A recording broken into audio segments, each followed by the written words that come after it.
Hello and welcome everybody. Today is the second day of YANTRA 2020. I hope you all had a good time yesterday.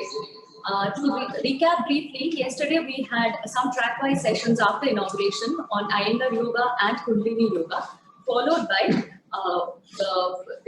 followed by a plenary talk by Dr. B.N. Gangadhar.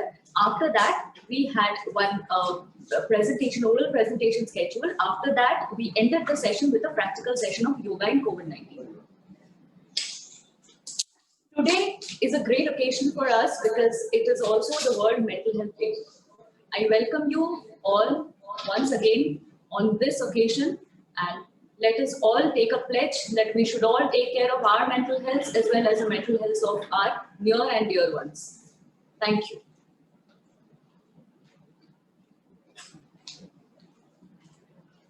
To show you the schedule of today briefly, first we have a poster presentation from 3:30 to 4:30 p.m. We have our esteemed judges.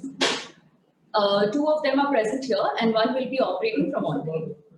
After that, there will be track-wise session. There are two such sessions followed by the plenary session by Dr. Nagendra. After that, we'll move ahead to the research symposium. There will be 3 sessions in it. That will be the end of our session today. Without further ado, I would like to hand the poster presentation session over to my colleague, the Yoga Junior Scientific Officer, Dr. Prerna Bhargav, currently working in the Department of Integrative Medicine, NIMHANS. Over to you, Dr. Prerna.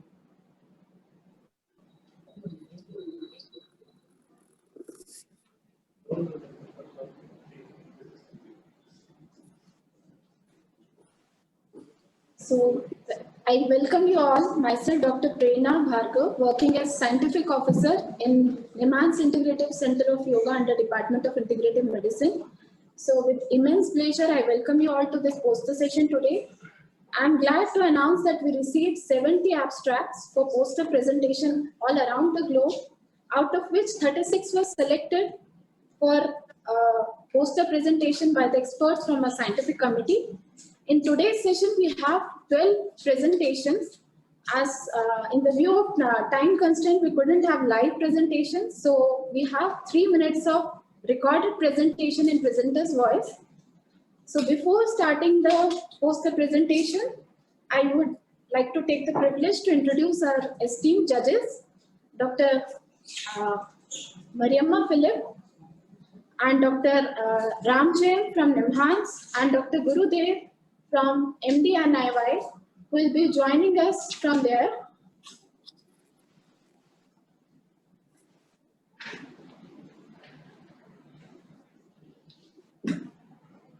So, brief introduction about our judges.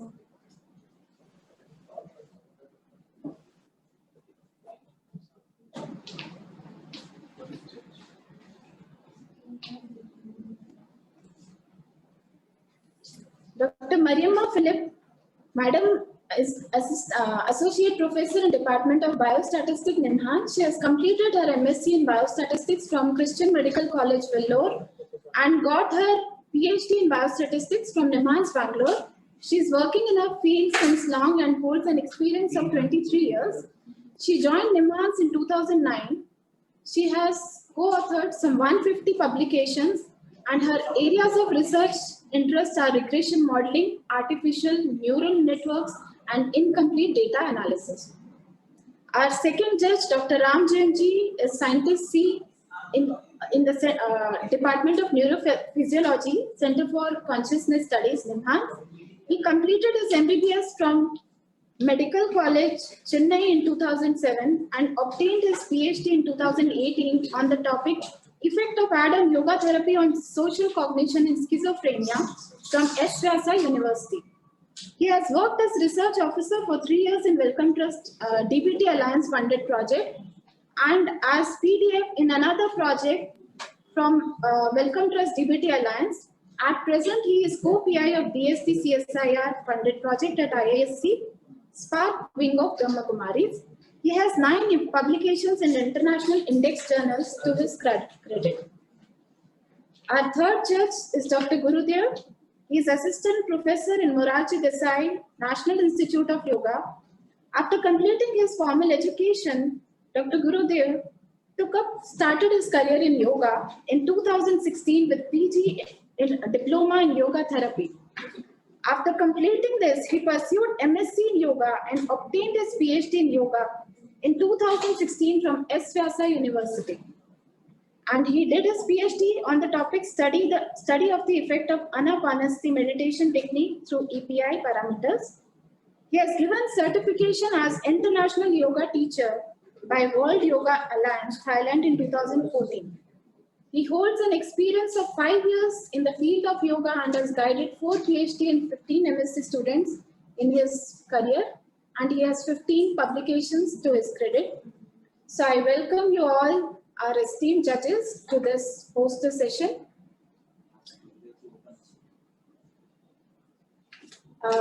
I would like to ask Dr. Gurudev to kindly open his video so that we can see him.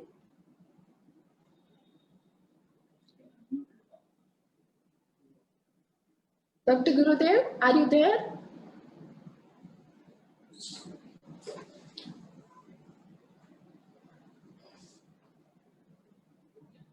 Yeah, Dr. Gurudev has joined us. Welcome, sir. So welcome to this poster competition event. So before starting the poster competition event, I would like to give a brief overview of the PPT, some few points for our audience as well as our judges. So all the PPTs contain pre-recorded audio in presenter's voice, and each presentation is tentatively of 3 minutes with 4 slides per presenter. And we have 3 awards, first prize and 2 runner-ups. And there are 5 criteria of judgment on which each presenter will be assessed: technical aspect and relevance to topic, clarity of slides, clarity of talk, overall aesthetic appeal, and time management. So with this brief introduction, now I start with the poster presentation session. First poster comes from Dr. Suchitra Patel. Her topic is Effect of Yoga Personality Development Camp on Triguna in Children.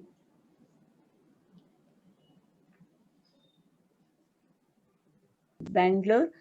I am very thankful for the organizers for giving me the opportunity to do the presentation. The topic of my presentation is Efficacy of Yoga Personality Development Camp on Trigunas of Children.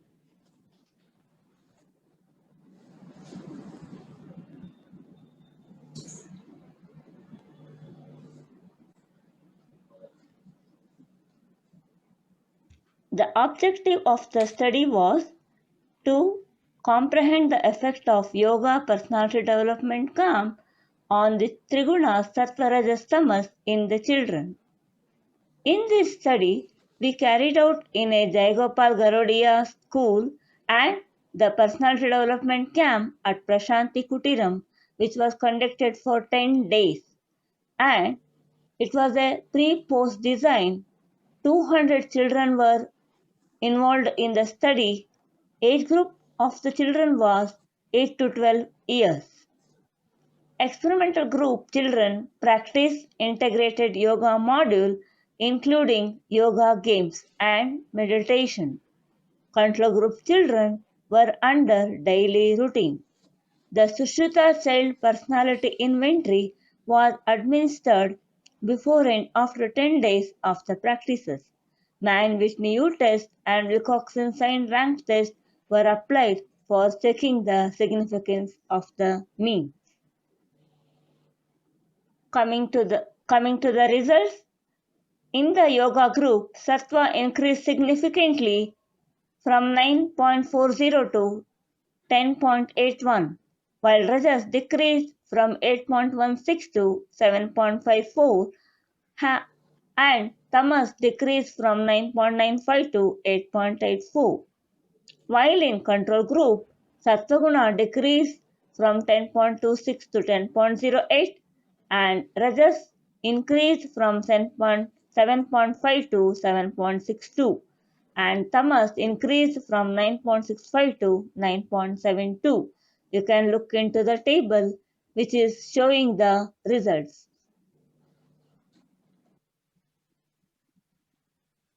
The conclusion of the study was, it showed that 10 days of yoga personality development camp have a significant effect on sattva, rajas and tamas in children when compared to the control group of the age group of 8 to 12 years. This may point out towards the promotion of positive health and prevention of psychological disorders in children, which is very much needed in the present era. Thank you. These are some references of the studies. Thank you for listening patiently. Thank you.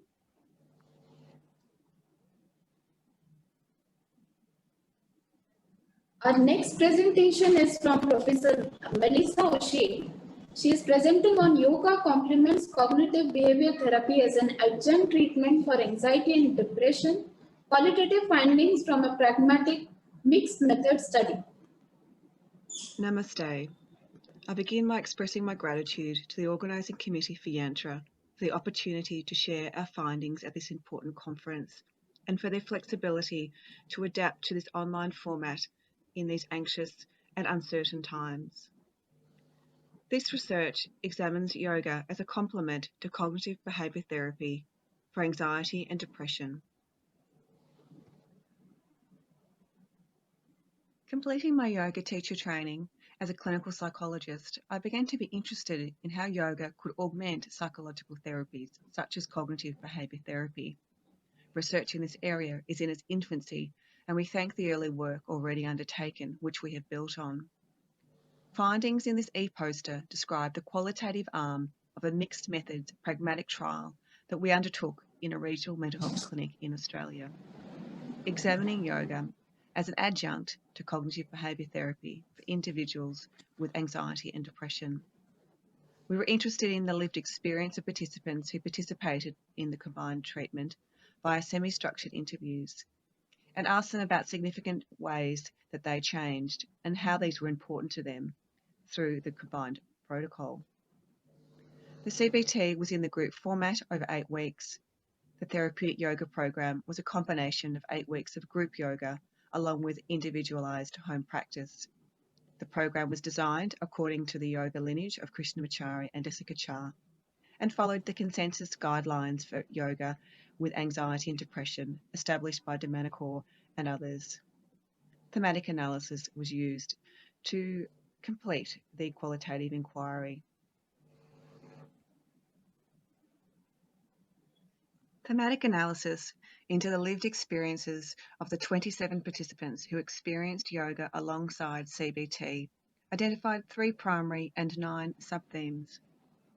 In the first, they talked about the intuitive appeal of the combined therapies and that it potentially enhanced the clinical benefits received, and that it created a dance between the two, where one enhanced engagement in the other. They spoke of the complementary elements of the 2 therapies, focusing on the movement of the body with the breath in yoga, supporting mindfulness and the engagement in CBT strategies, as well as speaking of their engagement over time, ultimately leading to yoga being experienced as a new self-management tool for mental health.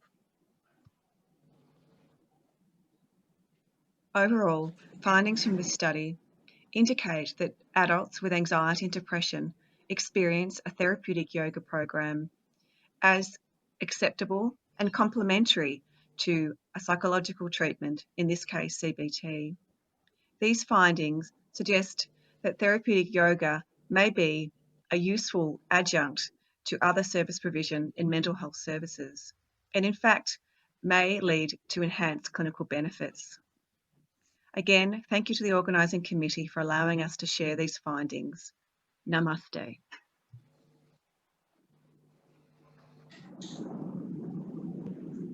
Our next presenter is Dr. Laura Tolvanos-Rothschild. She is presenting on yoga, the SART model, and the self-regulatory mechanisms of well-being, a cross-cultural study of yoga practitioners and non-practitioners. Namaste everyone, and thank you for giving us the opportunity to present. present our study titled Yoga, the SART Model and Self-Regulatory Mechanism of Well-Being, a cross-cultural study of yoga practitioner and non-practitioner. This is a collaborative study between Kaivaladam Yoga Institute, India and University of La Laguna, Spain. I am Dr. Laura Tolbaños from University of La Laguna and first author of this study. Dr. Prasida Menon is a research officer in psychology of Kaivaladam and co-author of this study. Mindfulness forms the core of numerous stress reduction interventions. The SART model explains self-regulatory mechanisms of well-being in mindfulness through the development of self-awareness, self-regulation, and self-trust. Self-regulation is also the foundation of the yoga action in health and well-being. Therefore, yoga has been proposed to optimize self-regulation in stress conditions. Our aims are to examine the role of yoga on this self-regulatory mechanism in Indian and Spanish sample, and testing the SART model to explain self-regulation in yoga.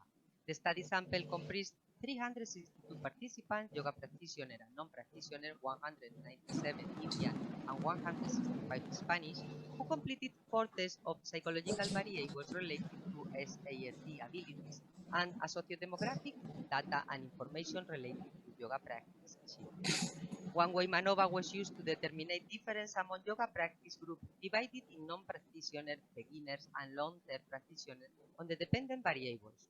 Two-way MANOVA was used to analyze the interaction between the two independent variables, yoga practice and sample, Indian and Spanish, on the dependent variables. Results indicate that body listening appears within 1 year of yoga practice in both samples. After 1 year of practice, both Indian and Spanish practitioners show a significant improvement in self-awareness, self-regulation, and self-acceptance. Graph 1 shows the difference between the groups of practice in the various dimensions of interoceptive awareness and difficulties in emotional regulation strategies. Graph 2 shows the difference in the multidimensional interoceptive awareness, difficulties in emotional regulation, decentering, and relational compassion total scores. No significant difference between Indian and Spanish yoga practitioners were found. Only Indian practitioners show a slightly better emotion regulation, emotional clarity, goal-directed behavior, and higher relational compassion. And Spanish sample show better emotional awareness and regulation strategies and higher perception of people's general feelings of compassion towards others. The improvement of these 3 abilities in both samples provides evidence of the self-regulatory mechanism of well-being in yoga practice in a cross-cultural context. This study enabled generation of hypotheses using the SART model in yoga research. Similar to mindfulness research, this model could serve as theoretical framework in yoga and well-being research in the future. Thanks for your attention.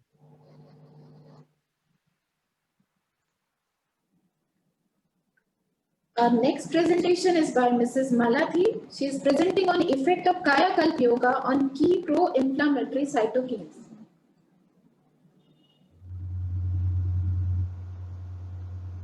Be blessed by the divine. Good morning, everyone. This is Malathi, a PhD scholar from Department of Yoga for Human Excellence, World Community Service Center, Arya, Tamil Nadu. I'm going to talk about effect of Kaya Kalpa Yoga on key pro-inflammatory cytokines.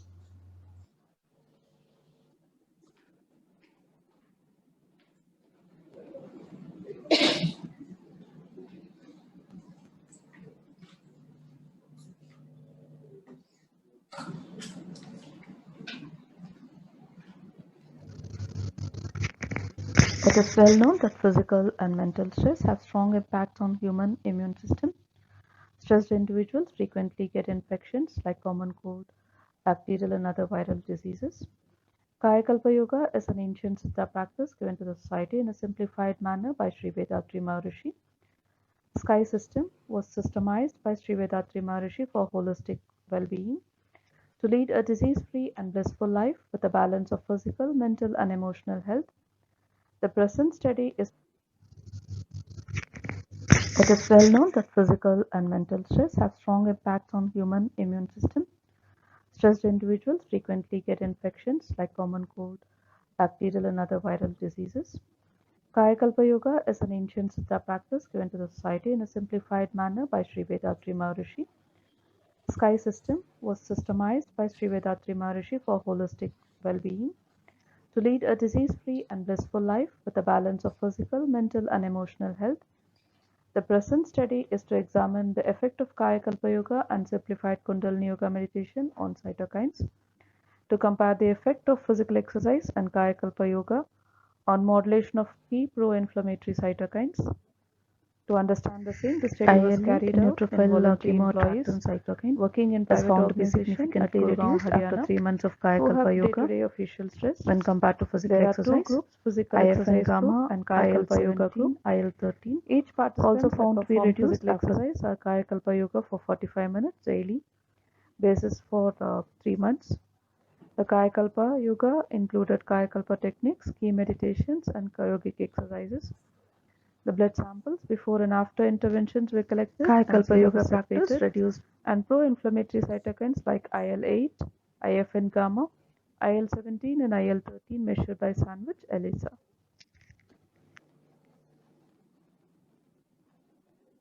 Key pro-inflammatory cytokines that are strongly linked to infectious disease, autoimmune diseases, and allergic diseases. Kaya Kalpa Yoga. Still talking about the previous slide. Our next presenter is Mr. Raju Roy, who is presenting on effect of Shitali and Shitkari Pranayama on heat stress management. First of all, I would like to pay my gratitude to NIMHANS Institute for selecting my paper. Myself, Raju Roy, I am PhD scholar of Ramakrishna Mission Vivekananda Educational and Research Institute. The name of my study, the effect of Shitali and Shitkari pranayamas on heat stress management. This study was done under the guidance of Dr. Uday Shankar Ray. Heat stress is a common problem, particularly in a tropical country like India. But now the question is how we get recovered from this condition. If we go through the ancient Hatha text, they are mentioned that Shitali and Shitkari pranayama helps to reduce thirst sensation and giving the feeling of coolness. So the aim of the study to explore scientifically the effect of Shitali and Shitkari pranayamas on thirst sensation and heat stress management. Methodology. For this study, there were selected 2 sets of experiment. First set, subject practiced Shitali and Shitkari pranayama during his exposure. Second set, they did not practice Shitali and Shitkari pranayamas. For this study, 5 parameters were selected. These are heart rate, oral temperature, skin temperature, body weight, and thirst sensation. Result. The graph shows that sweat loss significantly less in the first set compared to the second set. And on the other side, in thirst sensation, those are performing pranayama, their thirst sensation significantly decrease, and those are not performing pranayama, their thirst sensation significantly increase. So, overall picture is that in heat stress, the practice of Shitali and Shitkari pranayamas help to cope up heat stress by better control over thirst sensation and better conservation of body water. But in this experiment, on the other parameter, there doesn't have any significant differences. At last, in the conclusion, I can say that Shitali and Shitkari pranayamas very effective yogic practices for the combat with heat stress condition. So, what are the things mentioned in the ancient Hatha yogic text that is scientifically true? In the below, I mentioned few references. So, thank you so much to the NIMHANS Institute.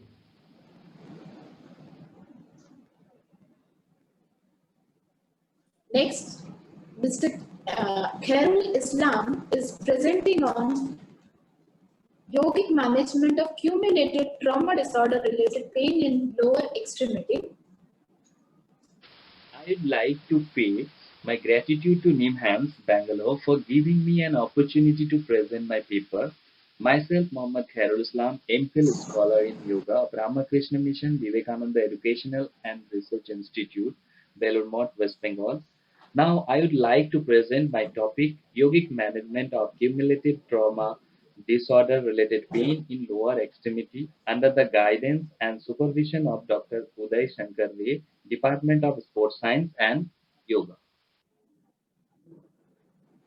Background: cumulative trauma disorders developed by awkward posture, repetitive high-intensity work practices for a prolonged period in any work situation. Yoga has potential in pain management. In physiotherapy, some yogic postures are used for musculoskeletal pain management, but there are scanty literature on CTD-related pain management by yoga. The aim was to explore the possibility of yogic intervention in CTD management in lower extremity at subclinical level. In methodology, purposive sampling was adopted. 85 male healthy workers selected from a leather goods making factory. Subjects with subclinical pain without having severe pain were selected by functional assessment scale of Alina Health Pain Assessment Scale questionnaire methods. The pain measurement by visual analog scale, height, body weight, work experience in year, straight leg rise in both hip joints by goniometer, degrees of angle. 7 joints were regions selected for lumbar region, both hip joint, both knee joint, both ankle joint. There were imparted for 30 minutes yoga training, 15 yogasanas and 1 pranayama for 5 days in a week for 21 days. Their baseline pain score of different joints and regions were taken as before training. Recording were repeated at first, second and third weekend. Statistical analysis done by JET test. Results: intensity of pain in different joint regions was higher according to the following order. This was due to prolonged, forceful, repetitive work, awkward posture. All the joint regions have shown significant reduction in pain score in every way. In figure 1, there were significant reduction in pain score in all regions compared to respective baseline. This reduction was progressive in nature.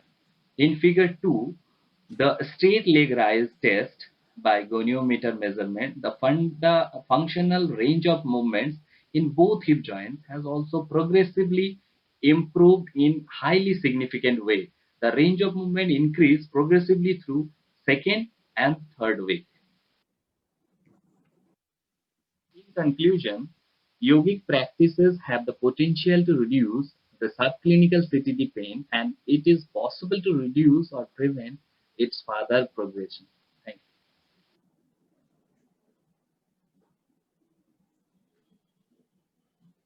you.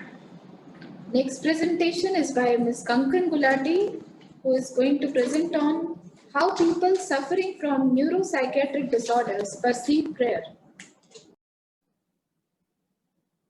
A very good evening to all of you. My name is Kankan Gulati. The title of my poster presentation is Since Ancient Times, Prayer Has Been Used as an Intervention to Promote Good Health and Remove Illness. Many religions believe that prayer helps to cleanse the mind, while others believe that prayer helps in healing. A study conducted by Harvard Medical School in the year 2004 found that 70% of the respondents found prayer to be helpful. Out of the 35% of the respondents, such statistics for the Indian population. The aim of this study was to investigate how people diagnosed with neuropsychiatric disorders perceive prayer. This is a cross-sectional survey for which a 20-item feedback form was developed in English and then translated to Hindi and Kannada. Patients aged between 18 to 70 years, diagnosed with any psychiatric or neurological conditions, seeking treatment at NIMHANS, having the ability to read and write English, Hindi, or Kannada, and willing to participate in the study were recruited. Those with severe cognitive decline, poor insight and judgment, or having any history of pervasive intellectual disability were excluded. Data was analyzed using IBM SPSS Statistics 16. The number of male respondents was slightly more as compared to the number of female respondents. More than 75% of the respondents were Hindus, followed by Christians, Muslims, Sikhs, and Buddhists. More than one-third of the respondents did not want to disclose their diagnosis. Maximum number of respondents were those diagnosed with mood disorders, followed by anxiety spectrum disorders, schizophrenia, personality disorders, ADHD, adjustment disorders, sleep disorders, and neurological disorders. More than 70% of the respondents believed in prayer, and females believed in it more as compared to males. More than 65% of the respondents said that they pray, and the percentage of females who prayed was much higher as compared to the percentage of males. When asked if prayer can help in improving their disease condition, 61.6% said yes, they believe that prayer can help in improving their disease condition. Therefore, we can conclude that more than 70% of the patients diagnosed with various neuropsychiatric disorders believe in prayer, and more than 65% actually pray. The number of females who believe in prayer and pray is more than the number of males.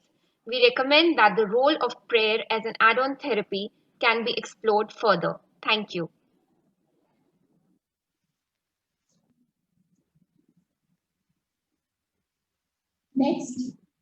Next presentation is by Mrs. Chandana N, who is going to present on Triguna, Anasakti, Personality and Subjective Well-being, a comparison between community and clinical samples. Greetings all, myself Chandana.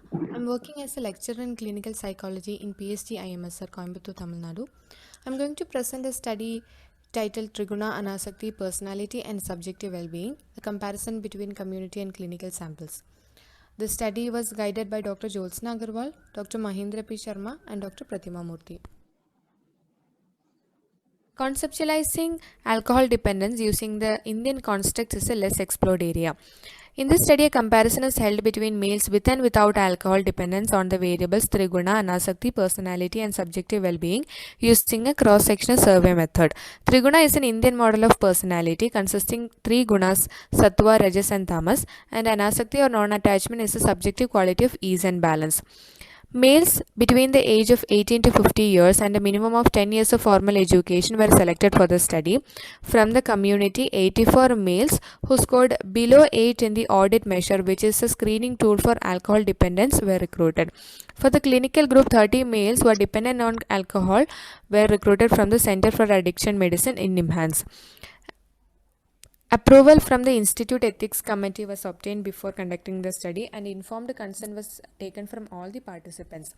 All the statistical analysis was done using SPSS 20.0 version. The results of the study imply that the clinical and community groups are significantly different in the following variables. The clinical group shows higher tamas and high neuroticism, and lower on sattva, conscientiousness, extraversion, life satisfaction and positive affect. The community group, on the other hand, is high on sattva and high on conscientiousness, extraversion, life satisfaction and positive affect. It is also low on tamas as well as neuroticism. Rajas and anasakti are not significantly different among the groups. As explained earlier, the men with alcohol dependence had higher tamas and neuroticism. The characteristics of tamas, like inactivity, depression and uncertainty, along with tendency to be sensitive to negative emotions explained by neuroticism, could be the factors that lead to alcohol dependence in the clinical group. On the other hand, characteristics of sattva such as equanimity, peace, balance, along with that life satisfaction, positive affect, could be the protective factors against alcohol dependence for the community group. Another interesting factor is that in the modern lifestyle, materialistic attitudes, passion, attachment and possessions are considered as a normal state of functioning. Hence, Rajas and Anasakti are similar among the groups. Overall, as per the Triguna model, alcohol dependence can be understood by increased level of tamas and decreased sattva, and also along with the other factors of increased neuroticism, negative affect and lower conscientiousness, lower positive affect and life satisfaction. Thank you.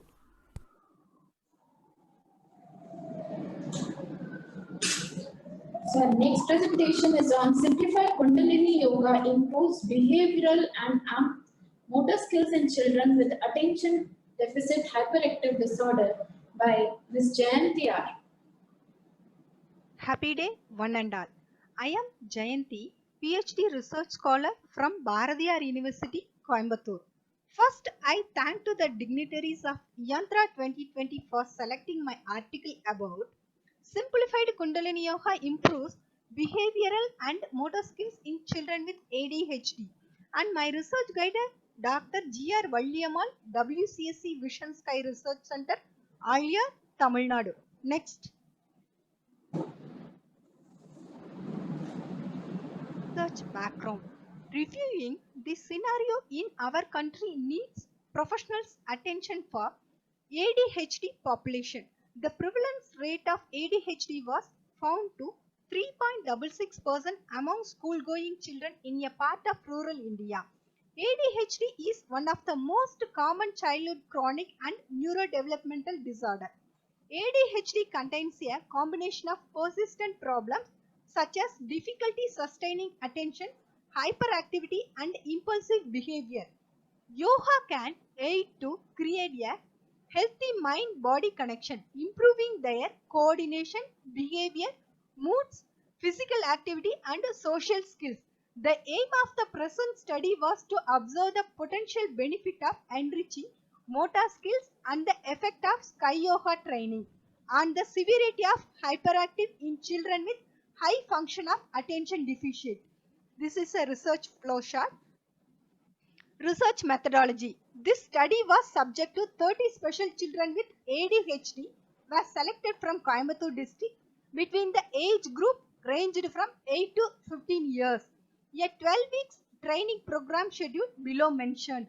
To find out the effect of Sky Yoga practice for body flexibility measured by sit and reach test, breath holding time measured by respiratory exercise kit, a standardized questionnaire to know their motor skills, activities of daily living, domestic, social, violent and destructive behavior levels by dependent variables. Next. Results. From the pre and post t-test paired correlations of experimental and control groups, we infer that Sky Yoga practices will increase the behavioral and motor skills. Thus, we concluded that there is a significant improvement by the ADHD children after practicing the Sky Yoga. Suggestions. Sky Yoga practice can be added as part of physical education in all the school. For the continuous improvement, the government can recruit a yoga teacher permanently. Next. Conclusion. Teaching yoga to the children is that only beneficial to their physical development, it is also crucial for their emotional development and overall well-being. Based on the discussion of the results, increased body flexibility can improve physical fitness, muscular strength, endurance, and agility. Vedatri Maharishi quotes, Yoga is a well-balanced and perfect process for success and peace in life. Thank you for listening with patiently to all.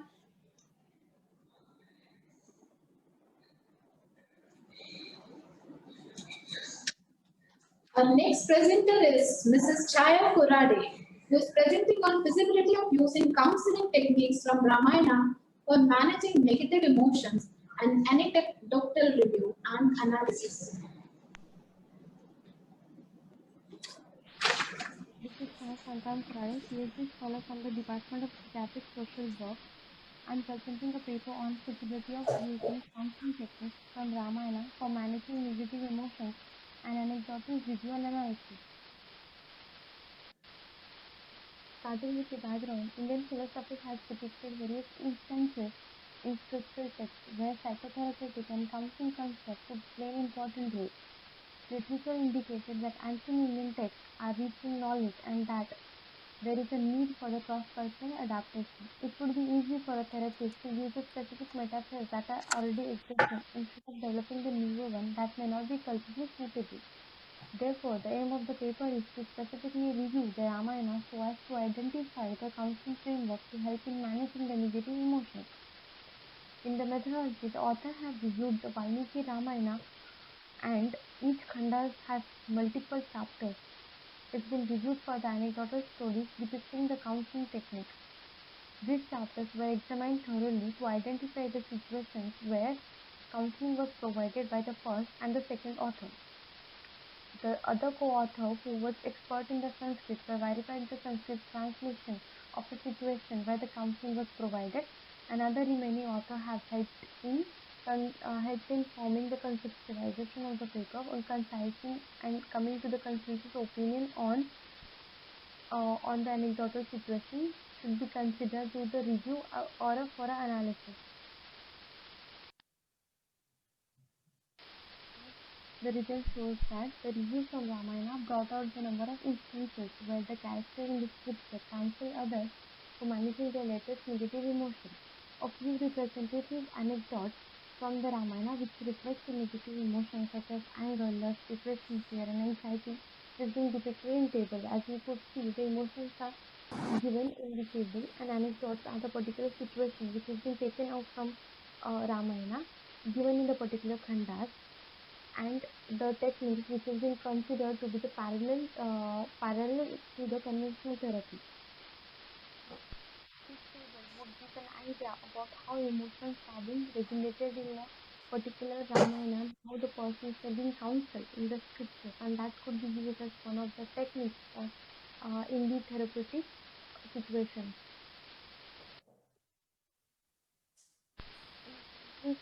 As we could see, the negative emotions in ancient Indian scriptures are dealt through various interventions related to dharma, karma, spirituality, as compared to the concept propounded by the new school of psychology.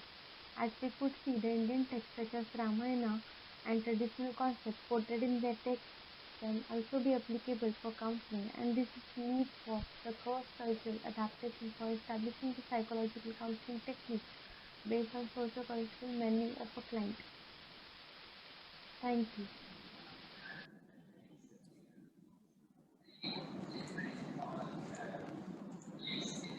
So next presentation comes from Dr. Kiran Hendre, who is presenting on development and validation of nasal cycle assessment tool.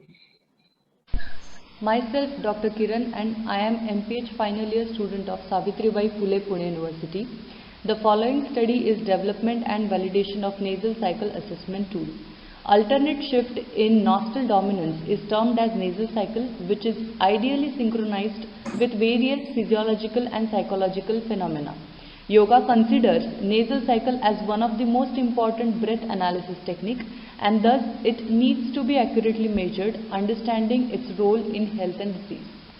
Available assessment technologies allow one-time accurate measurement of nasal cycle, but continuous assessment of its patterns and periodicity is a research gap. The current study intends to develop and validate an instrument for continuous assessment of nasal cycle periodicity and its patterns through temperature sensors. The study ran in 3 stages. First, development of tool with DS18B20 temperature sensors, Wi-Fi featured data logger and USB featured power source. Second is validation of tool, which was practiced as per Euramed guidelines for its accuracy, repeatability, reproducibility and linearity parameters. Also, inter-rater and manual to instrumental concordance was verified in 15 healthy individuals. Third is method development study, for which a cross-sectional study on 28 healthy and 28 acute respiratory tract infection individuals was conducted, and also a 7 nights, that is 48 hours characterization study was done. First 2 figures show the final prototype of the tool and participant undergoing the assessment. Results of the study are the sensor was precise, manual to instrumental and inter-rater concordance showed good agreement. Right nostril was dominant in 20 out of 28 healthy participants and left was dominant in 22 out of 26 ARTI participants at the time of assessment. Night characterization study revealed variation in nasal cycle across the duration of continuous measurements of 7 nights for 48 hours with significantly higher right nostril periodicity. Figure number 4 shows the average, minimum, maximum values of temperature of left and right nostril air, whereas figure number 5 and 6 show the nasal cycle pattern and periodicity for 5 minutes in apparently healthy and ARTI individuals. Figure number 7 shows one-night study for 8 continuous hours of nasal cycle measurement. Boxes showing the change in nasal dominance. Figure number 8 shows duration of nasal dominance for 7 nights. And 9 shows the data output file wherein TXT is converted into Excel and graph is produced. This study provides mechanical instructions for construction of a simple, rugged, feasible, portable logging device with its analysis plan, which allows the conjecture of few meaningful nasal cycle parameters. The study revealed left nostril dominance in ARTI individuals and right nostril dominance during sleep in healthy individuals. Further characterization of nasal cycle in health and disease is necessary in larger samples.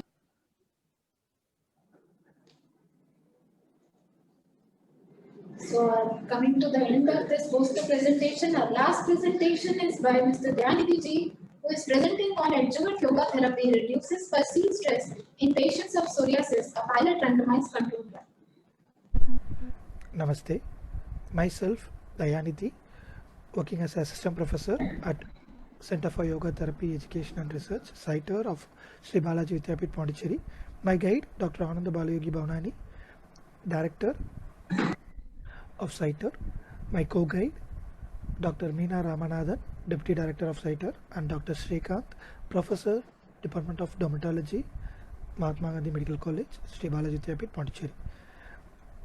Title of the study: Adjuvant Yoga Therapy Reduces Perceived Stress in Patients of Psoriasis, a pilot randomized control trial.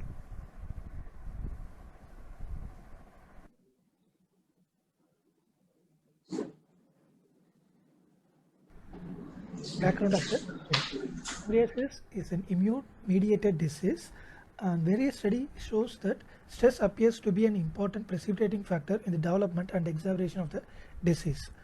Various studies shows adjuvant yoga therapy alleviates stress in normal subjects and also patients with different conditions. To the best of our knowledge, psoriasis and yoga therapy, there is no much studies in that circle. Aim is to find that yoga therapy on perceived stress scale in patient with psoriasis. Methodology: data of 20 patients were randomized into 2 groups, one group getting standard medical care, another group getting the yoga therapy. PSS will be recorded before and after the study period.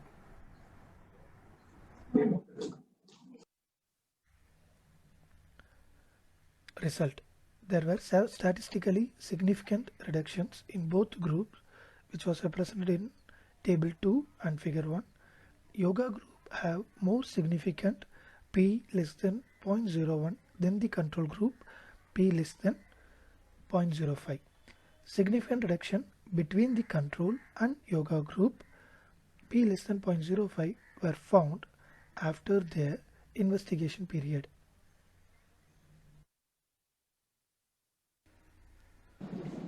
Conclusion: these preliminary findings suggested that yoga may offer a safe and effective intervention for reducing perceived stress in patients of psoriasis. It is more helpful for psychophysiologic disorders like psoriasis patients and improve the psychoneuroimmunoendocrinology. Yoga may be considered as a positive adjuvant therapy for those experiencing stress. Thank you.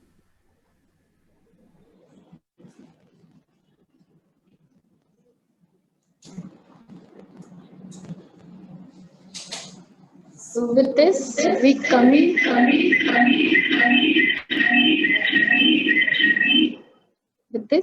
to an end of the poster presentation session today.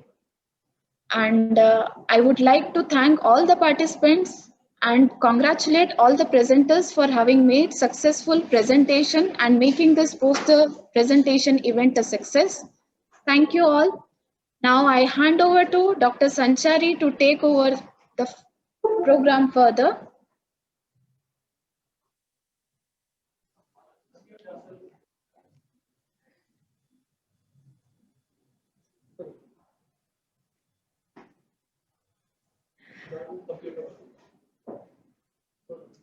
Welcome back everybody for the scientific session now. First of all, I would like to thank our esteemed judges, Mariamma Madam and Ramjayam Sir. Thank you for being here, and Gurudev Sir, who's not here physically present but is there online. Thank you, sir. Thank you, all of you, once again.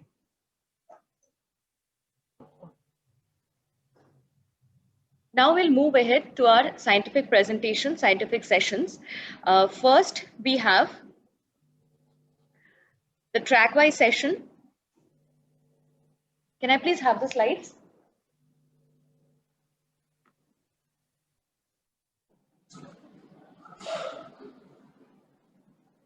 The moderator, I would like to reintroduce the moderator because probably I was not audible when I was speaking last.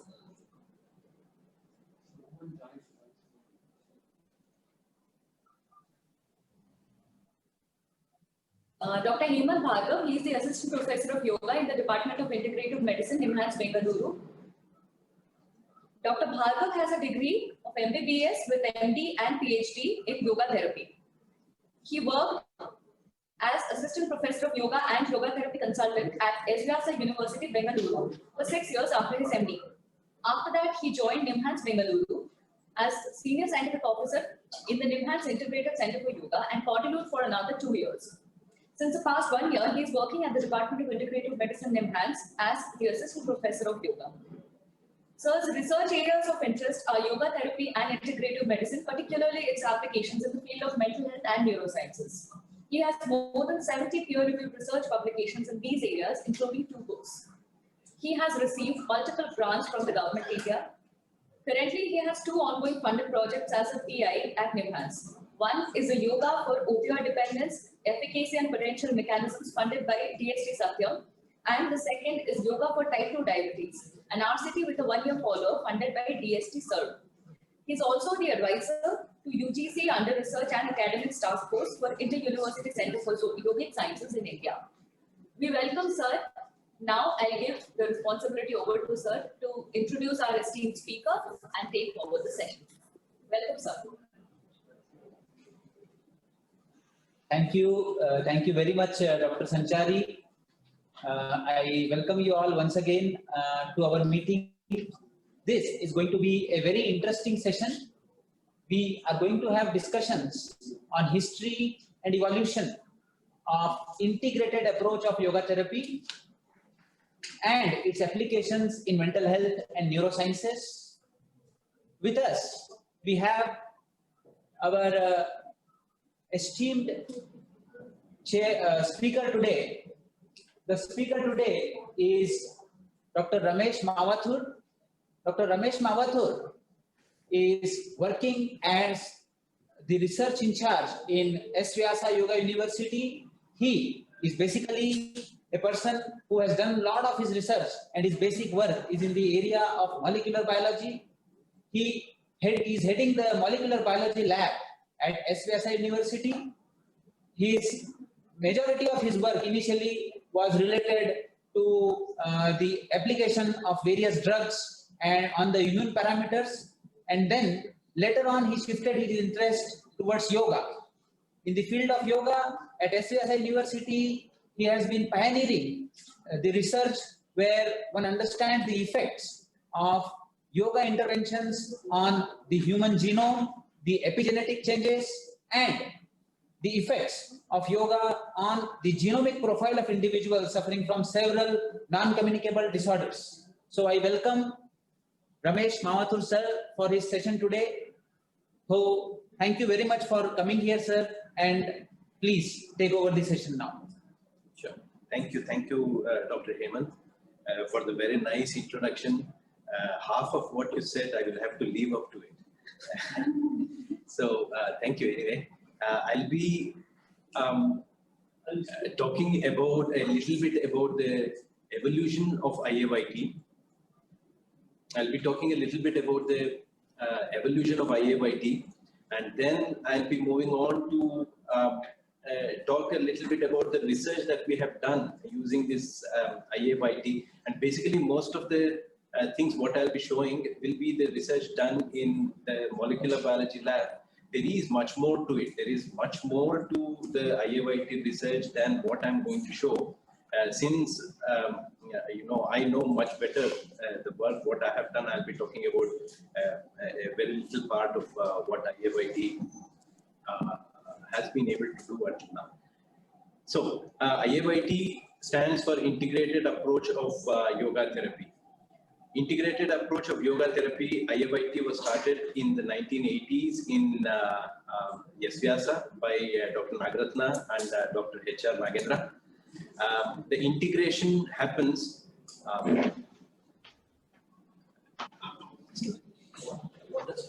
Change the slides. Yeah. Okay. The integration happens. There are different practices of yoga, asana, pranayama, kriya, and meditation, and the integration happens by using all these different aspects of yoga. And the basis or the purpose or the rationale for this kind of integration was taken from the Upanishads, the Panchakosha model. I'm sure that most of the people attending this conference will be aware of this Panchakosha model. So there are these 5 koshas: Annamaya Kosha, Pranamaya Kosha, Manomaya Kosha, Vijnanamaya Kosha, and Anandamaya Kosha. So finally, by the time you have to go into the Anandamaya Kosha, all the other koshas have to be aligned, or you have to have a kind of a synergy in the activity of all these different koshas. So that is what it says. And when it comes to the pathology, the basis can be in any one of these koshas, and it will be reflected in the Annamaya Kosha or also in the Manomaya Kosha. So when we talk about the integrated approach of yoga therapy, you have to address the deficiencies or defects in any one of these koshas. So next one.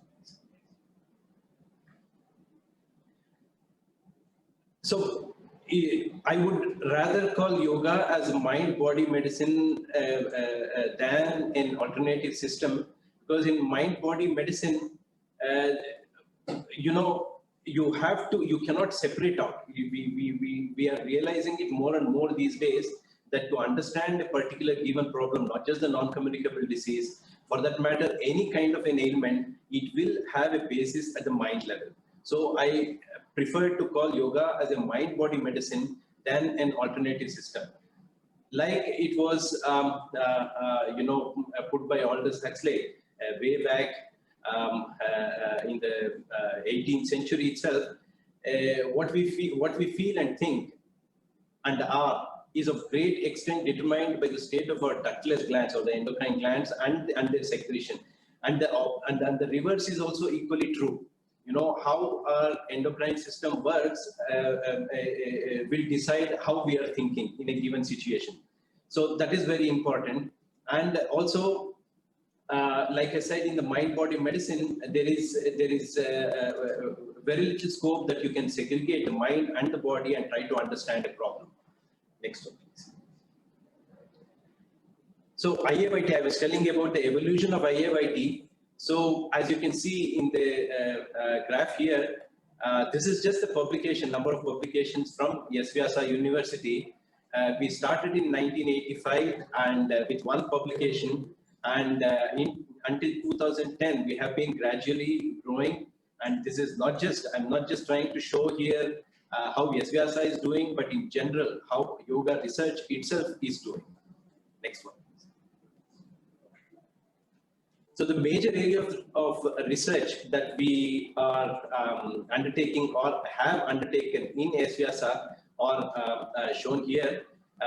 We have mainly worked on diabetes and a lot of studies on the psychology part of it and the neurological aspects of the problem. And we have also worked on the musculoskeletal disorders. So these are some of the major areas on which we have extensively worked using IAYT as a intervention or as a therapy.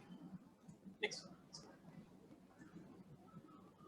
So these are some of the publications, high impact publications that we have had from IAYT. Again, I'm not just trying to show what is happening in Yasvyasa, but the table of what you can see, the number of publications with high impact factors is to prove a point that, yoga is finally able to kind of get the attention of the modern medical system, number one.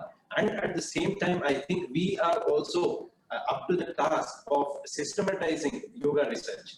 That is one critique which we would very frequently find in many of the reviews that we read on yoga research, that there has to be a systematic way of doing research in yoga or alternative systems.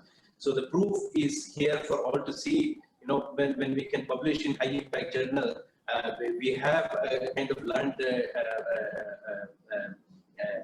the trade, and we are going to go only ahead in this aspect from now on. So from here on, I will be talking a little bit about what we have found from research that we have done using IAYT. We have read and we have seen a lot of research on yoga, and most of the research talks about the efficacy of yoga, number one. And we tend to borrow molecules or identified molecules from the modern medical system and try to see what happens to these molecules in yoga.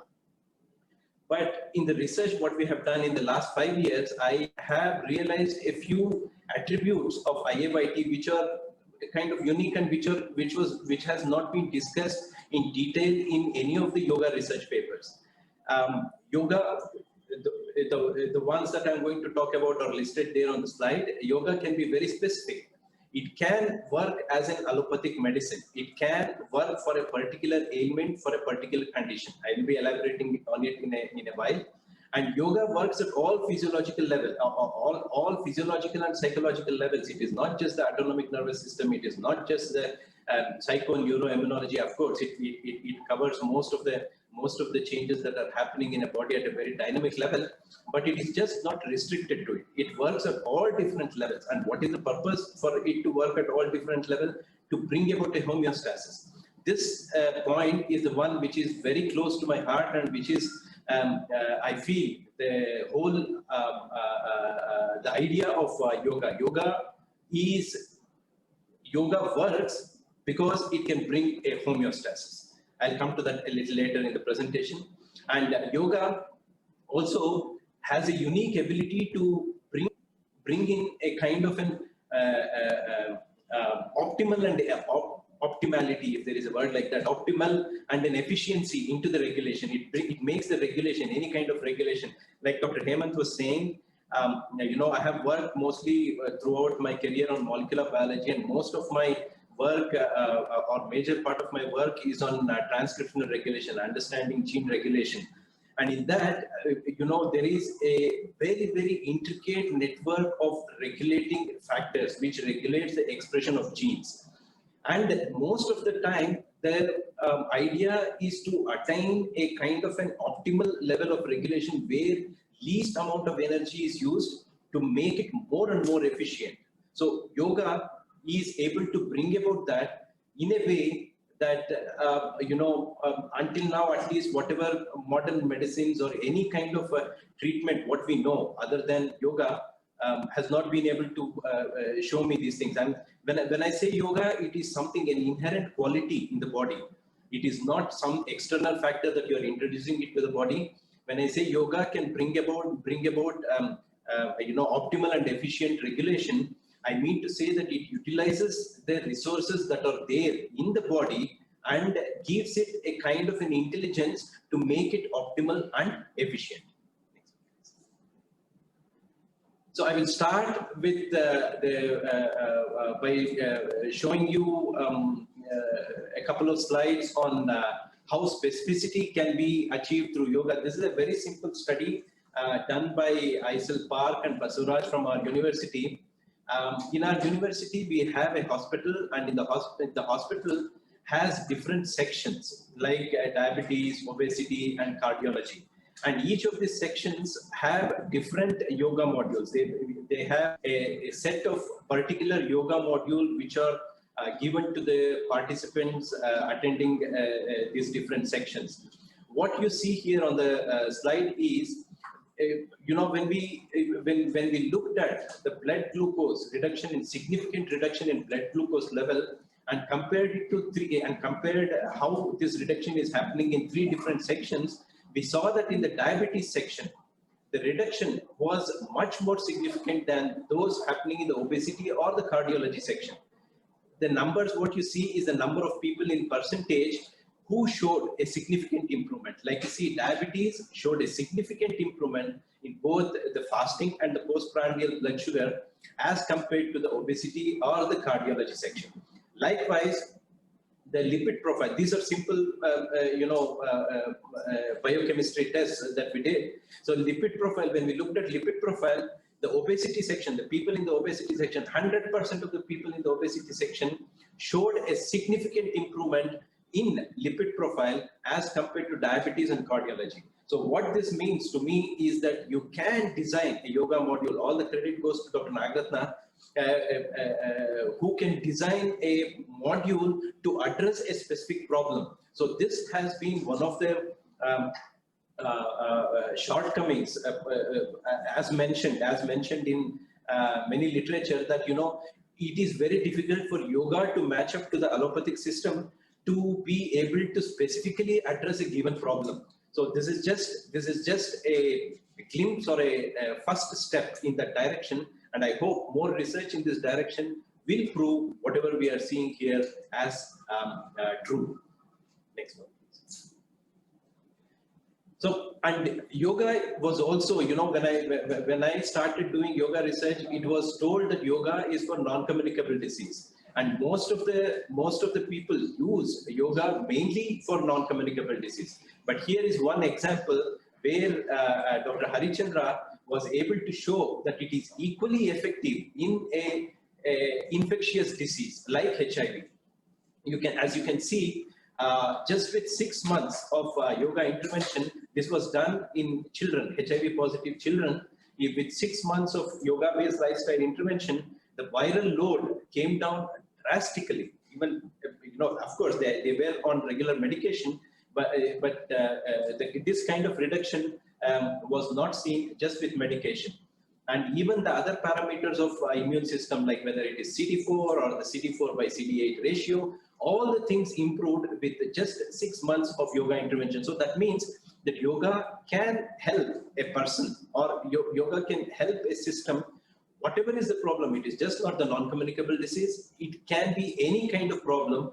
Yoga utilizes the resources that are already present in the body, kind of brings it to the proper usage, and is able to address the problem. Next one.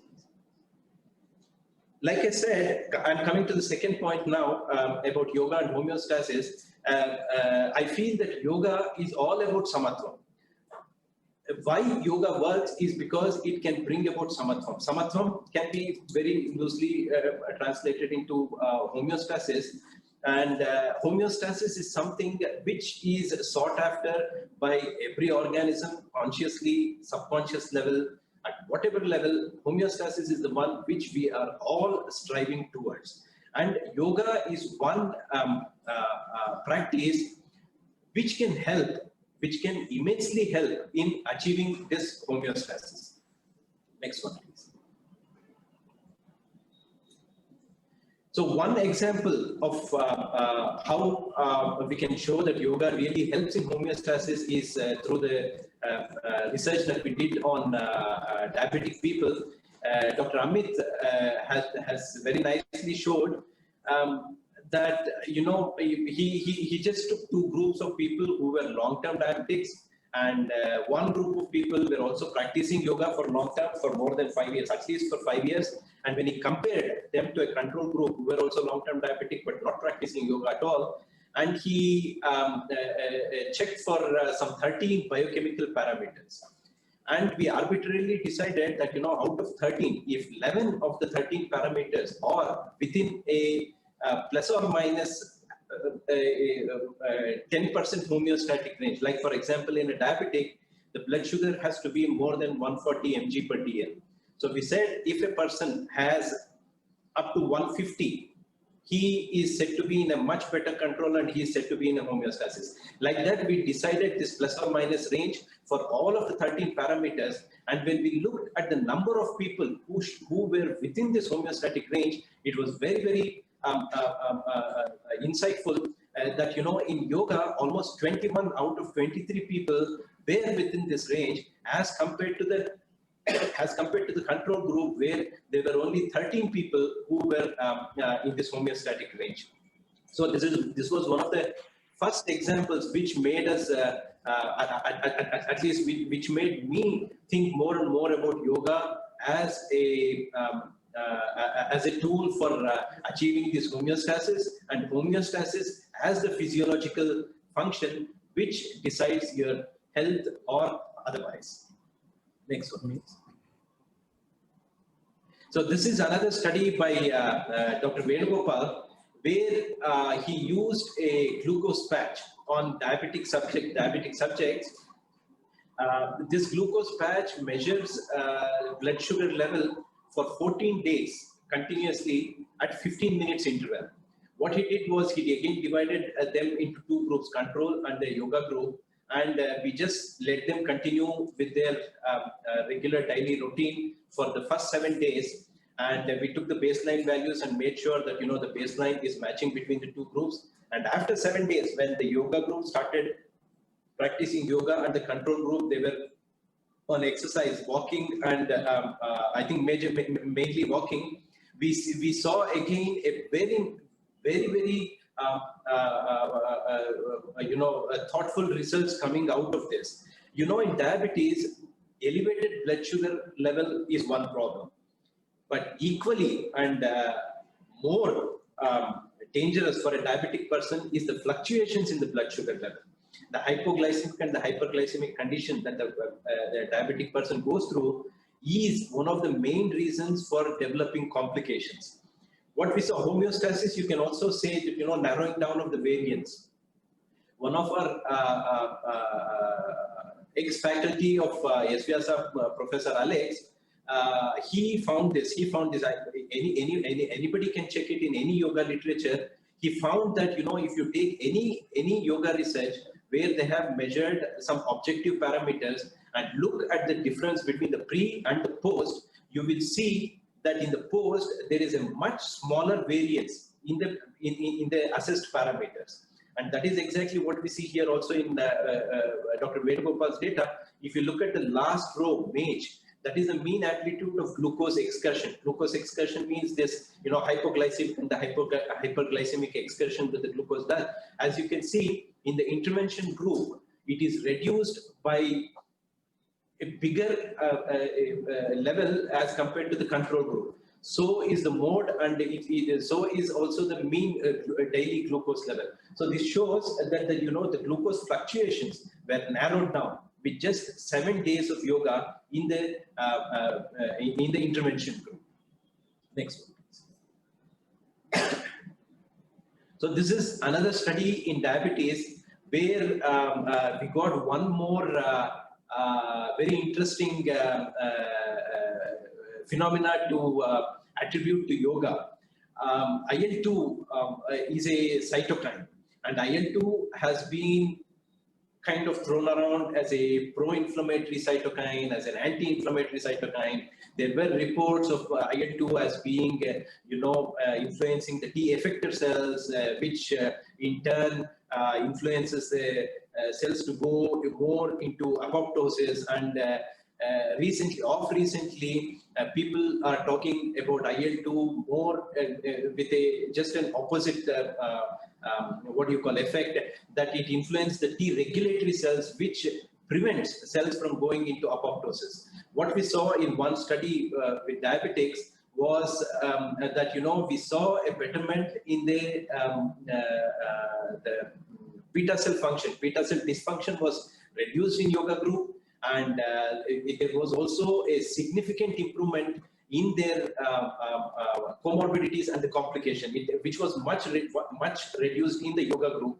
And when we looked at the insulin dynamics, or the molecules that influence the insulin, we saw a very interesting phenomena. The graph, what you see there, is from a multi-dimensional scaling, and the distance between the molecules there, the distance between each of the molecules there shows the strength of interaction.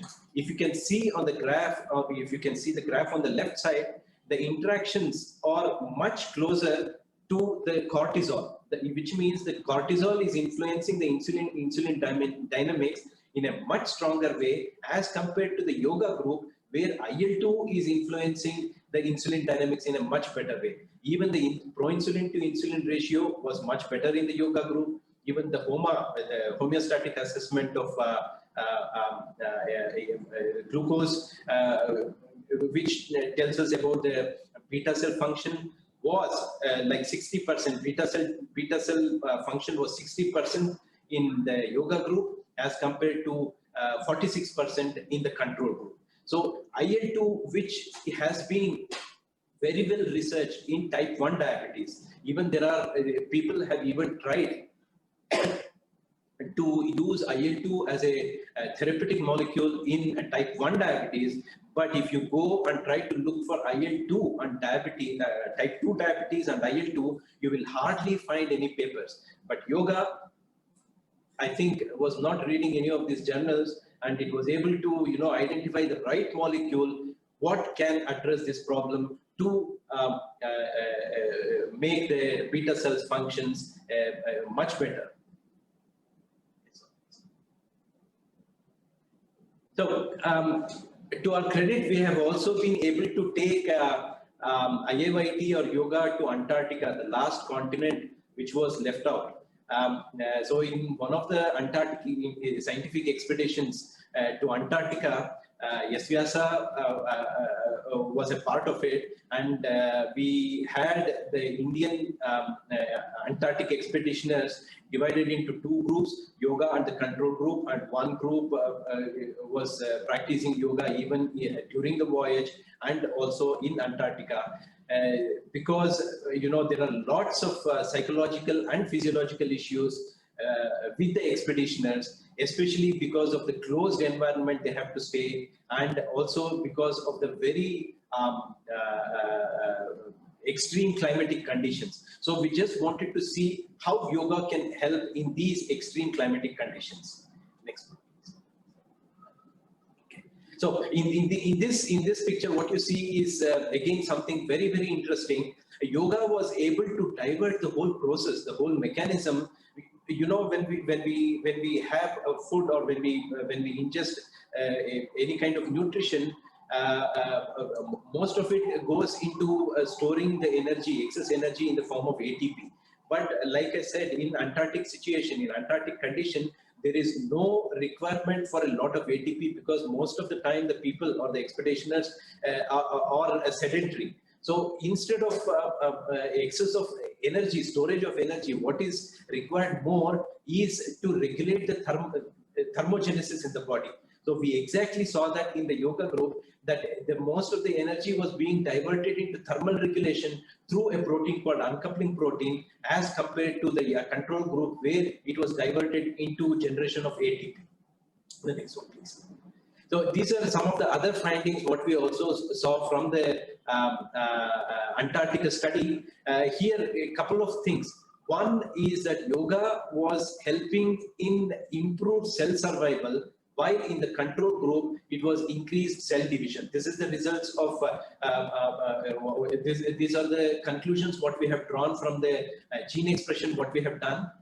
From the samples that we collected from the Antarctic expeditioners. And also the apoptosis was because of the improved cell survival, the apoptosis as a function was much repressed in yoga group as compared to the control group. And also, very importantly, the stress response, though both the groups showed a increased stress response, the pathway through which it was addressed was totally different. In yoga group, it was the pathways that were activating this, the stress response, were completely doing it without activating the inflammation. While in the control group, it was in the normal, pro-inflammatory. We saw a lot of pro-inflammation, and the pro-inflammatory molecules also increased. Next one, please. So in conclusion, I would just like to present the new attributes to yoga, which is that yoga can be very specific, and yoga one of the main attributes or the main way that the yoga functions to help a physiology or psychology of a person is by bringing a homeostasis. And the third one is yoga is able to tap into the system. Like a couple of speakers yesterday were mentioning, Dr. Manoj Nayak and also Professor PNG sir were also mentioning that yoga works at a very customized and a personalized level. Yes, it utilizes each person's, it has a very good knowledge of each person's deficiencies, strength and weaknesses, and works within this strength and weaknesses to bring about a solution to any given problem. So I would like to conclude my talk with these new attributes that we have found for yoga. Thank you. Thank you. Thank you very much, Dr. Ramesh Mavathur. Sir, you presented wonderfully the research done in the area of integrated approach of yoga therapy. Here, you showed us some evidences where yoga was effective, not only in non-communicable disorders like diabetes and obesity, but you also showed us some evidence where yoga was effective in viral infections such as HIV. Here, there are a few questions from the crowd. One is, how was homeostasis measured? We decided what could be defined as a homeostasis, first of all. There is no definition for homeostasis. Like I said, out of these 13 biochemical parameters that we measured, we said if 11 out of the 13 parameters are within the range, homeostatic range, we call the system to be in homeostasis or to be a systemic homeostasis to be present. So this is a very arbitrary definition we have introduced to define what is homeostasis. Like I said, these are very preliminary results. I am not claiming that this is the final proof to say that yoga is being able to bring about homeostasis. This is one way in which we are able to show that it might be, we can develop this idea much further, or people can come up with different ideas as well. So you are saying that you measured certain biochemical parameters? Yeah, general biochemical markers like diagnostic markers, lipid profile, liver function, kidney function, blood sugar, and we decided a range which we said can be considered as a system to be in a much better functioning, just plus or minus 10% of the normal for that given condition. Usually all these biochemical parameters have a range for them being in a normal range. Right, for a diabetic, the normal range for blood sugar is 90 mg per dl. But for a normal person, it is 90 mg per dl. For diabetic, it's 140. So we took plus or minus 140 as the homeostatic range and decided and looked at how many people are within this homeostatic range. Likewise, this is how we did for all the other 13 parameters which were shown. Yeah, so basically the homeostasis was defined as a normal range. So they took two groups of people, and one group was a yoga practitioner group and other was a non-yoga practitioner group, and it was observed that the yoga practitioner group had most of the biochemical values within the normal range, whereas it was not there in the control group. This is open to debate. I know this is open to debate, but this is just, like I said, a preliminary data. This is a very preliminary data. Okay. Now, second question, sir, is what is IAYT? What should probably people who are there attending this conference should understand when they hear the word IAYT? What image should come to their mind? IAYT stands for Integrated Approach of Yoga Therapy. So what it basically says, I am not a yoga person. I think you have much more distinguished people to talk about yoga itself or IAYT itself. But for me, IAYT is something which tells you that every ailment has a psychosomatic basis. So if you want to treat a problem, it has to be through an integrated approach where you understand the person's behavior and the root cause of that and try to address the problem. So that forms the basis of integrated approach of yoga therapy, where you try to understand what is happening at the Manomaya Kosha and try to relate it to what is happening at the Annamaya Kosha. Yes. So I think this was a very interesting question. I would just like to add one thing into it. When we understand the integrated approach of yoga therapy, we understand that every individual has 5 layers of existence. The first is physical layer, the second is the layer of energy, third is the layer of mind, fourth is the layer of intellect or insight, and fifth is the layer of bliss. So according to the IAYT approach, the illnesses begin at the third layer, that is the Manomaya Kosha, and then when the stress percolates there and becomes excessive, it percolates from Manomaya Kosha and causes imbalances in the Pranamaya Kosha, and then comes on the Annamaya Kosha. And it uses that approach to develop practices which can work at the Annamaya Kosha to reduce the stress and abnormality. There are specific practices at Pranamaya Kosha and specific practices at Manomaya Kosha to cause the reversal of the disease. This is known as the Pratiprasava concept. Thank you for doing it for me. Yes. Thank you very much. So it was a very interesting session with Dr. Ramesh Mavathur, where we were able to understand the integrated approach of yoga therapy, how it works, and what are the various areas in which it has been applied. Thank you very much for being with us. And now we shall move on to the next scientific session.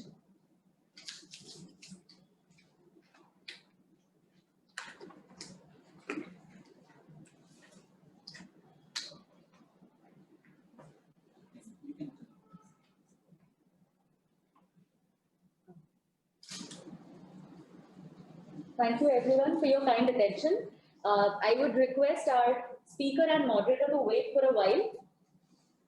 I would request Dr. Ravindra, the Assistant Professor of Neurophysiology, to felicitate our esteemed speaker, Dr. Ramesh.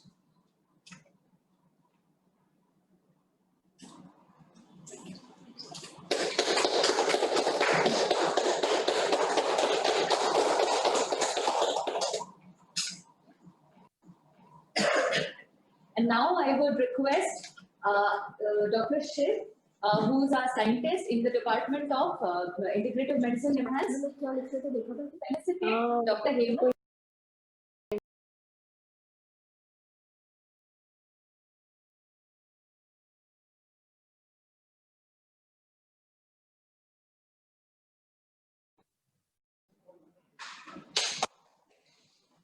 Thank you, sir. Thank you, sir.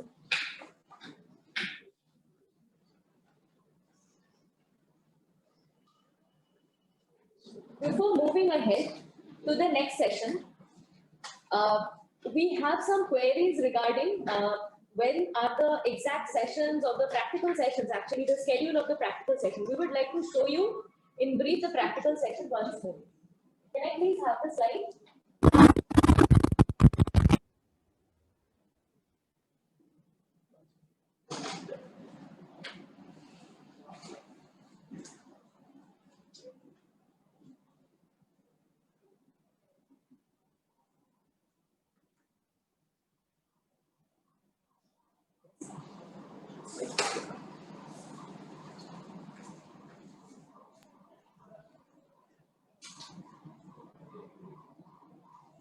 So I would just brief it once.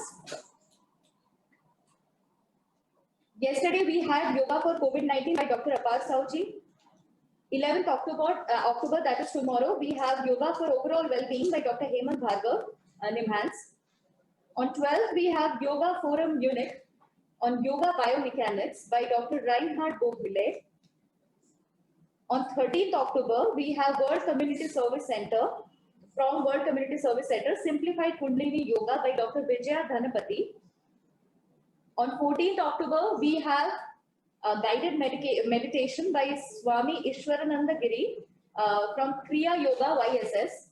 And on 15th October, we have Isha Yoga for Mental Health by Mr. Priya Malukar from Isha School of Yoga.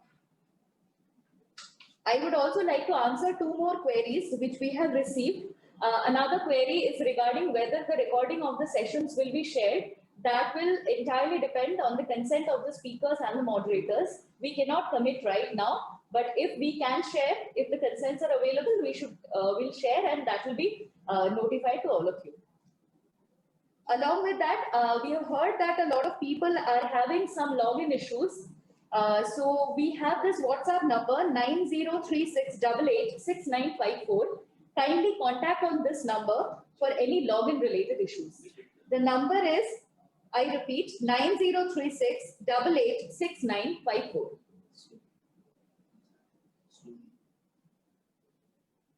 I'll repeat once more, 9036886954. I'll also put it in the chat box. Thank you. Moving ahead with the scientific session.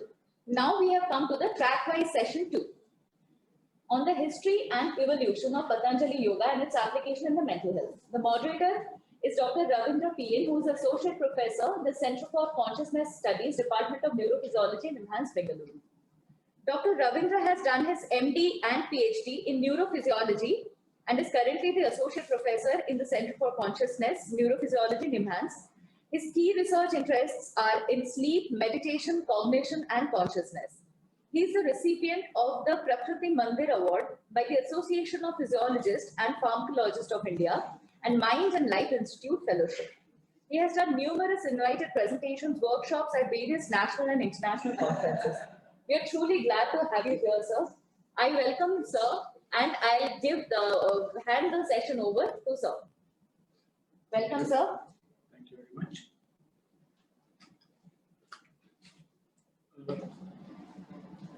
Good evening to all of you.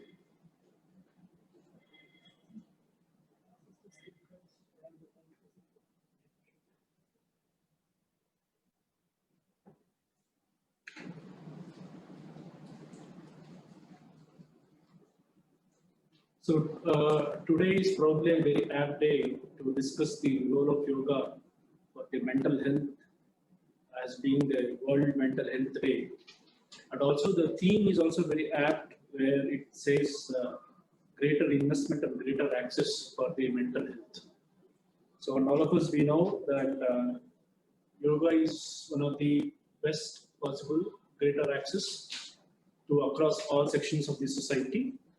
And also, we know that more and more people are really investing their time and other resources for the therapeutic aspects of yoga in the mental health, both from the clinical side and also for the from the research point of view.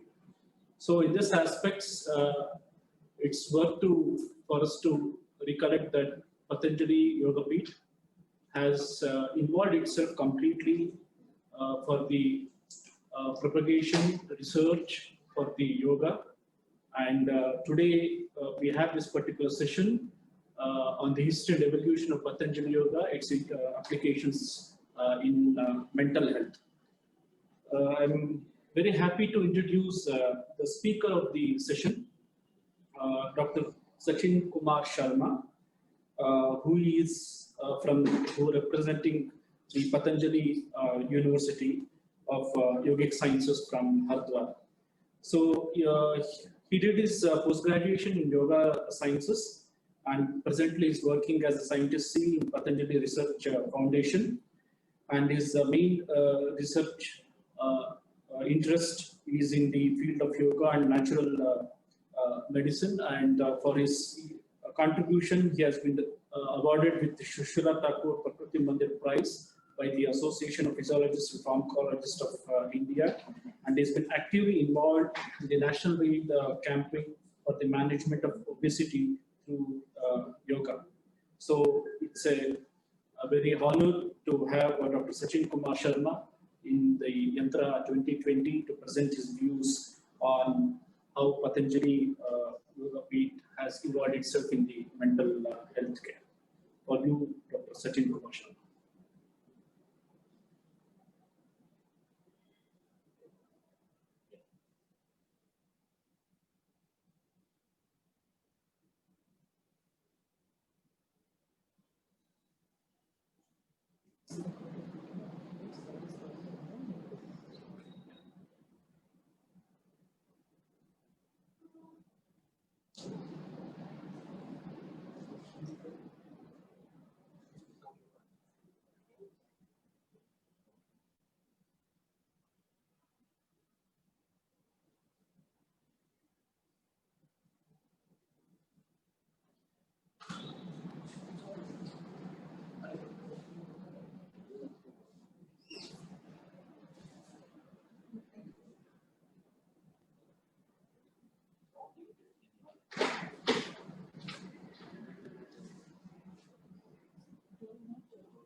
Greetings from Patanjali Research Foundation, Patanjali Yoga Haridwar.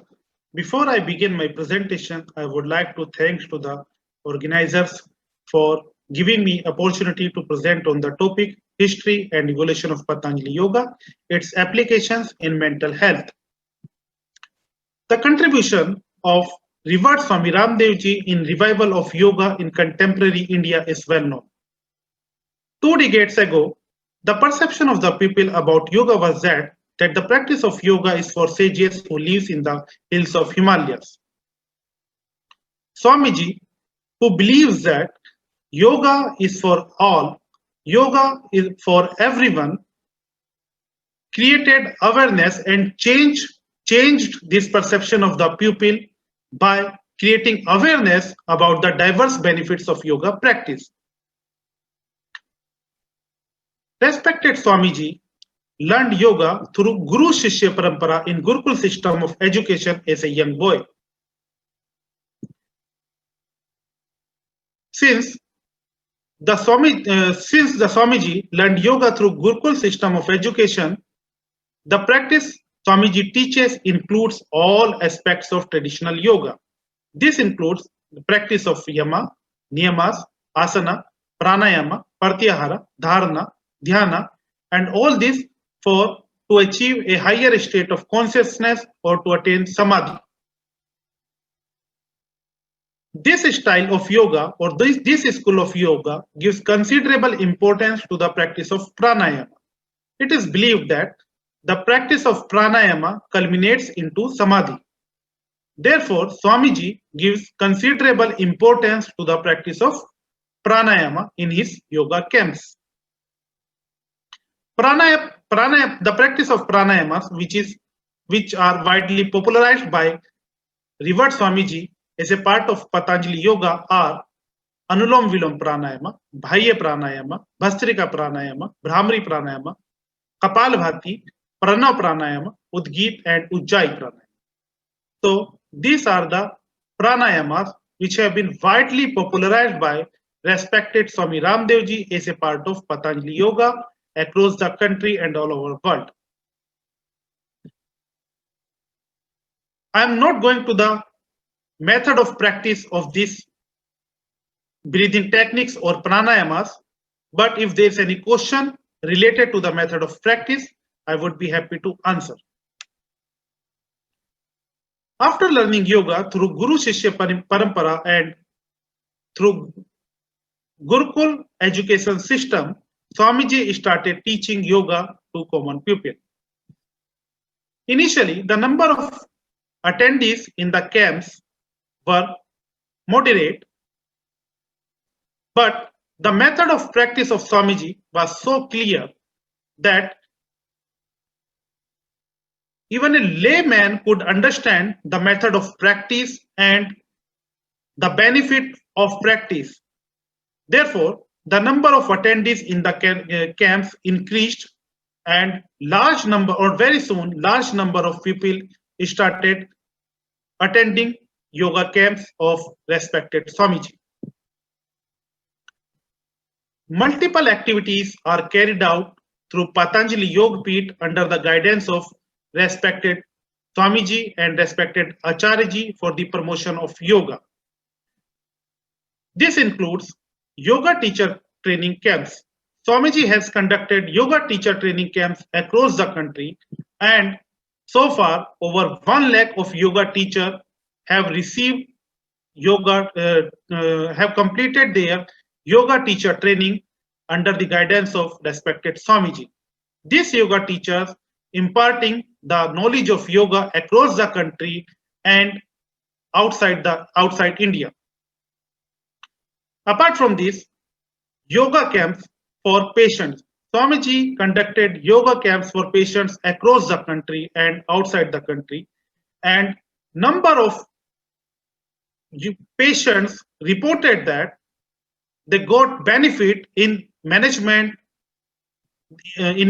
of their condition by practicing yoga under the guidance of Swamiji.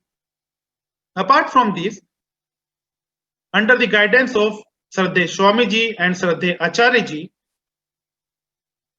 specific courses are run. Specific courses on yoga are run through a state university which is located in north of India in Haridwar, and the courses which are conducted through or which are run through this state university includes BA, BSc, MA, MSc in yoga as well as PhD in yoga and allied sciences. Apart from this, under the guidance of Swamiji and Shraddha Acharyaji, there's a yoga and Ayurveda hospital in which has a residential facility for over 5,000 persons who choose yoga, persons or patients with the different conditions who choose yoga and Ayurveda to treat or manage their condition. At present, 14 television channels having coverage in 150 countries, including USA, UK, and Canada, broadcast the yoga camps of revered Swamiji. Now, coming to the applications of Patanjali Yoga in mental health, so there have been number of studies have been carried out which assess the effect of Patanjali Yoga on mental health in different groups. So now I'm going to mention studies on children. So I will be mentioning 2 studies on children, and for example, you'll see this is the first study where the aim of the study was to assess the effect of yoga practice in school, effect of yoga practice on physical, cognitive, and emotional development of children. This was a randomized controlled trial where 98 children were randomized to either yoga group or physical exercise group. The children who were assigned to yoga group received a yoga program for 3 months, whereas the physical exercise group received a physical exercise program for 3 months. All were assessed for the measurements relevant to physical fitness, cognitive functions, and emotional developments before and after 3 months of yoga and physical exercise. After 3 months, both groups showed significantly improved physical fitness, better cognitive functions. However, the yoga group alone showed improved self-esteem. The relevance of self-esteem in mental health can be understood from the next slide. Low self-esteem in children is associated with increased risk of anxiety, depression, and academic stress, which is recently reported by, the study is recently reported in Frontiers in Psychiatry. While the previous study carried out or assessed the longitudinal effect of yoga on physical, cognitive, and emotional development in children, this study was carried out to assess the effect of a single yoga breathing technique called high frequency yoga breathing on attention and anxiety in preteen children. The study was a self-assay controlled trial where 61 children were assessed for high frequency yoga breathing, breath awareness, and quiet sitting on 3 separate days. The children were the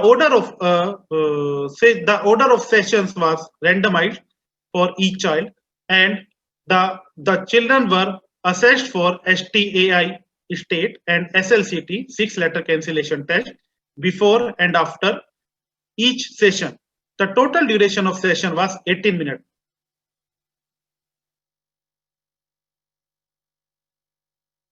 This is the result of the study.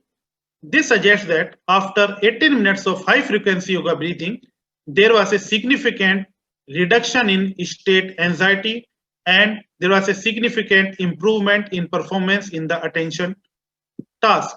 So the study suggests that the practice of high frequency yoga breathing is useful to improve attention and in reduction of anxiety in children. Now, coming to the another group. Now I'll be presenting about studies, at least 2 studies I'm presenting here on persons with specific occupations. So teachers plays. So this is the study which was carried out on school teachers, and teachers plays very important role in building nation. Teachers' emotions affects their quality of teaching in classroom. Hence, based on this background, this study was planned to assess the impact of yoga on teachers' self-related emotions. In the study, 118 teachers who underwent a yoga program were compared with same number of teachers who carried out their routine activities. All were assessed for mental well-being and state trait anxiety inventory state before and after 15 days of intervention, and in case of control group after their routine activities, daily routine activities. And this is the result of the study. After 15 days of yoga program, there was a significant increase in overall mental well-being, and which was increased by 5.84%, and there was a decrease in state anxiety scores which was reduced by 4.48%. The study suggests that yoga improves mental well-being and reduces state anxiety in school teachers. This is another example which this study was carried out on border security force personnel. BSF personnel plays a very important role in safeguarding the border of nation. Their job requires heightened level of vigilance. Heightened level, increased vigilance or hypervigilance is associated or leads to increased anxiety, sleep disturbance, and which in turn leads to poor vigilance. In this study, this was a comparative control trial. In this study, border security force personnel underwent a yoga program and were compared with security personnel who were recruited from a security agency, and those people were underwent a physical exercise program. So BSF personnel underwent a yoga program for 9 days, whereas the security personnel who were recruited from a security agency underwent a physical exercise program for 9 days. After 9 days, after 9 days of yoga, BSF personnel showed a significant increase in vigilance and decrease in state and anxiety with improved sleep, while the security personnel showed improved vigilance after 9 days of physical exercise. Now, coming to the another group of another group of participants. Now we are going to this. Now I'm going to present about the studies on patients with chronic illness. So, chronic illness is associated with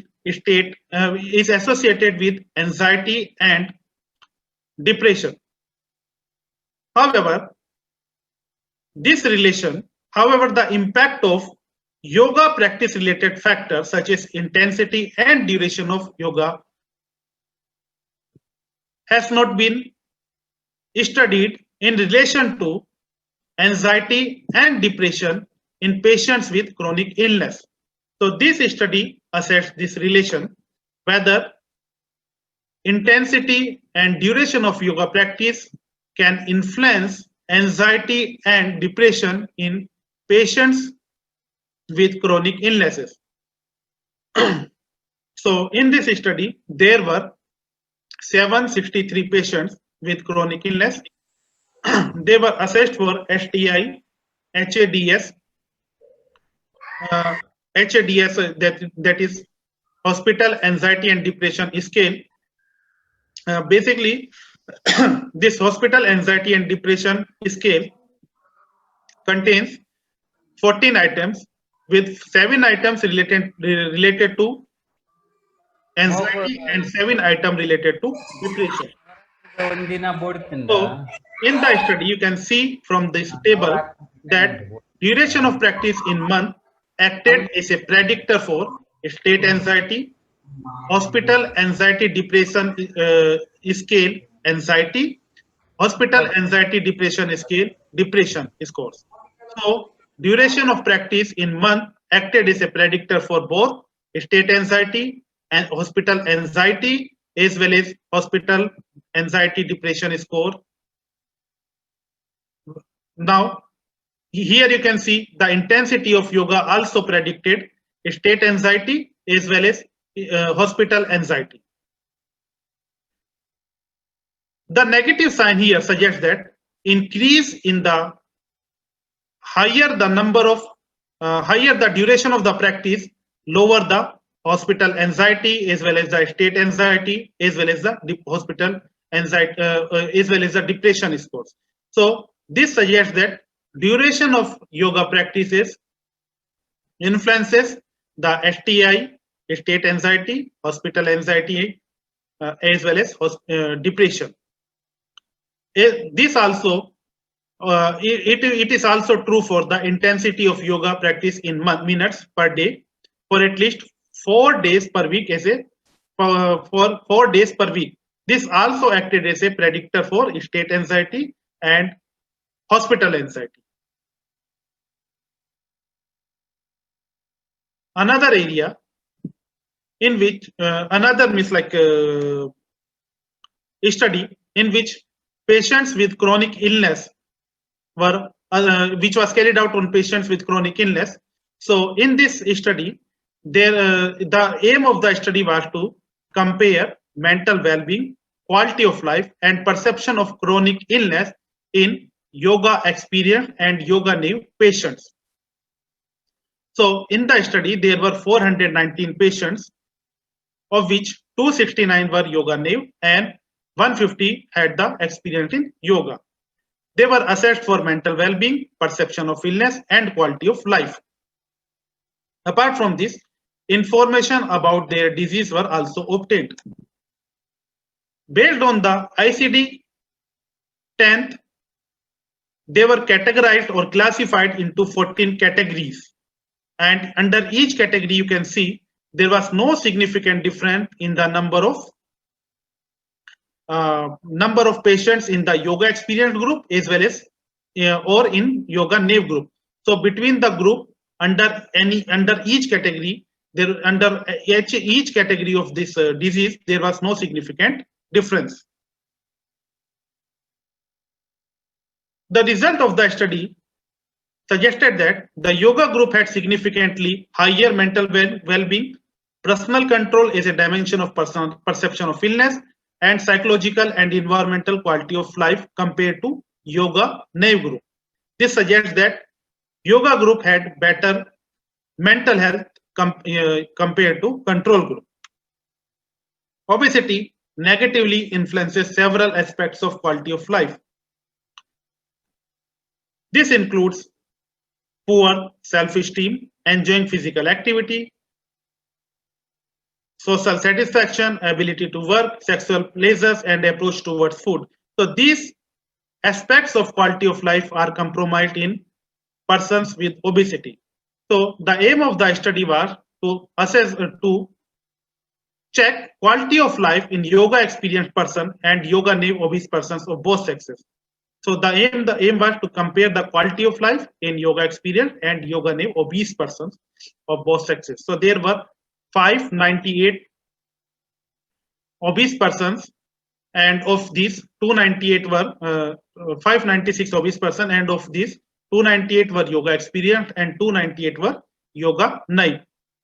And after adjusting, and they were the data they were assessed for their quality of life, and when data was analyzed, the data was analyzed using this linear regression model, and the covariates or this confounding factors such as age, gender, and BMI were when these were adjusted, then self-esteem, the 4 domains of quality of life, showed significantly high in the 4 domains of quality of life. The yoga group showed significantly better quality of life compared to yoga NIV group. This includes self-esteem, enjoying in physical activity, social satisfaction, ability to work. In these 4 domains of quality of life, yoga group had better quality of life compared to yoga NIV group when the data was analyzed using linear regression analysis, and it was adjusted for age, gender, and BMI, as this could influence the outcome of the study. Another area where we have worked we have worked in the Patanjali Research Foundation is the Bihar flood survivor. This study was carried out on the Bihar flood survivors, and so there was a flood in Bihar in 2008 at the bank of Kosi River when the Kosi River was flooded, and the flood survivors experienced lot of emotional distress, and therefore this study was planned to assess their study their emotional distress in relation to yoga. So this is the Cancer diagram, and from the Cancer diagram you can see there this 1089 flood survivors were assessed for the eligibility of this. Only 92 were found eligible for the study, and of these 11 were allocated to yoga group and 11 were allocated to wait list control group, and they were assessed for 4 symptoms of distress through using the visual analogy scale. What were the symptoms of distress? What were the symptom of distress they were assessed for? These were fear, anxiety, sleep disturbance, and sadness. In addition to this, they were assessed for the heart rate variability and rate of respiration. The result of the study suggests that after 7 days of yoga, there was a significant decrease in sadness in the yoga group and an increase in the anxiety in the control group. This is a published study in BMC Psychiatry, which was published in 2010. So I would conclude my presentation with the quote of Swamiji, that is, योग मनुष्य के मानसिक, शारीरिक और आध्यात्मिक ऊर्जा को बढ़ाता है. Yoga improves mental, physical, and spiritual energy of the person who practice yoga.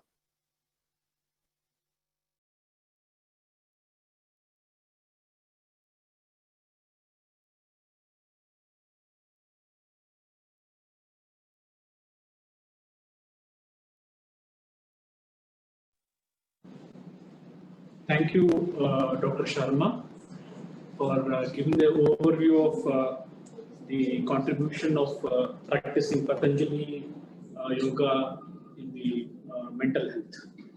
So there are a couple of questions in the chat box. One of the question is, what is the uniqueness of Patanjali yoga when compared to other practices?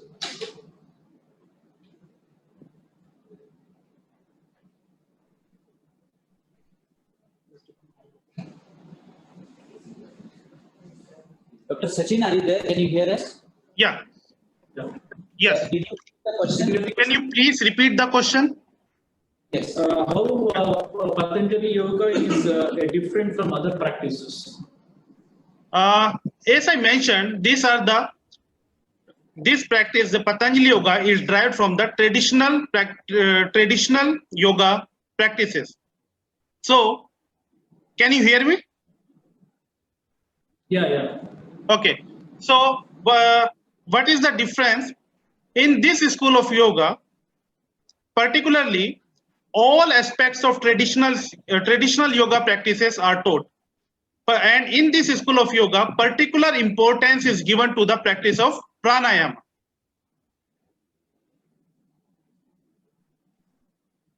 Okay. And so in one of your study, you told that high frequency breathing has reduced the anxiety in the pre-teen operation. So out of Kapalabhati and Bastrika, which was used, and is there any difference between these two practices in bringing the modulation in attention and anxiety? If so, how it happens? I just missed this. I'm not able to hear you clearly. I think it's what I understood. You are asking. You are saying that what was the high frequency yoga breathing? Whether it was Kapalbhati or Bhastrika. So it was the It was the practice of Kapalbhati, where children practice the Kapalbhati practice at the rate of 45 to 60 breath per minute. And what is the difference between Bhastrika and Kapalbhati, which is, I think, your second question. So in Kapalbhati is active inhalation, whereas in the practice of Bhastrika, inhalation and they say therefore the ratio of the inhalation and exhalation is same. So it is deep inhalation and deep exhalation, whereas in the Kapalbhati, it is active exhalation. So will the practice of Kapalabhati and Bastrika will have a different effect on attention and anxiety? Or the effect will be the same? So far, we have studied this Kapalbhati in relation to anxiety and performance in this task, but we have not studied so far Bhastrika, and Bhastrika have been shown to improve the reaction time. So we have studied that in the different context, but not in relation to anxiety. And so there's one more question in the chat box, Dr. Sharma. They are asking that how does yoga modulates perception? By creating this, by making people more aware about them, by reducing anxiety. So perception of illness is that people, if there's a two, means like if it is a positive perception or negative perception. So by creating awareness, by making them reducing their anxiety, by improving their mental health, their perception of illness decreases.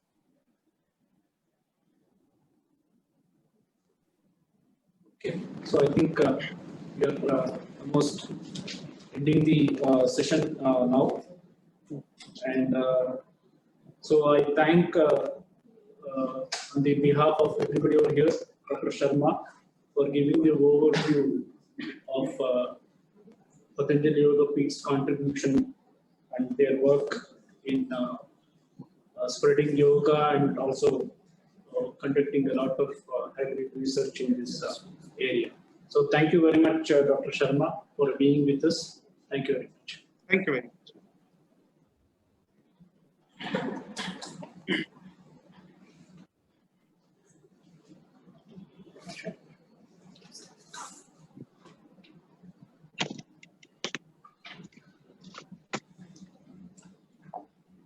Thank you, sir. Before you leave, we would like to hold you for a while. I would request Dr. Malla Bhaskar Rao, sir, to present the felicitating memento to our speaker, Dr. Sachin Sharma, and Kankan Gulati, she'll from the yoga therapist from NICY, that is the Department of Integrative Medicine, NIMHANS, will receive the award on your behalf, sir, and we'll courier it to you.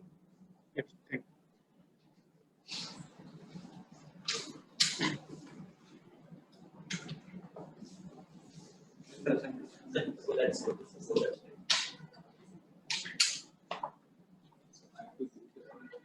Madam, you speak here. Here, camera.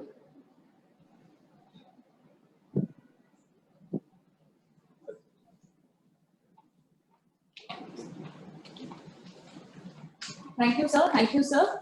Thank you, Pankaj. Now I would request Dr. Ramesh, the previous speaker, to felicitate our current moderator, Dr. Ravindra. Sir, please.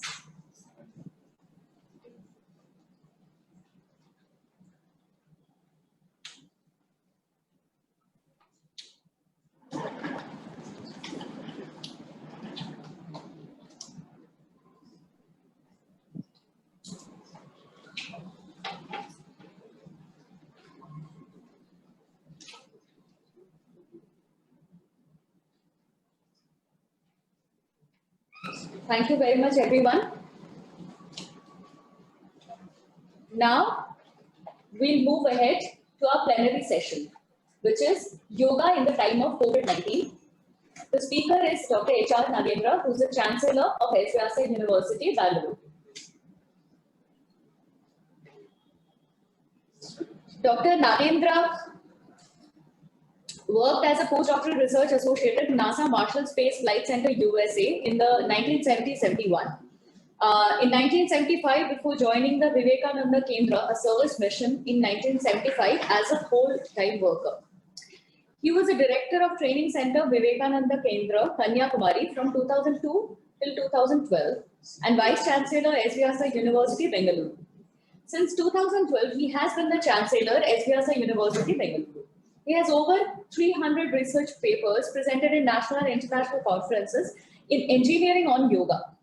He is the editor-in-chief of iJoy, the International Journal of Yoga, iJoy PPP, that is the International Journal of Yoga Philosophy, Psychology and Parapsychology, the editor of the monthly magazine Yoga Sudha, and on the editorial board of monthly Yoga Bharati, Yoga Life. He has guided several students and scholars in different courses for their thesis and dissertations. Dr. Nagendra is a recipient of several prestigious awards, including Padma Shri Award by the Government of India in 2016, the Rotarian Award in 2016, FKCCI Karnataka Award in 2016, Alumni Award of IISc Bengaluru in 2015, Light of Yoga Award from Hindu Students Council, New Jersey, USA in 2015, Global Peace Award in UNO Hall from Sri Swami Madhavananda, World Peace Council, Vienna 2015, Bharat Gaurav Award in the British Parliament in 2015, Kannada Rajotsava Award for Organization in 2010, International Yoga Grandmaster Award from Portuguese Yoga Confederation in 2013. He has been the chairman of ITY Task Force Padma Award Committee member, etc., the chairman of a documentation committee set up by CCRYN under the Ministry of Health and Food, Government of India, the Vice President, Indian Yoga Association, the member of the Governing Council of Central Institute of Yoga Research, New Delhi. He is also the member of the Working Group of Experts for Planning Commission under the Ministry of Health, Indian Systems of Medicine. Now we welcome Sir to start his session, the plenary session in this YANTRA 2020 Day 2. Thank you, sir. Thank you for coming. Thank you very much. It is so wonderful to see NIMHANS coming forward to organize this wonderful conference in a very unique way. I could see the inauguration yesterday, so aptly conducted and done with perfection and accuracy. I congratulate Dr. Gangadhar, the former director, and Dr. Gurraj, the present director of NIMHANS, and the whole team of the Center of Integrative Medicine. And today, I would like to share with you some of the research dimensions of how yoga could be helpful in the times of COVID-19. So essentially, when we look at the pandemics of the communicable and non-communicable diseases, it is based on the organ-based knowledge base. The organ-based science is like the blind man and the elephant. We had one wonderful case of Dr. Giorgio Niora, a very famous cardiac surgeon in Milano, Italy. And he was on a deathbed because of the severe COVID-19. And he took to the teachings of yoga and the practice of yoga. And you see what he says. He says, "Thank you for your contribution. We are spreading your methods, activating yoga instructors to follow COVID patients at home on 23rd March 20. So in 17th April, I thought of you with a little oxygen in the brain. Yoga made me think besides my surgical science in a moment. In a moment, there was life and courage. As a doctor and patient with COVID, with breath after breath is life. So I dedicated my life on behalf of all 120 Italian doctors who died in this period in Italy to yoga or India. That is a wonderful message he gave, and since then he has been able to help thousands of people in Italy. So what is the essential research that we have done? We have published this, our first paper, a perspective on yoga as a preventive strategy for coronavirus. We know that stress disturbs immune functions. So we had a lot of work earlier, yoga for communicable diseases, influenza. Then meditation reduced severity in acute respiratory infection, 39 and 40. Yoga in HIV, we had worked, and we had published a paper in different journals, and that was in 2016, in which we have shown the reduction in depression scores, yoga versus control, a randomized control trial, increased in CD4 counts, and viral load decreased, cognitive function improved, quality of life improved. We have been able to show yoga and HIV. And our work, yoga and tuberculosis, which was published by our team in respirology in 2004 itself. It was for 48 people, a 2-month trial. The sputum positive cases were taken, no prior ETT, 20 and 55 years. Earlier sputum AFP negativity, conversion at 4th week. Negative sputum culture at 2 months and 30, and so on. All improvements were seen. So this is the background.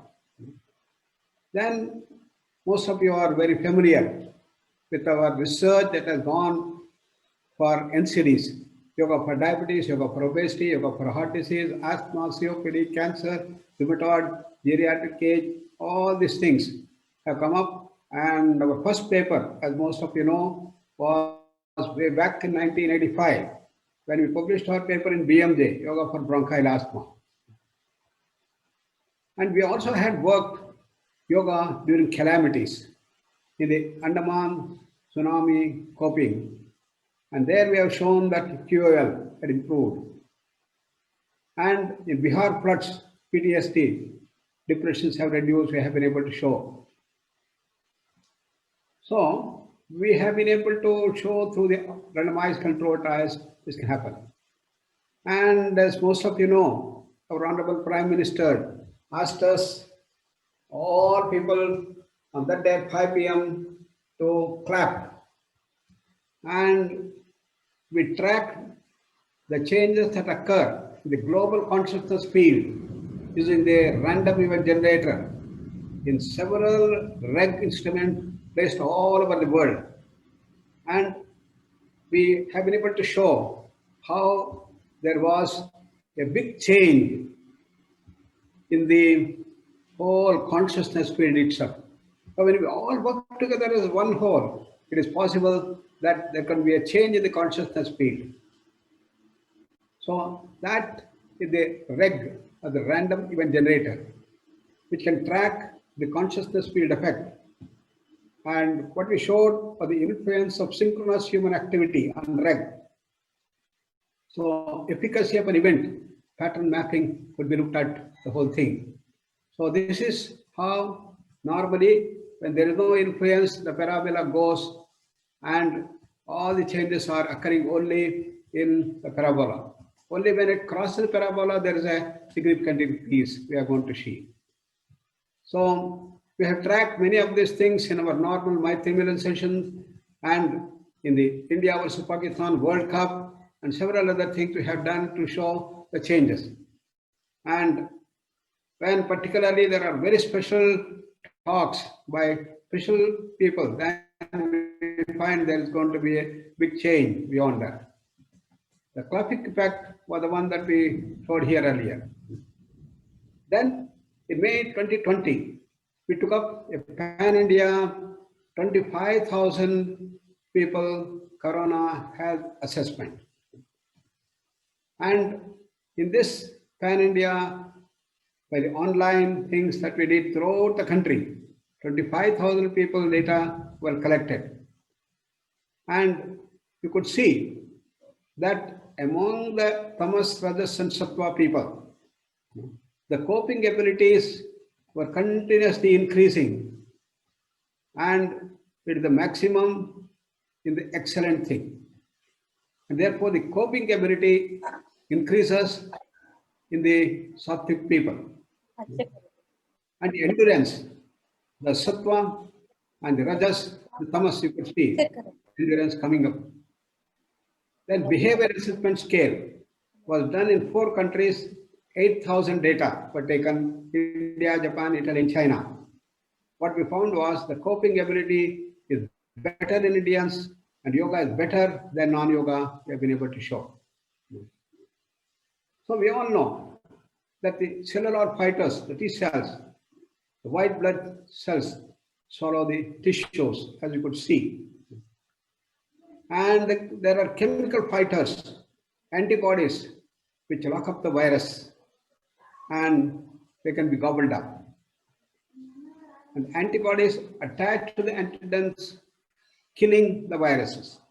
We know the size of the corona is a very small thing, but it is the biggest among all the viruses we have found so far. We have the coronavirus 0.025 microns, and the WBCs are 100 times bigger than that. Therefore, we have enough capacity to throw away or eat up the coronaviruses. The number of coronaviruses can enter through the nose could be maybe thousands or millions, but we have billions of WBCs. So there is all the good possibilities that our immune system will take care of this thing. But if you do not keep our immune system healthy, strong, well balanced, you have a problem. Why does that happen? Stress. You know that stress is an immunosuppressant factor. And you're all familiar with this, in which we have been able to show that yoga could be very big remedy for that. Stress and corona. The psychoneuroimmunology is the essential feature, PNI axis, and through the stress, the immune systems are weakened and can succumb to the corona. So, what is that which you call as stress? That is the emotional things. Kama, krodha, lobha, moha, mada, matsarya, anger, greed, jealousy, hatred, infatuation, fear, tensions. All these things will trigger the emotional context, which in turn is going to bring about these changes that is very well known. So stress is an imbalance, sympathetic dominance, and this is the reason for the dimension that we see. So there are essentially 2 concepts from traditional texts. One is understanding the body, the Panchakosha. Second is the stress. All of you must be quite familiar about these 5 layers of human existence. And we have been able to show how the stress is started at the Manomaya Kosha and comes down to the Pranamaya and the Annamaya Kosha. And in that we have the Anadhija Vyadhi and the Adhija Vyadhi. The Anadhija Vyadhi is the infection diseases, the viruses, in which the health is governed by the environmental tolerance, immune system, and the viral count. What is the role of MMM? No? You could see the role of yoga these things. Solution is emotional stability. MMM means the mastering the monkey mind. As often our Dr. Nagaratna uses this term, we use the technique, mind sound resonance technique for stress management. We use that. So we give very deep rest to the entire body-mind complex. That deep rest given by IRT, QRT, DRT, and cyclic meditation. We know that half an hour of cyclic meditation can bring down 32% reduction in the metabolic rate, while 6 hours of sleep can reduce the things, everything. So these are all the techniques that we had developed, corrections at all levels of existence. So these are the techniques that we developed as the module to deal with the COVID. For people below 16 years and 16 to 60 years and above 60 years for prevention and promotion of positive health. You are all familiar with the standing, sitting and others. We know that the humming greatly increases the nasal nitric oxide. It has been well published in the American Journal of Respiratory and Critical Care Medicine. And the sinuses produce the nitric oxide, a protective antioxidant. The nasal nitric oxide levels increase 15-fold during the humming compared with the quiet exhalation.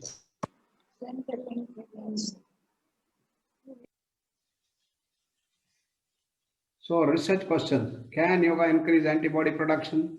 Do senior yoga practitioners produce antibody earlier? These are the questions that were raised. So in a webinar, these things were addressed to a great extent. Animal studies, Dr. Chayanand Chandigarh. So the peripheral blood stem cells isolated from the yoga practitioners and controls, pre and post, characterized for various stem cell markers and so on. So these things have been shown, and it was suggested in the webinar that upon sacrifice of mice, tissues will be harvested, analyzed, cytokines, and the neurobehavioral and electrophysiological assays analyzed for rescue of function effect of transplantation. And in the cell culture studies, to understand the mechanism in concordance with animal studies, stimulation of cell cultures with serum derived from yoga practices. And these are all the things that were studied in the whole thing. And these are the things that have been taken up in the whole study further, and it's going on in the encounter. That gives a broad outline as to how yoga will be extremely useful. And thanks to our Ministry of Health and Family Welfare and also the Ministry of Ayush, who have confirmed, and they have been able to accept and mandate the practices of yoga on one side and bringing the Ayurvedic dimensions as very effective for dealing with COVID. As we don't have vaccine, we don't have medicine, we have been able to use these techniques to strengthen our immune system. That is a good remedy as far as it concerns today. And therefore, I place on record the wonderful work done by our team, also in association with Chandigarh PGI and many others who work for these things, and see that the work went nicely throughout the things, and we have been able to now bring about some good publications in the whole encounter. So that gives you the broad outline as to how yoga could be useful in the difficult times of COVID-19. Thank you very much. Namaskar.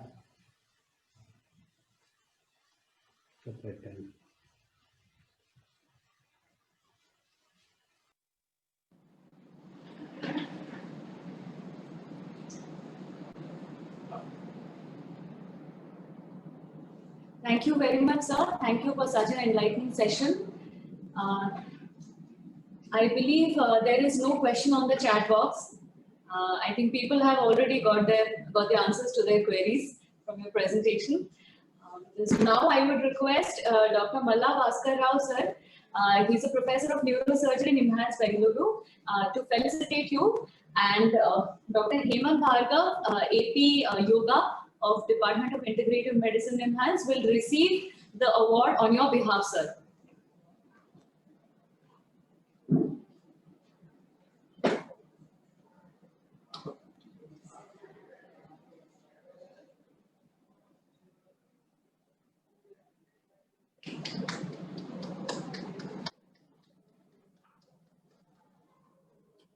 Thank you, Guruji. Thank you.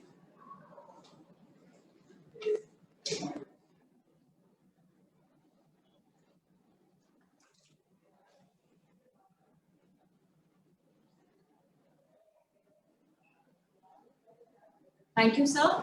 Thank you again. We now move ahead to our next section, which is the research symposium. We would like 2 to 3 minutes to prepare for the research symposium and start it.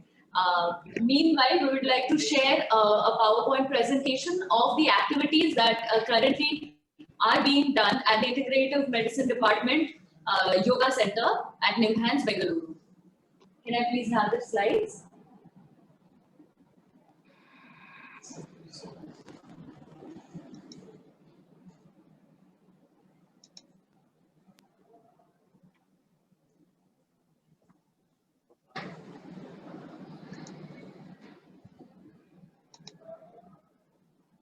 So there are sessions for children, so yoga for children. There are 2 batches, 5 to 10 years age group and 10 to 15 years age group.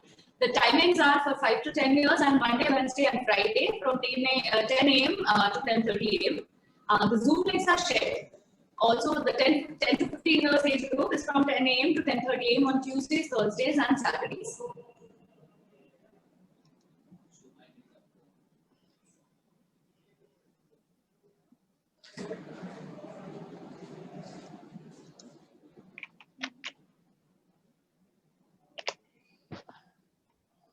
There is also a session of yoga practice for health promotion during COVID.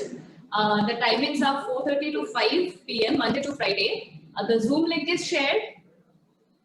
We have already mentioned the caution, which again will be reinforced during the session.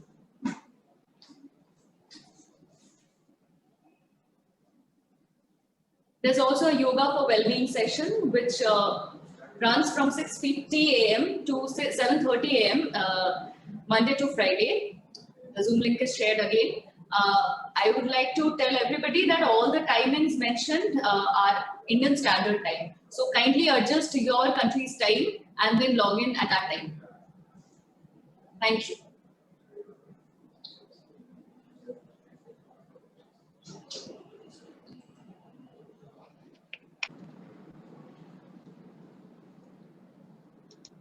Welcome back, everyone. So we are going to start the research symposium. The first session is on an overview of yoga research. The moderator is Dr. R. Nagaratna, who is the director of Arogya Dhama, S. Vyasa University, Bangalore.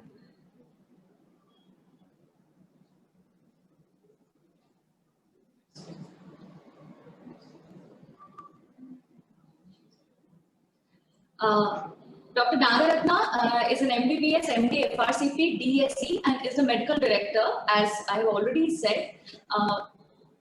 This institute, this Arogya Dhama in S. Vyasa, is a 250-bedded teaching hospital of integrative medicine that combines evidence-based integrated approach for yoga therapy or IAYT, including disease-specific asanas, breathing techniques, meditation, yogic diet, and yogic counseling with modern medicine, Ayurveda, naturopathy, acupuncture, physiotherapy, offered to patients with different non-communicable diseases under the supervision of a team of experts in each of these specialties.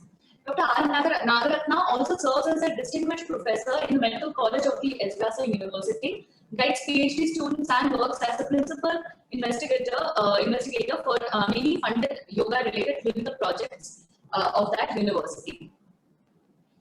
She is a recipient of BSc award from 2 universities, Vivian Fonseca and Nagendran Family Diabetes Research Award from American Diabetes Association at California in 2019 and Kannada Rajotsava Award in 2019 from the Karnataka government for her contribution to yoga research and free service to humanity at Arogya Dhama since 1985, apart from many other awards from governmental and non-governmental organizations. She is a member of yoga-related policy-making national committees of WHO, Niti Aayog, University Grants Commission, that is UGC, NAAC, and Indian Yoga Association. She has authored around 111 publications in peer-reviewed high-impact journals and written 12 books on yoga for different NCDs, including cancer, diabetes, heart disease, asthma, spinal problems, and contributed a chapter in 2 books on yoga research and women's problems. She has published DVDs and given a TV series on yoga therapy also. We welcome you, ma'am. Now I'll hand the session over to you.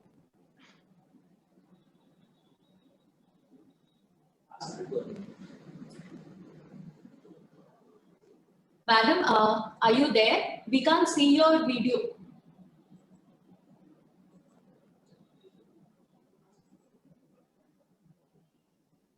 Madam, please unmute you and please start your video.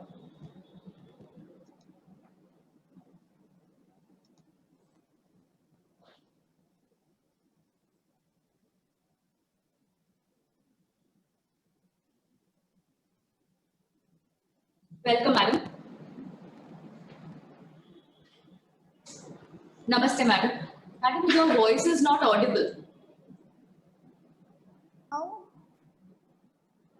Is it okay now? Can you please be a bit louder, ma'am? Am I audible now? Ma'am, you're audible, but the voice is not very loud. Can you please keep the mic closer to your mouth, ma'am? Yeah. Okay. Is it any better now? Yeah, it is fine now, ma'am. Thank you. Okay. Namaste. Namaste, Dr. Khalsa. Namaste. Namaste. Namaste. Nice to see you after a long time. I welcome the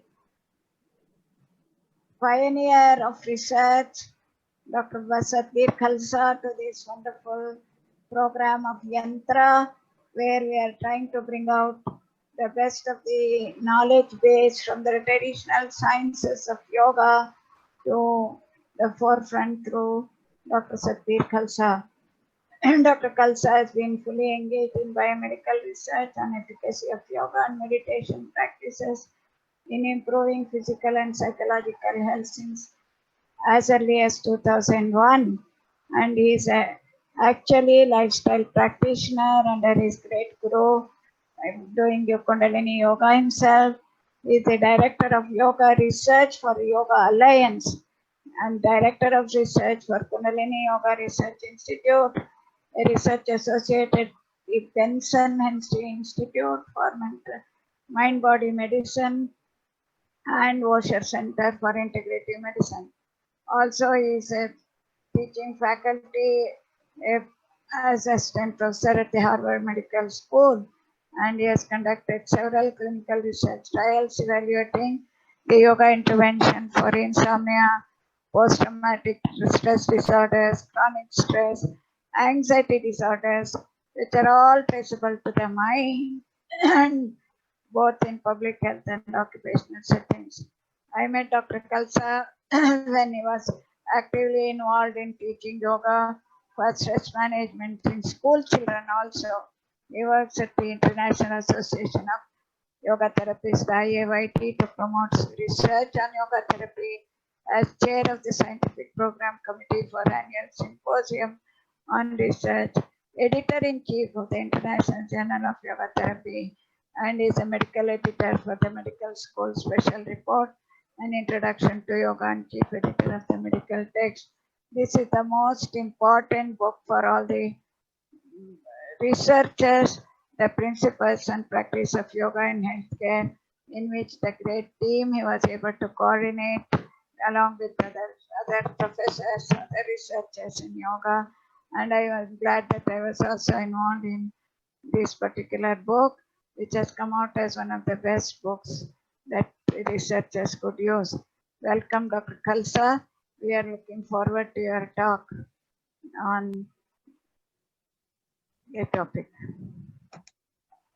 Thank you very much, Dr. Nagaratna, and it's a pleasure to see you again. It's Yeah. been too long given the pandemic, but hopefully I will be able to visit SVIASA again. I want to thank the conference organizers for the invitation to present, Dr. Varambali, Dr. Bhaskar, and all the other organizers. If someone can please enable my screen sharing, it is currently disabled. I'm not able to share my screen. So I'm hoping to share with you over the next 30 minutes a review of all of the yoga research that's been done. I think that is a monumental task. I usually do this in workshops, which takes 3 hours to do, but I will try and condense this and make some of the major points that are important to make. So I'm now going to share my screen. So this is an overview of yoga research. I will be focusing on mental health later on in the presentation, but I wanted to start with a review of the basic research. There's been an enormous amount of basic research that's been done on contemplative practices, including yoga and meditation practices, and this has given us a phenomenal understanding of the underlying mechanisms of how yoga is affecting our psychophysiology. And this has manifested in a number of review papers which has summarized this research. And I just highlight some of these papers here. This paper in 2019 addressed the mechanisms of how yoga reduces stress. This paper looked at yoga and immune functioning. In 2015 was a review of neurophysiological and neurocognitive mechanisms. 2015 also yoga reduction of stress. And then in 2014, potential self-regulatory mechanisms of yoga for psychological health. And so I wanted to do a brief review of and a summary of what this research looks like. We've also summarized this work in our textbook, The Principles and Practice of Yoga in Healthcare, and chapter 4 has really summarized this research on the psychophysiology of yoga. Going back historically, some of the early research that identified the physiology and the psychophysiology of yoga was done on advanced yoga practitioners in India, typically. This is probably the most comprehensive study of that kind.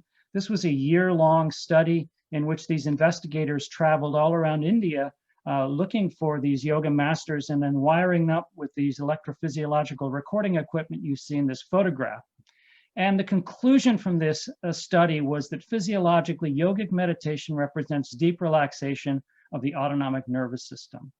Now, this is very significant from several viewpoints. Number one is that the autonomic nervous system was believed to be automatic and out of the control of will.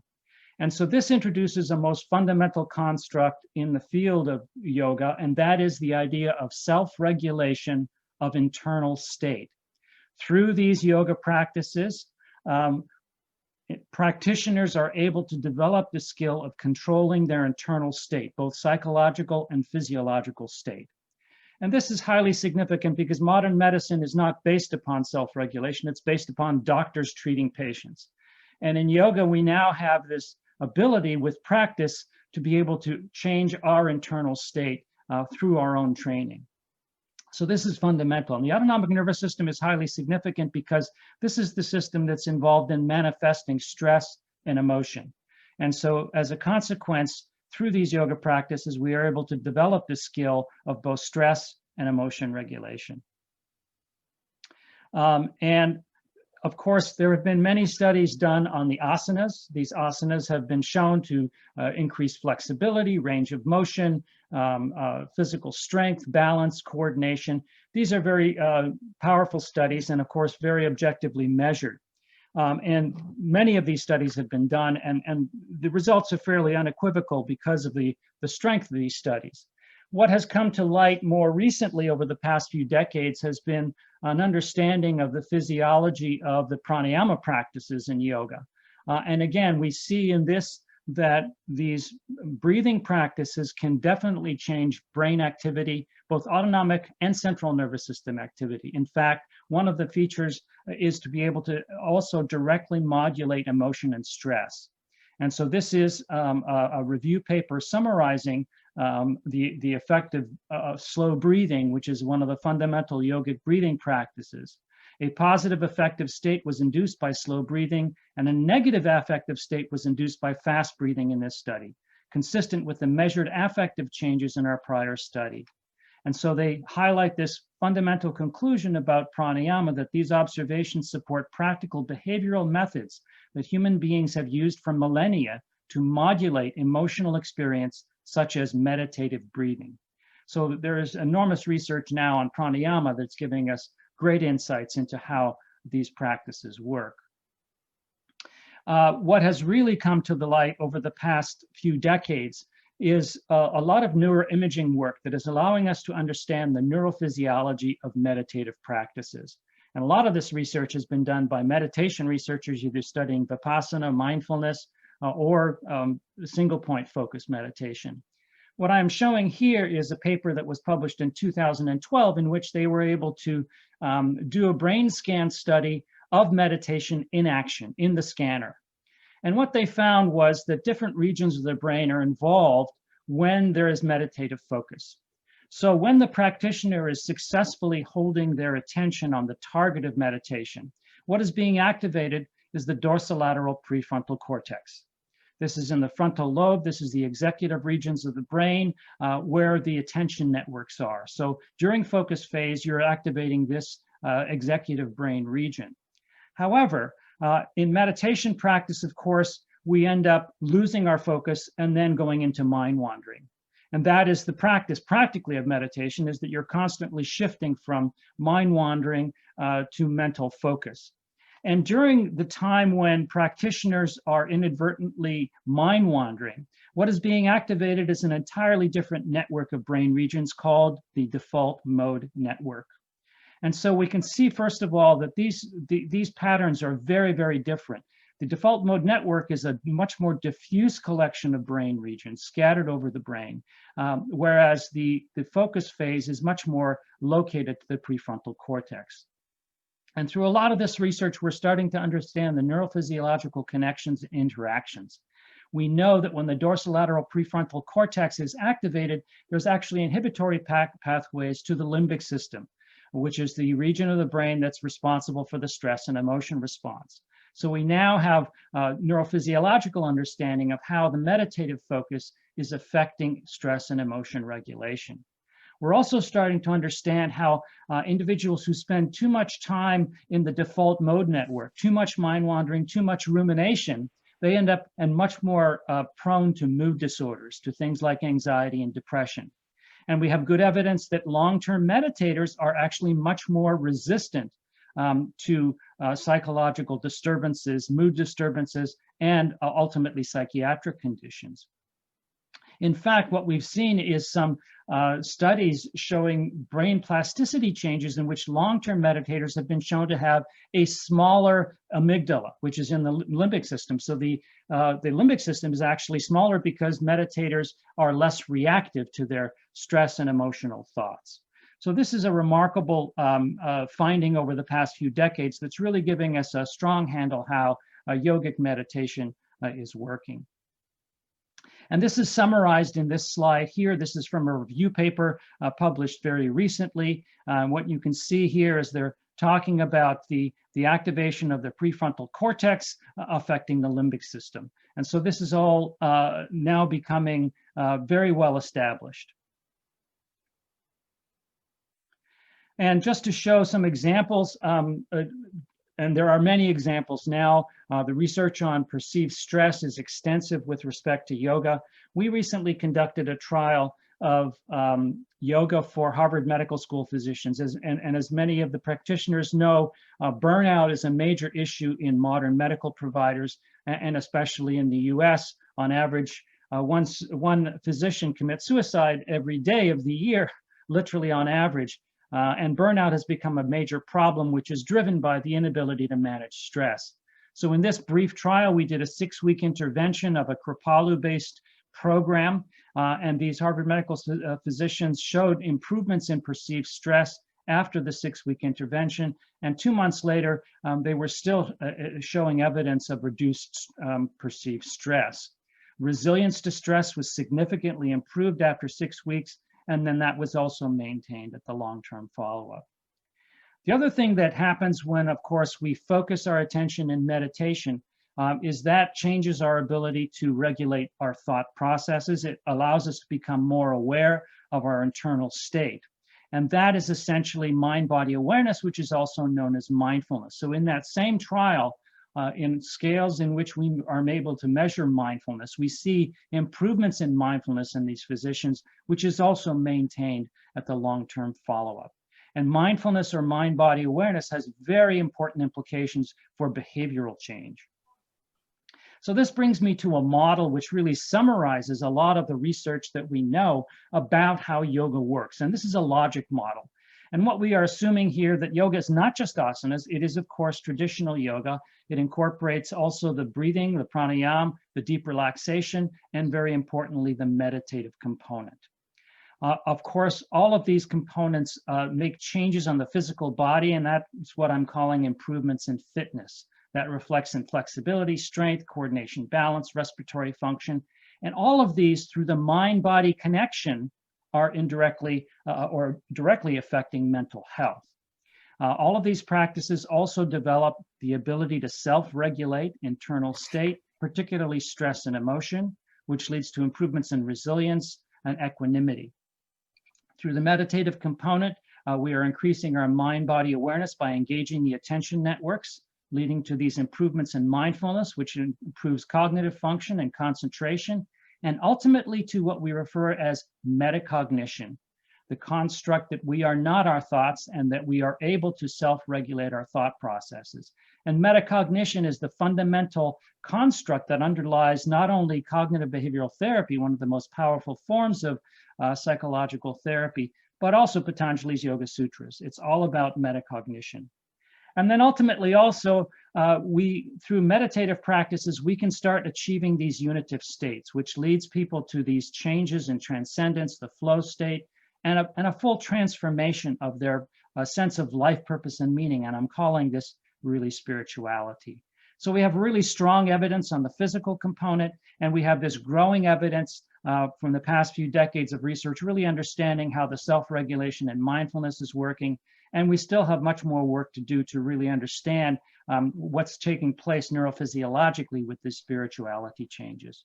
So overall, we're making these changes in global human functionality, which improves particularly mental health.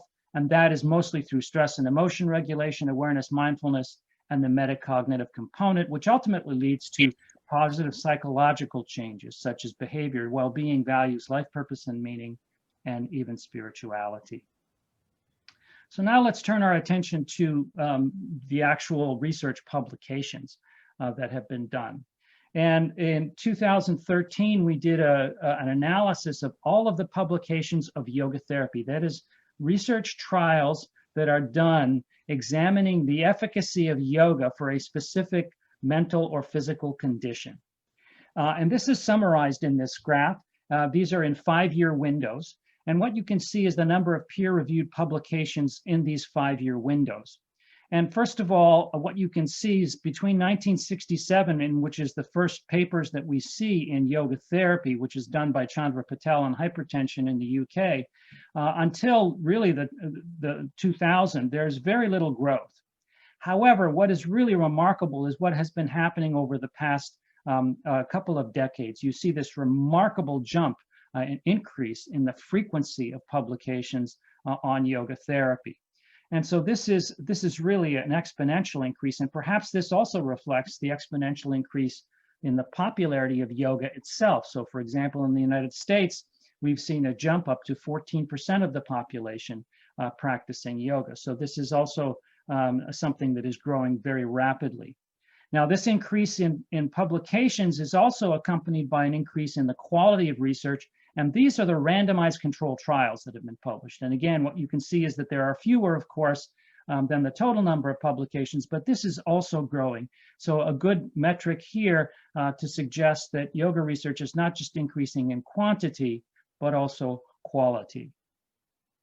And what we can see here also, and this is an update, of course, those statistics are from 2013. What I've done recently, just last week, or just a few weeks ago, was to do an analysis through PubMed. And what I did in this search was that I looked for all of the titles of publications in PubMed which have the word yoga and the word review or meta-analysis. And of course, a metric that tells us how many reviews of yoga and meta-analyses of yoga are being published is also a very important metric of how this field is growing. And what you can see again is this very powerful exponential increase.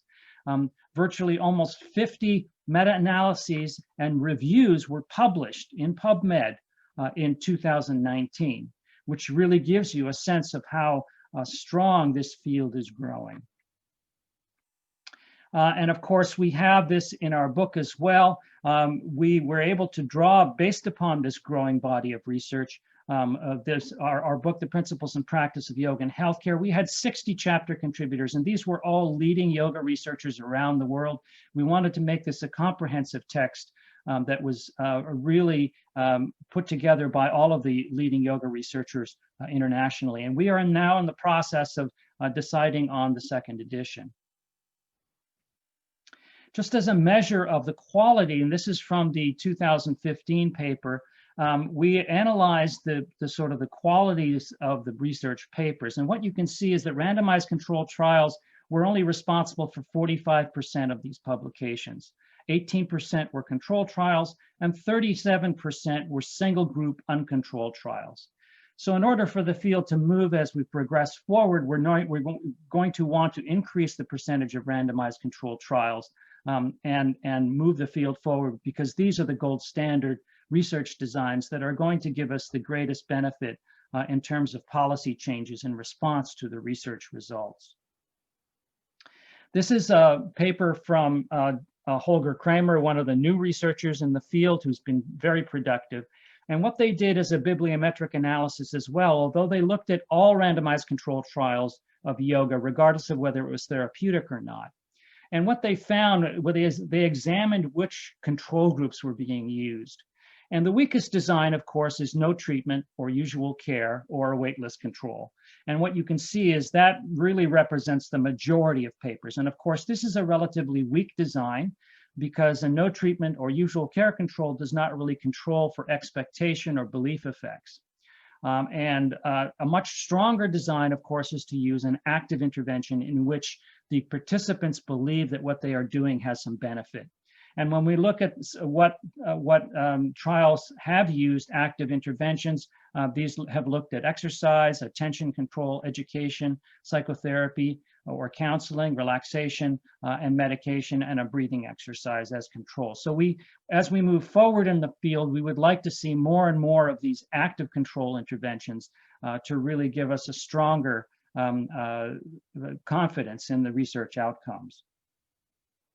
Dr. Kramer also looked at the fields of research or the particular areas of these publications. And as I mentioned, these were all randomized controlled trials. So the largest amount of research was really done on healthy populations. This is essentially the basic research on yoga.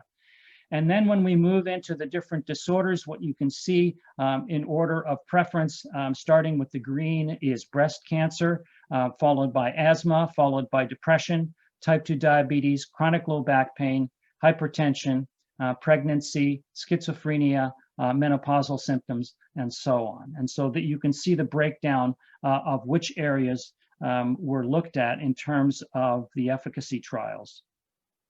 We also looked at that in our bibliometric analysis published in 2015 and broke this down in a different manner. We looked at mental health as being the largest contributor. This was mostly depression and anxiety. Cardiovascular disease was next, mostly hypertension and heart disease. Respiratory conditions, this was primarily asthma with some COPD. And then, of course, musculoskeletal conditions. This was largely driven by many studies on chronic low back pain. One of the major advances that's been taking place in yoga research has been the increase in research on cancer patients, yoga for cancer patients. The goal of this research, of course, is not to cure cancer, but to address the comorbid conditions that are associated with cancer, the stress, the emotional disturbance, the sleep disturbance, the degradation in immune function. Another area that's grown has been yoga and diabetes research, especially in India. Of course, diabetes is an NCD, which has high prevalence around the world. There were also neurological conditions, women's health, and obesity. Now, looking at turning our attention to mental health outcomes, these I did last week, and this was a PubMed search for the titles which had yoga and a review or meta-analysis and had mental health outcomes of one kind or another, whether it was stress or emotion or quality of life. And what you can see again is not as large as the entire population of yoga research, but nevertheless, you can see a dramatic increase in research over the past decade, in which the number of review papers on yoga studies with mental health outcomes is increasing. I also did an analysis of actual individual studies. And what I did was look at the word yoga in the title of the publication and a mental health characteristic term in the title, whether that was depression, anxiety, PTSD, any kind of mental health condition, including stress. And not surprisingly, the number of publications with stress was the highest contributor. Next, following that was depression and then anxiety. And this, of course, is no surprise because depression and anxiety are the two most common mental health conditions. Following that was a psychotic condition, specifically schizophrenia. What's been really remarkable has been the growth of research in schizophrenia, and NIMHANS has substantially contributed to that literature. There was also a number of studies looking at addictions, not just addictions, but addictive behavior, smoking, for example. And another area that's seen a dramatic increase has been trauma, post-traumatic stress disorder. There have been a number of publications starting to appear showing the benefits of yoga for PTSD. There's also been a number of studies looking at sleep and insomnia, and also remarkably, a body of evidence looking at body image and eating disorders. And this has also come up, and yoga seems to have some efficacy in this particular condition. So one of the results of this kind of work is that the more you publish and the stronger journals you publish in leads to the potential of there being consensus statements or guidelines. These are policy statements that are made based upon the research literature. And there are just a few of these. And one of these has been in cancer. This is published in Journal of Clinical Oncology, one of the leading oncology journals. And this was by the American Society for Clinical Oncology, based upon the integrative group that's looking at the Society for Integrative Oncology. And so the policy statement here recommends yoga for anxiety and stress reduction in cancer patients. Yoga is recommended for depression and mood in cancer patients. And yoga is also recommended to improve quality of life. And the value of these kinds of policy statements is this is what goes to the clinicians. This is what goes to the clinics. And so now clinicians become aware that yoga is an option for these particular outcomes for cancer patients. In terms of other mental outcomes, what is surprising is this paper in the in the journal Pediatrics, which is the American Academy of Pediatrics, a very strong journal.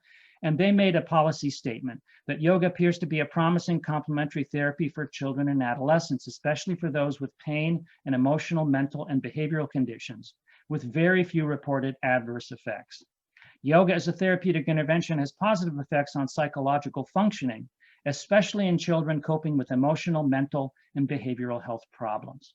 And the remarkable thing really about this policy statement is that we do not have very, very strong journals that we've published data on yoga in schools and yoga in children. And so the research is still fairly preliminary. Nevertheless, it was taken up by the Academy of Pediatrics and made into a policy statement, which is very encouraging. Another policy statement has actually remarkably also come out with eating disorders, despite the fact that there's very few publications in this field, and the publications are not in major journals. So what they concluded in these Canadian practice guidelines was that yoga, in addition to standard treatments, may be a reasonable option for medically stable youth with anorexia nervosa, bulimia nervosa, and other specified feeding and eating disorders. And this was set up, however, as a weak recommendation. Nevertheless, it did make it as a recommendation. Now I want to finish by sort of taking you on a tour through some of the major journals in which yoga has been published. And what I did for this analysis in this tour is I looked over the last 20 years, and I looked at the top 20 medical journals, the top 20 medical journals that had largely the highest impact factor. And among those 20 journals are actually two cancer journals. One is the Journal of Clinical Oncology, and the other is Cancer. And what you can see is publications in these journals.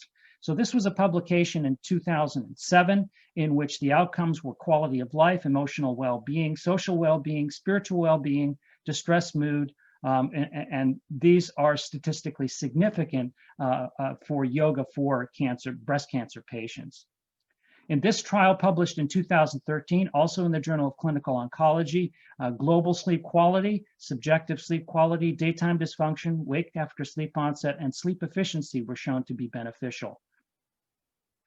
Also in the Journal of Clinical Oncology in 2014, this was a trial by Janice Kiecolt-Glaser, one of the leaders in the field of stress physiology.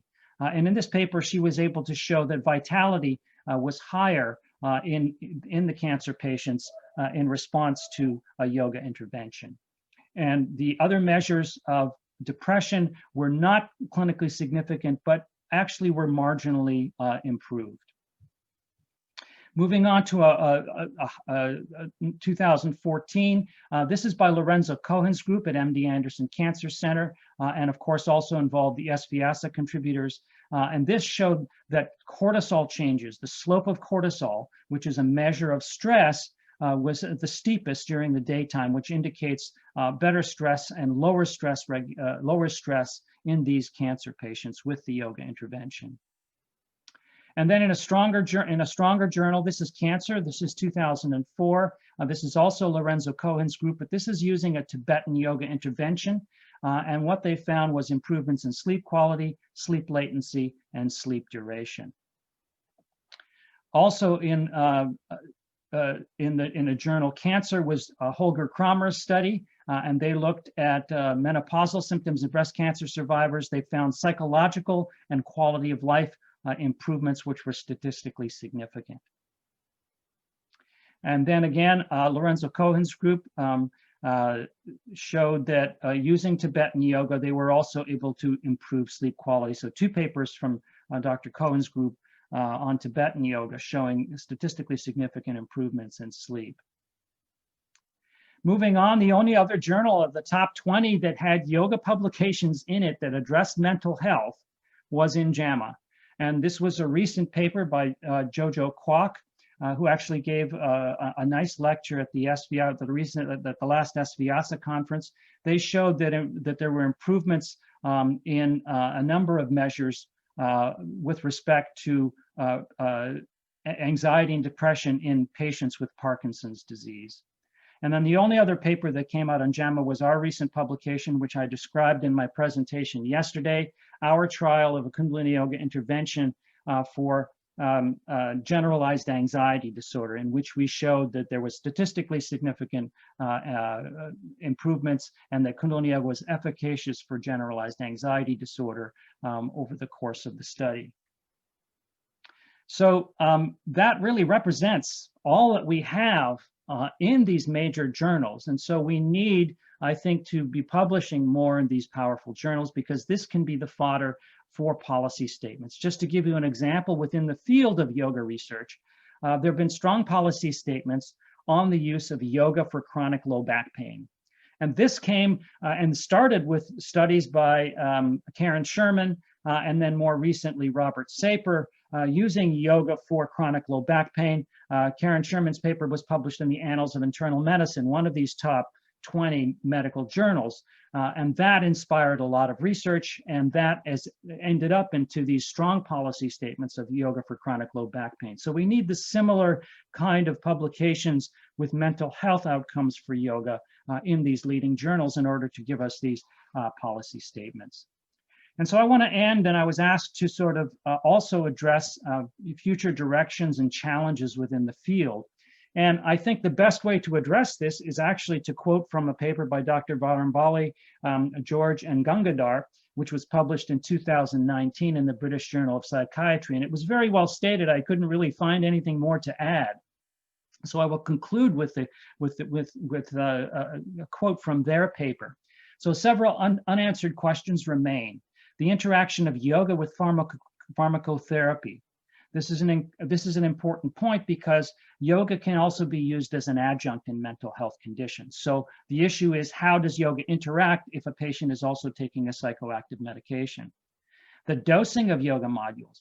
This is a critical issue, not just in yoga for mental health studies, but in yoga for all types of efficacious studies. What is the ideal duration of the entire practice? 4 weeks, 12 weeks, etc.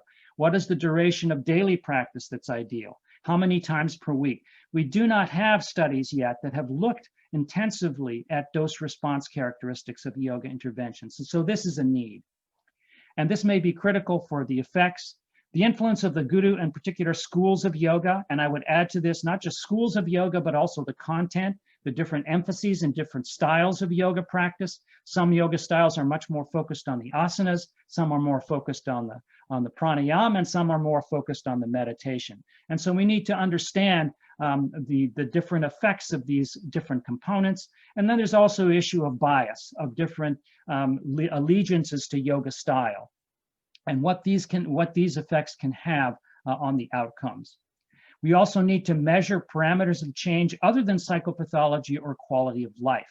Most of the measures, of course, in mental health are subjective, and that is in part due to the fact that many of the outcomes, such as depression and anxiety, are not measurable by any kind of specific marker. There is no marker that is the gold standard for measuring depression. It is done by an interview, the HAM-D. So we do need to start developing and finding more biometric measures of improvements in mental health conditions. Things like cortisol, for example. Some of these limitations may be overcome with pragmatic study protocols and the use of generic yoga modules. But measuring the quality and verifying the actual yoga practice are challenging. So this really addresses the practicality of the application of the yoga intervention. Now, yoga therapists would argue that they don't want generic yoga modules. They want to treat individuals individually. They want to do a diagnosis based upon Ayurvedic or Chinese medicine principles to really determine the specific characteristics of that patient's disorder and relationship to the disorder, and therefore tailor the intervention to the patient. I understand, of course, the need for generic yoga modules, because this, of course, will then make it more widely disseminable. And it's also more ideal for conducting research. So there is a tension here between wanting to become more targeted and more individualistic as becoming more generic. The other thing about measuring quality and verifying the actual yoga practice is an issue that's becoming very strong in all of integrative medicine. That is, we need to be monitoring and assessing the integrity of our intervention.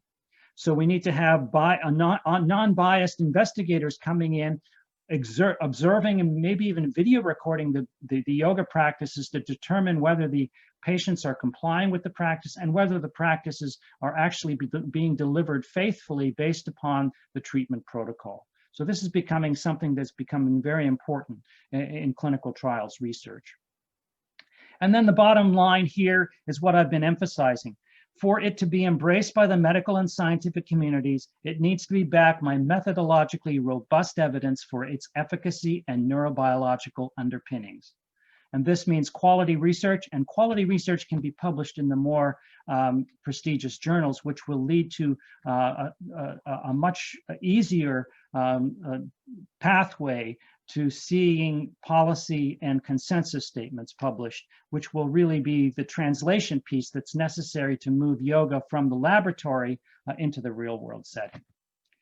And I just want to close with an advertisement for our symposium on yoga research, which is occurring just about next week. This is a virtual conference. It will be online. We have reduced rates for Indian participants. So I welcome all of you to sign up and attend for our conference next week. Thank you very much for your attention. To Dr. Khalsa, it has been a very big run through and knowledge treat for all of us to know how much work has been going on in the field of yoga and the amount of information that you could gather and present to us and make us understand it within this half an hour has been something which is very, very remarkable. Yes, we have always heard you with great enthusiasm, and it's a treat to listen to you every time we talk, we listen to you. Thank you very much, Dr. Khalsa. A small note from the yoga lovers who are online. Yes, we are all very committed to yoga. We want that yoga has to be implemented all around the globe. And in this area, in this period of the pandemic, we are seeing that people are adapting yoga much more passionately or wantingly to protect themselves from this COVID. And let us thank COVID in a way that people are able to accept this internal change. We have been hearing large number of people who are taking to this yoga now. Yes, as Dr. Khalsa is telling, it's a big need for policy change, which is going to happen hopefully very soon with all this research evidence that is coming in. Looking back from what has happened over the last 30, 40 years, as Dr. Khalsa mentioned, it is very, very rewarding to know that people are accepting this mind-body intervention much faster than expected in the present day lifestyle. So let us all, again, I'm sure many of the delegates and the speakers are themselves great practitioners of yoga, and that's the reason why we're able to talk with so much of confidence and positive attitude towards this knowledge base, which has been the traditional knowledge. Yes, to put it in one word, it is volition over involuntary functions. MMM, as Patanjali puts it, mastery over each and every cellular activity that is being demonstrated through all these research data, starting from the brain cells right up to the pancreatic cell or the musculoskeletal cell or whatever is the whole phenomena that is happening as a unrecognizable or recognizable processes every minute in the whole system. The more and more we go into the understanding of the physical and physiological mechanisms that we are seeing, we understand the depth of complexity of how yoga can work, holistic approach of how yoga can work, and the total confidence with which we should move on. So let us all join hands together again to work together with many, many multicentric trials in both communicable and non-communicable diseases and work ourselves to move on. I'm looking at Dr. Anand, who is the next speaker, looking forward to listen to him. Thank you, Dr. Anand, Dr. Khalsa. I thank the organizers of YANTRA 2020 who have been working hard over the years, over the whole year actually, year and a half, waiting for the COVID to go away so that we could have had a personal, real conference, but this online conference is also making us learn more than probably what we would have done if we had met together also. Thanks once again and to the organizers at NIMHANS for giving me this opportunity to be listening to these wonderful presentations. Thank you. Namaskar.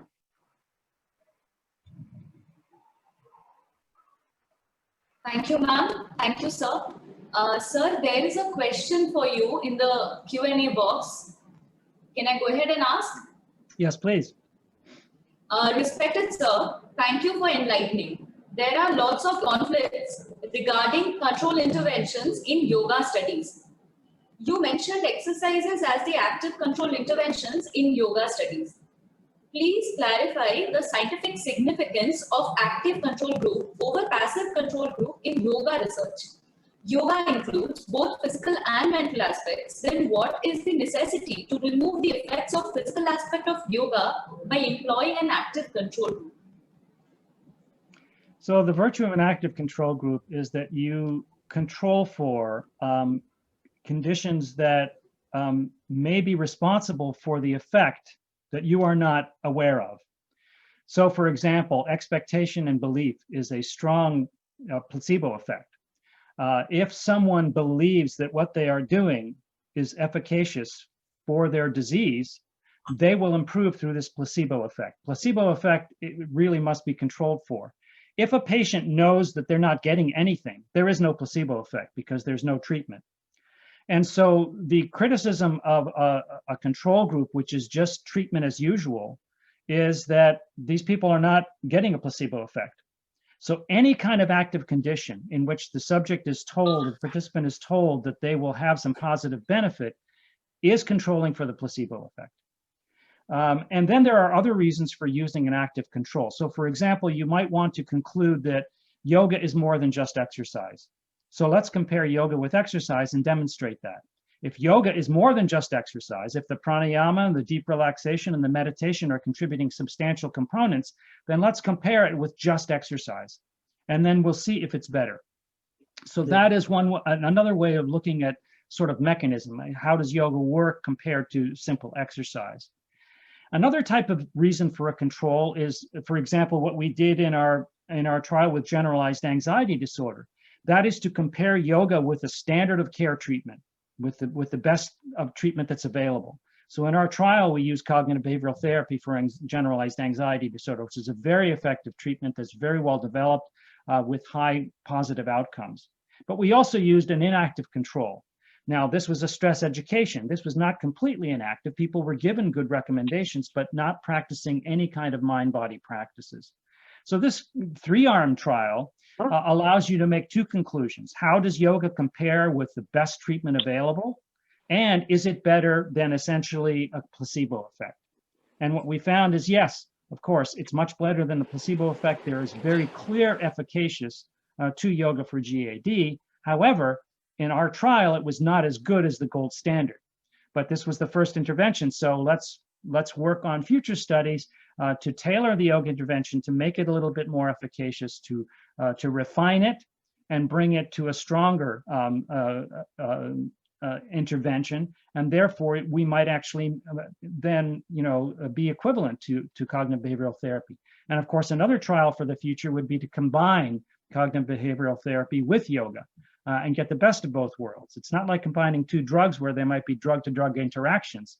Behavioral interventions you can combine fairly safely. So this could allow us with even a stronger intervention in which CBT now starts to incorporate yogic principles. Thank you, sir. Sir, there have been a few questions in the last, after your yesterday's session, which we could not ask because we were running late. Would you like to answer them today? Sure. Thank you, sir.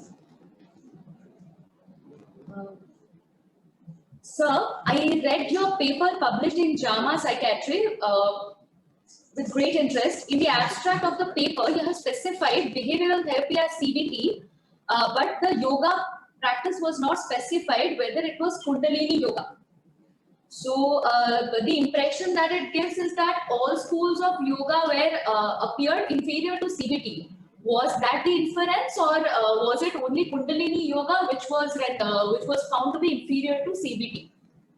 So that trial used Kundalini yoga, which I described yesterday as the practice which I do, and of course which is the type of intervention we used in that study.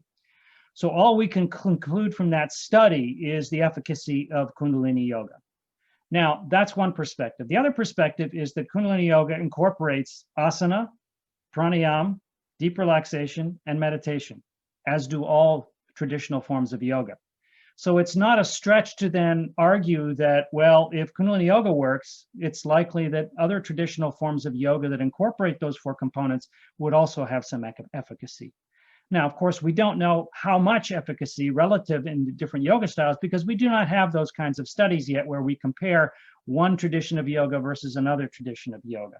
That is perhaps something for the future to try and determine which components of yoga are most efficacious for specific disorders. And so one might make the argument that yoga styles that have more meditative components are more important for mental health conditions because they're working on thought processes. And that could be supported by the evidence that we have in a very strong growing field of meditation research, which is showing positive benefit for mental health conditions. So those are the kinds of arguments that we can make with respect to yoga. And when this also addresses a point which is important for my entire review, because I use the term yoga, and I'm talking about all kinds of yoga. I'm talking about Iyengar yoga, Bikram yoga, all of the styles. And I am able to make that distinction or that coalescence because most of those styles incorporate those multiple components of yoga practice. So we can sort of make a hand-waving argument that this is a sort of a similar type of practice that incorporates those 4 major components that you see in yoga classes. Now, of course, there are other components of yoga. Many people live a yoga lifestyle. They adopt a vegetarian diet. They live in an ashram or a community of some kind. So many people can adopt a yoga lifestyle in addition to that. But what we see mostly in research trials is what you typically see in yoga classes, which are those 4 components. So it is a generalization, but I think it's a fair generalization to make.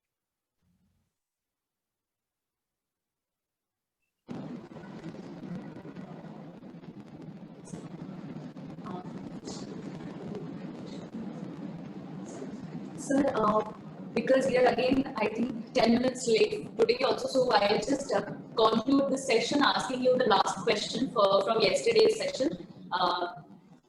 Namaste, sir. I would like to ask what actually Kundalini Yoga is and how is it different from other schools of yoga? So the Kundalini Yoga that I practice and that we used in our trial is a very specific style. It was originally taught by Yogi Bhajan, and I described this in my first slide in yesterday's presentation. Kundalini Yoga is taught by Yogi Bhajan, incorporates all of the major components of yoga. So the asanas, we use most of the asanas that are in Hatha Yoga, we incorporate in Kundalini Yoga practices. However, there are many physical postures and exercises that are specific to our style that are also included. We also include pranayam, all the forms of pranayam. We use a fast form of breathing that is called breath of fire, very similar to Kapalabhati with slight differences. We also use deep relaxation, shavasana, within each yoga class. And then we have a wide variety of meditation practices. Many of the mantras we use, it's a very strong form of mantra yoga. We incorporate an extensive use of mantra, and it's from the Sikh tradition, so many of the mantras you use are based from the Sikh contemplative practices. And many of the yoga practices and these meditations include simultaneous application of asana, mudra, pranayam, and meditation, all at the same time. So it's a very diverse style with many, many components. We have hundreds and hundreds of these different meditations, and it has become a very popular style, particularly outside of India. So in North and South America, and in Europe, and even in East Asia, we are starting to see a high popularity of Kundalini Yoga. But it is a traditional form of yoga that is focused more on spiritual growth and development than it is on physical fitness. Nevertheless, it's distinguished from other styles of what might be called Kundalini Yoga in that we are not interested in super rapid changes. We're not interested in exploding the Kundalini and making all of these rapid changes. This is a very steady, progressive training practice that leads people very slowly to a strong spiritual growth.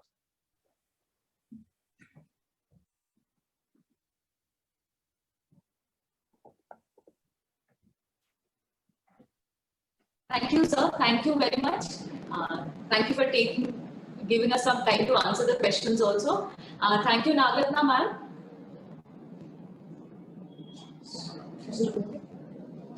Now we'll move ahead to our next session.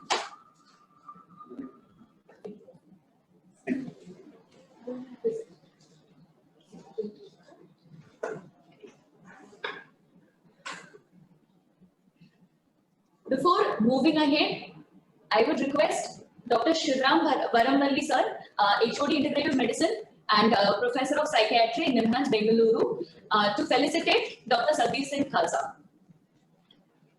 Dr. Praveen will receive the award on behalf of Dr. Khalsa.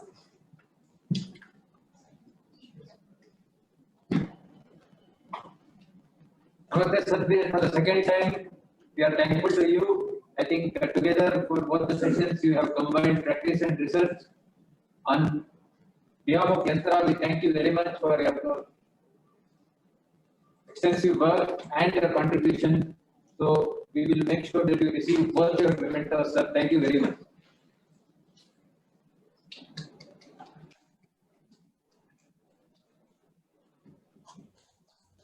You'll also be happy to know, Dr. Sadhbir, that today the book that NIMHANS has published on yoga and mental health has been released by the Indian Psychiatric Society in a function at 4 p.m.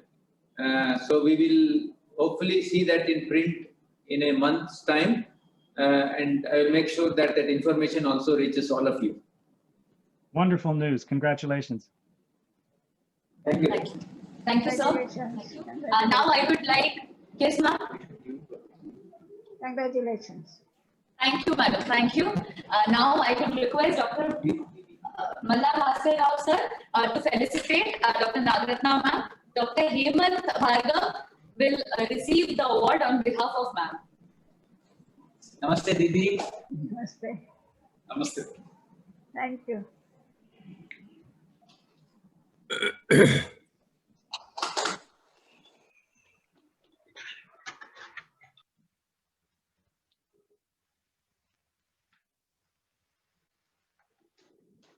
Thank you very much. Thank you again. Thank you both of you.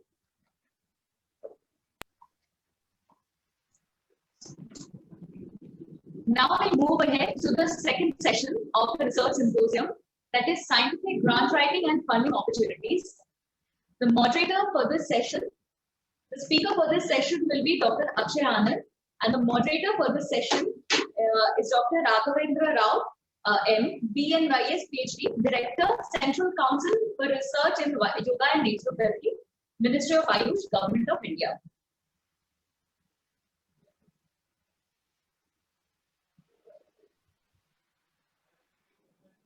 Dr. Rao completed his bachelor's degree in naturopathy and yogic sciences with second rank from Bangalore University in 1998.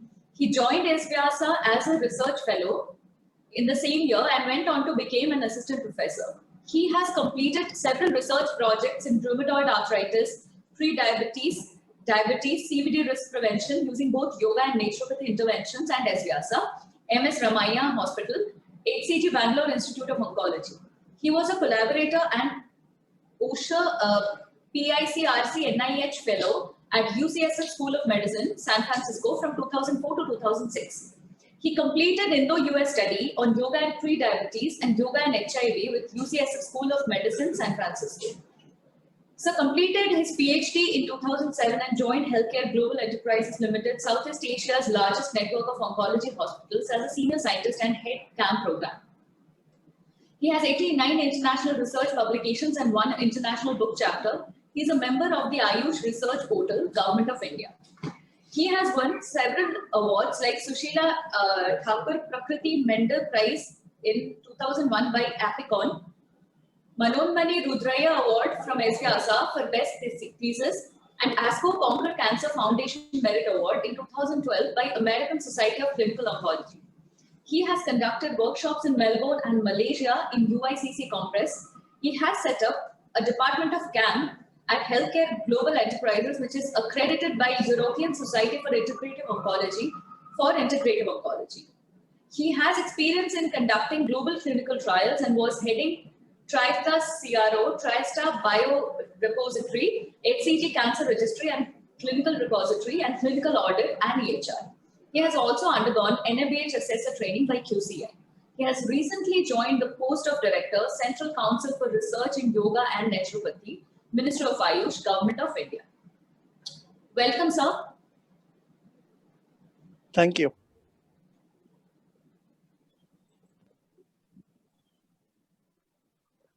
So today's speaker is Dr. Akshay Anand, who is a professor, Department of Neurology, PGI Chandigarh.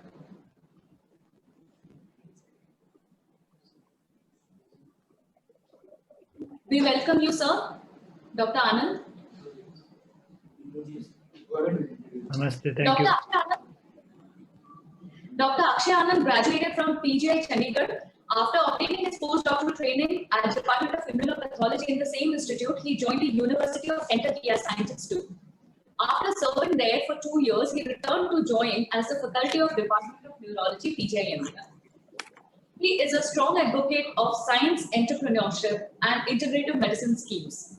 Dr. Anand was nominated for prestigious Padma Award 2020, besides being honored by the UT Police for exemplary work in advancement of yoga research.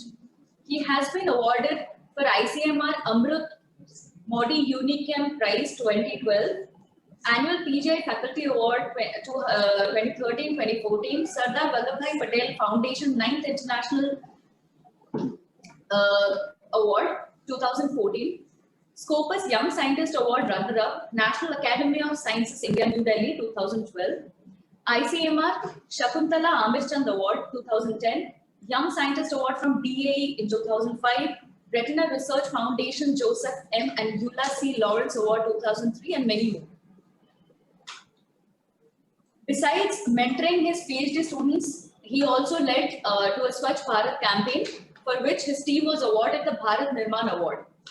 He is the editor-in-chief of Annals of Neurosciences, which is the official journal of Indian Academy of Neurosciences, and Journal of Integrative Medicine Case Report. Official journal of Swami Paramhansa Samsthana, former EIC of Integrative Medicine.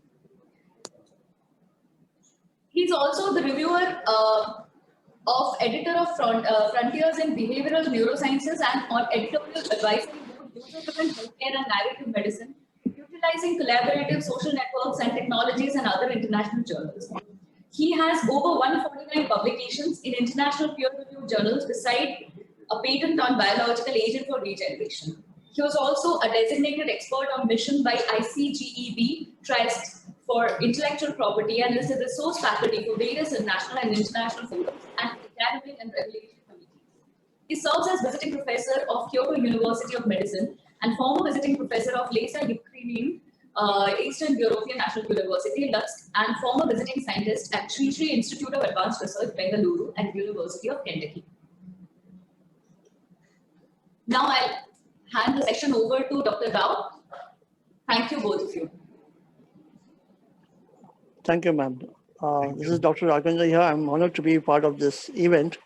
I thank NIMHANS for organizing this event online, despite all the problems which you face because of the COVID-19. And this is a very interesting session because most of you as students or PhD scholars will be awaiting. Because today, if any research has to progress in this field of yoga or meditation, you need to have some grants, you need some sort of funding opportunities. And what better way to get those things by writing a very good grant and also knowing which are the agencies and which are the avenues to get these grants funded from. Over to Akshay Anand to throw more light on this matter. Akshay, over to you. Thank you, Dr. Raghavendra. Thank you, NIMHANS and Dr. Gangadhar, Guruji, Dr. Nagendra, Didi, Dr. Nagaratna, everybody, Dr. Sadbir, Rima Dada, and everybody else. It's a distinct pleasure to be with you all, even though it is 7 o'clock or 7:19 and yet at the comforts of home. It's an opportunity that COVID gives us to interact. But I'm given today a topic which is close to my heart, but not the one that I can show my data from. But more important to actually generate data and to take the question of Dr. Sadbir forward. So how to take the question that he referred to in Dr. Shivarama and Dr. Gangadhar's group of taking dosing of yoga schedules forward, how to bring in the cognitive therapy combined to yoga therapy, how it can further improve the situation or just keep it same. How to know if we can stop the conversion of a pre-disease state to a disease state. So, and also how to publish a paper without acknowledgement saying my study was funded by this, ICMR or Ayush, or so you have to fill that up. So I'm going to make this talk a little interesting, and one thing I thought to make it interesting was to not use slides. So, and also I thought if I could structure it, I thought I will structure it into uh, who, who needs scientific grant writing, who means who are the people, and then why do we need this? I described a little bit, but more of whys. Then I will come to what is scientific grant writing, what does it comprise, what is the structure, after all, what are the different components, and then how to write it and how to raise research questions, and then finally where to do this research, and where means which site, rural, urban, men, women, and all that. So I'll try to do justice to this challenge that the NIMHANS has posed to me. So starting from what Dr. Raghavendra said, that there are students here, I guess I'm focusing on them, and I'm also focusing on young faculty and the mature faculty, the middle-aged, and the little more experienced faculty already knows the ins and outs of scientific writing. So starting from students, do students need grants? The Junior Research Fellowship, as it is known in our country, we do not have to write a grant, but we need to write an exam and pass it and earn ourselves the Junior Research Fellowship, by which we can walk into a lab, a yoga lab, molecular biology lab, physiology lab, and start our PhD program. But yes, when you have done 2 years of Junior Research Fellowship, which even Ayush offers, ICMR offers, TST, DVT, CSIR offers, the Senior Research Fellowship is where you actually get started with your first proposal or the grant writing. So these are the people who have completed 2 years of Junior Research Fellowship, or post MSc, or post BYNS, or post of your master's degree. I think you are eligible to write a Senior Research Fellowship grant or a mini proposal, which is not so stringently reviewed, quite reviewed in a soft manner, but it has to be nicely written with clear research questions, with an introduction, and I will come to the structure when I describe the generic structure of a grant application. And if you get that funded to you, then some institutes allow you to walk into a PhD program, which you could not when you didn't earn a Junior Research Fellowship. You could not enter into a PhD program. So some institutes allow you to get a Senior Research Fellowship, your own funding, and then you can walk in and start your PhD project that you like. Postdoctoral fellows, yes, there are avenues in our country for postdoctoral fellowship programs. Let me get back to Senior Research Fellowship. It may be a little challenging since I was told to focus on yoga research. Senior Research Fellowship for yoga research may be a little tricky. I'm sure Dr. Raghavendra is listening, and he might come up tomorrow or a year's time of specified Senior Research Fellowship proposals directed towards Ayush and towards yoga. If they exist, I'm sorry, I didn't know that. But for the others, you can actually tailor your research proposal so that it combines the mandate of DBT or ICMR, such that the yoga becomes either an adjuvant or some experimental form, testing some aspects of it in animals, or so that it adheres to the mandate of that particular funding agency. So then moving on to the postdoctoral. Once you have done your PhD, you are still looking for a grant. You need a postdoctoral fellowship to survive.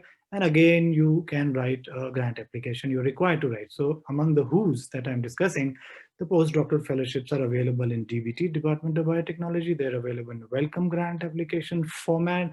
CSIR, I believe, offers what is called the research associateship.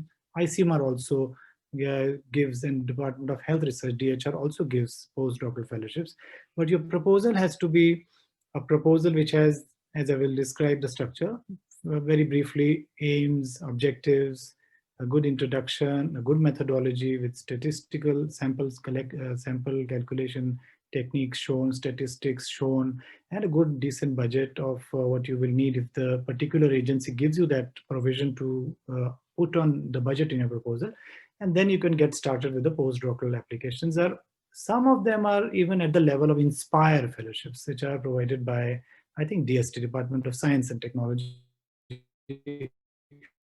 Very, very few of those pursuing yoga research are actually putting in applications for Inspire or for Welcome Grant. I think even for ICMR, a lot of them try to look just as a gateway or a peep into an Ayush system. So please don't stop there. You can still go beyond the borders of Ayush until, as the Dr. Nagaratna said, as the integrative health program is opening up, I'm sure the integrative funding agencies are also going to converge to break the barriers where the postdoctoral applications do not have venues to put in their application. And then who else? The NGOs, not only the institutions, but even the non-government organizations or non-profit organizations may want to have funding to take the research forward, to make a mark in society of things that the government framework cannot allow, of the freedom that may not happen due to too much of the bureaucracy, may like to be undertaken by organizations. And they can also be an applicant. They can be among the WHO's list of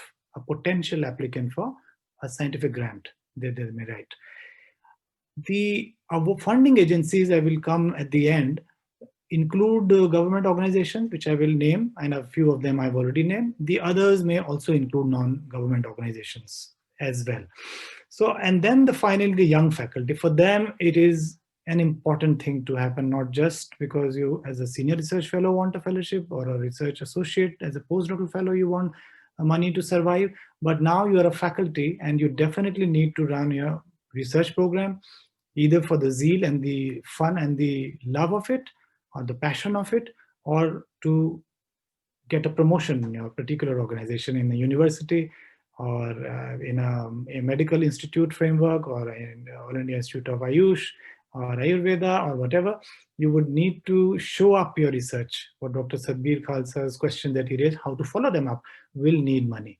And that money is where, if you remember, I told you, is also need to be, is requires to be spelled out to the ethical committee which approves your plan, and also to be written in the research paper who funded your project. So it's, and above all this, above all these regulatory requirements, is the importance of your ability to raise money, to raise consumables, and to use them to answer those research questions. So fund is definitely important. So these are in brief the who's, and let's move to why we need. So I touched a bit of that now. For me, the innumerable number of failed clinical trials, at least I am a neuroscientist, I work in various neurological disorders. You talk Alzheimer's disease, multiple sclerosis, some strokes, many autoimmune disorders, neurogenetic disorders, ataxias, muscular dystrophies, they have no cure. And to me, that itself is enough a reason that I want to foray into that area of yoga intervention and see and examine what is known in the literature and what is not known, and then put up a grant application. And this is the why for me. I don't know if it is for you. It may be a mandate for you in the why you need a grant application. Why should you know scientific writing skills at all? Maybe because your mandate of your institute belong to a research institute which has its mandate in yoga. But if you do not have a mandate in yoga, what do you do? Then to your love for cancer, or love for neurodegenerative disorders, or love for Ayurvedic drugs, animal models, cell culture systems, you can still bring in the yogic aspects, the yoga research questions, and integrate them in such a way so that it suits the mandate of a research. This is important because I'm trying to address all the people here, whether with yoga mandate, and I'm sure there are those explorers who have not ventured into yoga research. So I invite you to use this as a guiding principle to raise research questions that are aligned to yoga research, as told by Dr. Sadbir. And then comes the budget. We are talking about money. We are talking about scientific grant writing. The most important part of why you want a grant why you need to know a grant, how to write a grant, is because you should also know how much money you need. And traditionally, in most of the grant applications, your budget is segmented into manpower, which gives you power to execute your research. You need people to work with you to execute ideas on the ground, in the lab, on the bench, or to conduct surveys. I will come to different kinds of studies. We can use that to frame research questions. So you need manpower. That should be a part of your budget, and you should have some consumables, because you may need plasticware, some syringes, some gloves to take out the blood. You may need to carry out tests, and you may need some infrastructure, some equipments, vortex or HRV, heart rate variability, whatever that your research question. So budget needs to be a part and parcel of scientific writing. That is why you need a good skill on scientific writing. And then another why, not just research questions that have to be answered, Dr. Sadbir said, but also go one level beyond that.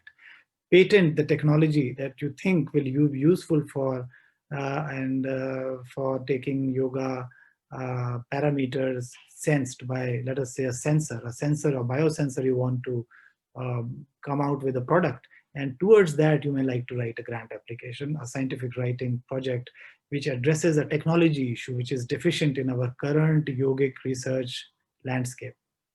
And of course, the other reasons are publications, and publications are connected with your promotions, and promotions are connected with your being happy and euphoric and doing good work in your colleagues, and that is connected with now today's online world where you want to project yourself and your work as worthy of your society and its translation and societal good. So these are enough reasons for you to actually show. Another couple of policy research papers show that people who publish more, who get good research funding, are also able to contribute more to the society. A lot of you may just like to be finding reasons why I want to write. Neither your mandate is there, you are well settled, and those could be just seniors, and those could be just students, senior research fellows.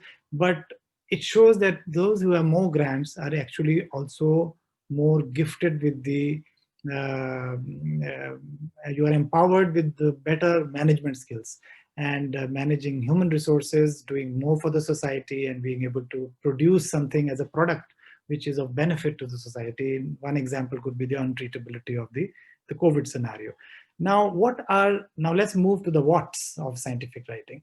So we touched about who need, and then we went on to whys of research, scientific grant writing, and let's now move to what kind of research grants. Are these just fellowship grants? Some of the areas may be overlapping, which I may have already talked about. It could be small grants. It could be startup grants for a younger faculty. Those are available in DST, easy to get. The structure and contours I will just come to, but I'm just classifying them for structuring and for better learning and memory here, so that you can also ask questions under these divisions of who's, what's, and why. So coming to what of the research, there could be PI-driven research. This could be research which is a research grant application just for women scientists. The women among you who are there may not know, there exists a category of women scientists. And also in that category, very few yoga research applications or research grant applications land.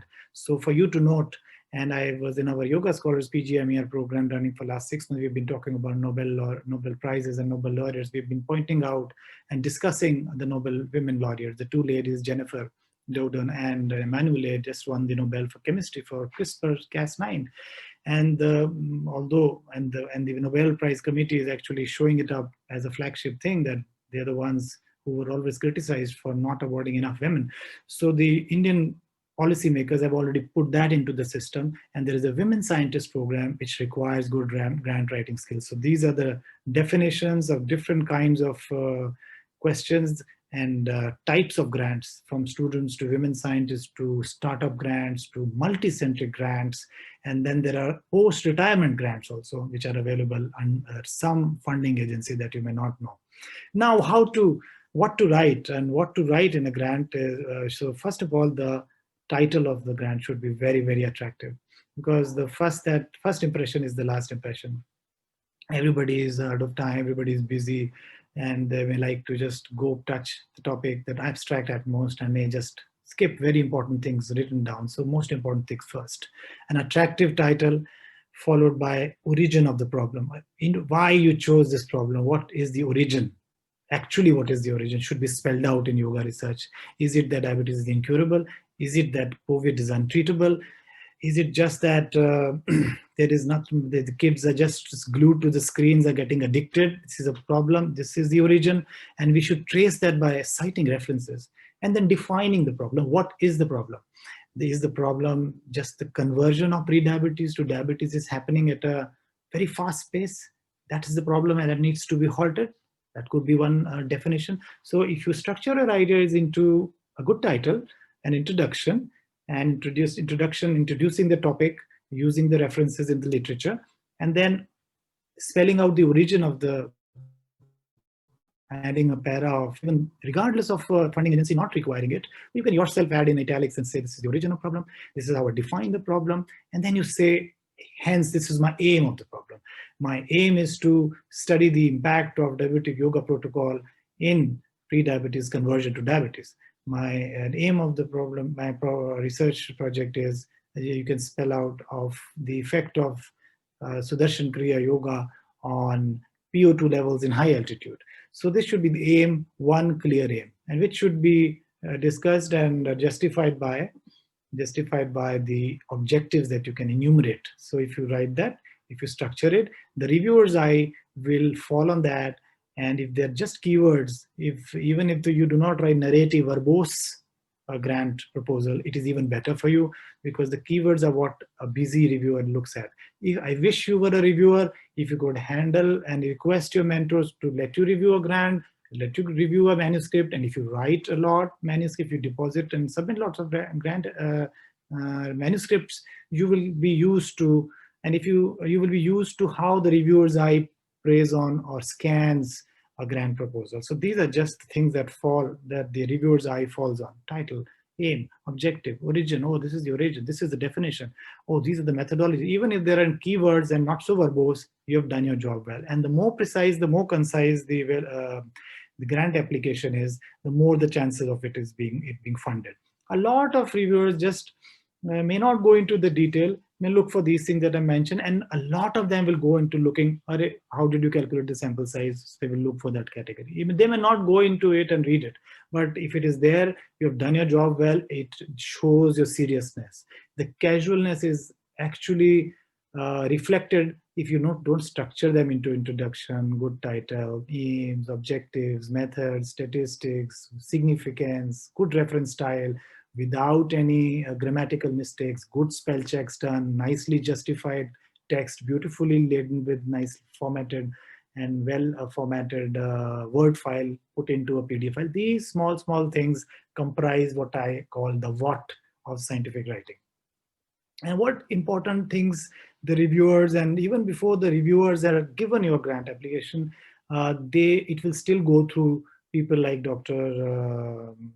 Raghavendra, who will have an internal screening. The one exists in DBT. The similar one exists, I believe, in NIH in US, in Wellcome grant applications, in ICIMA, CSI. So this internal screening looks at your proposal. Maybe the budget falls in that area. So it's a good idea for you to be a reviewer, as I mentioned. If possible, call up the program officer who is handling those particular grants. You can just say hello or email what are the limits of that particular grant that I'm writing on yoga research. Do I qualify to be a women scientist? Do I qualify to be a senior research fellow? And accordingly, decide your category and talk to that person, and then put in your application, because this program officer is going to be the part of the internal screening, including people like Dr. Raghavendra, who will have a first look at it and then send it to the reviewer. So it is quite likely that your good grant application may not even go to a reviewer and may be just rejected at the internal screening level. And these people at the internal screening level will pretty much pay attention to these categories that I just pointed out for you. Another important category, apart from statistics and the sample calculation, is the ethics and ethical statement. If you run it through your internal ethical committee, you can very proudly say that this particular project has been approved by the ethical committee. If it is not, you can say it is being processed, but do write something, and that we will follow the informed consents approved by our ethical committee, and the same may be communicated in due course once the application is approved by you. You can even, a good cover letter can explain the special circumstances of you not adhering to a deadline, or of you not putting up a ethical statement out there, or if you're not being able to tell a sample size there. A cover note can suffice. For example, I will give you an example. There were some deadlines for the Ramakrishna mission. They gave a lot of money on yoga research, and I was late. This was last day. My institute didn't have time. I didn't have time.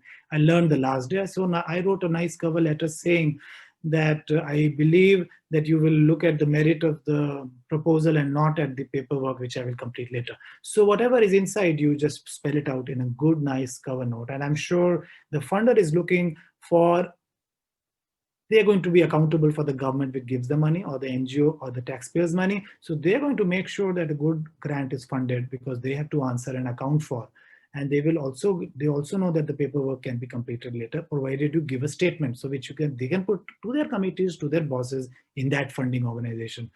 So a cover letter is important, an ethics statement is important, a statistics statement is very, very important. A good flow of the references that you're writing is very important. The more you are able to write, we showed this, and now we want to prove, test this, is a very good idea. And if you can add a pilot data to your grant application, it will be wonderful.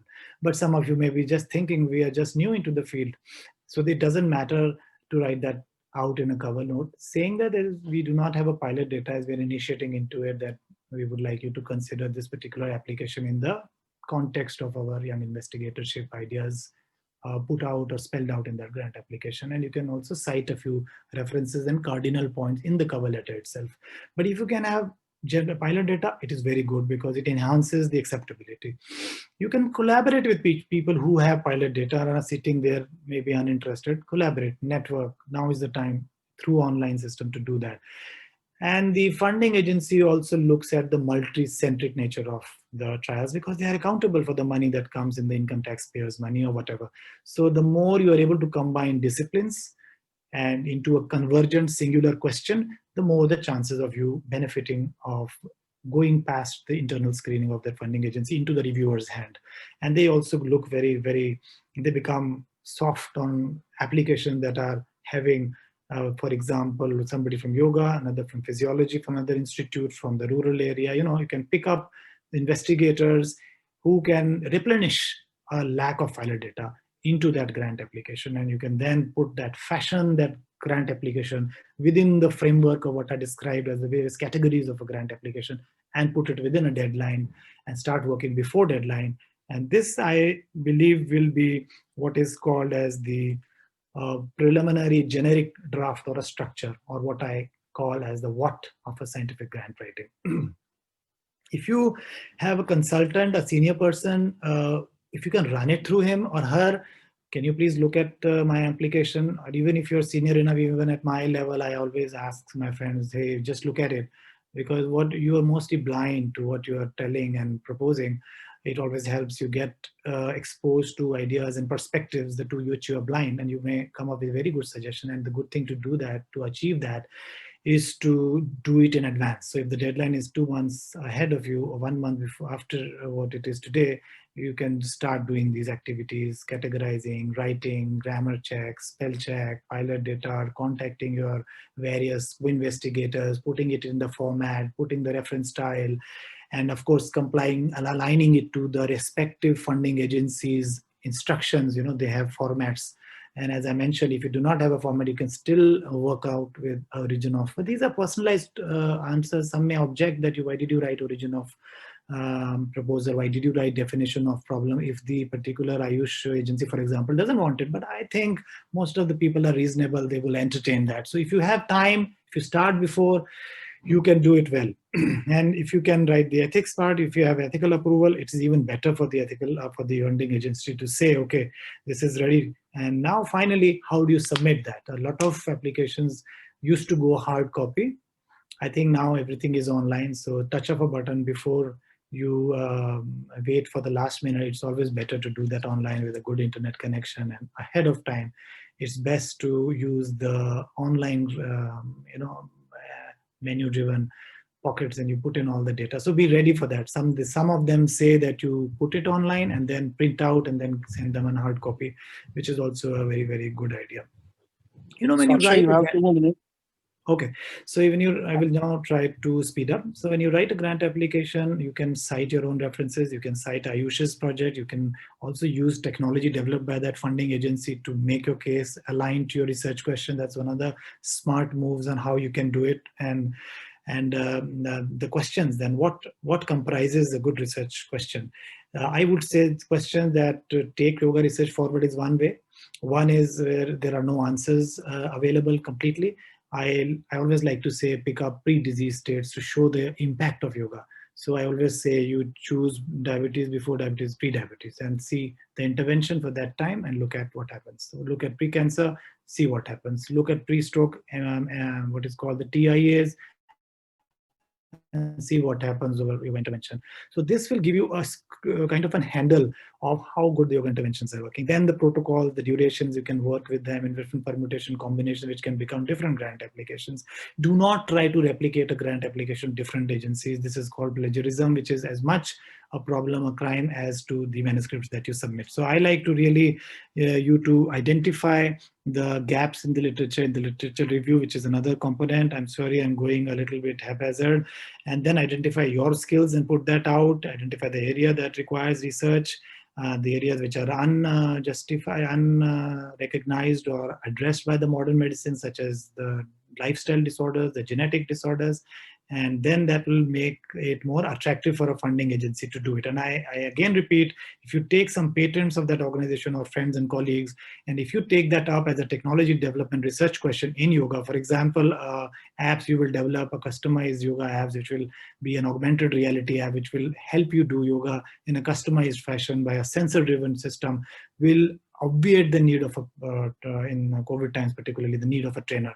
Could be a technology-oriented research for app that research technology that Dr.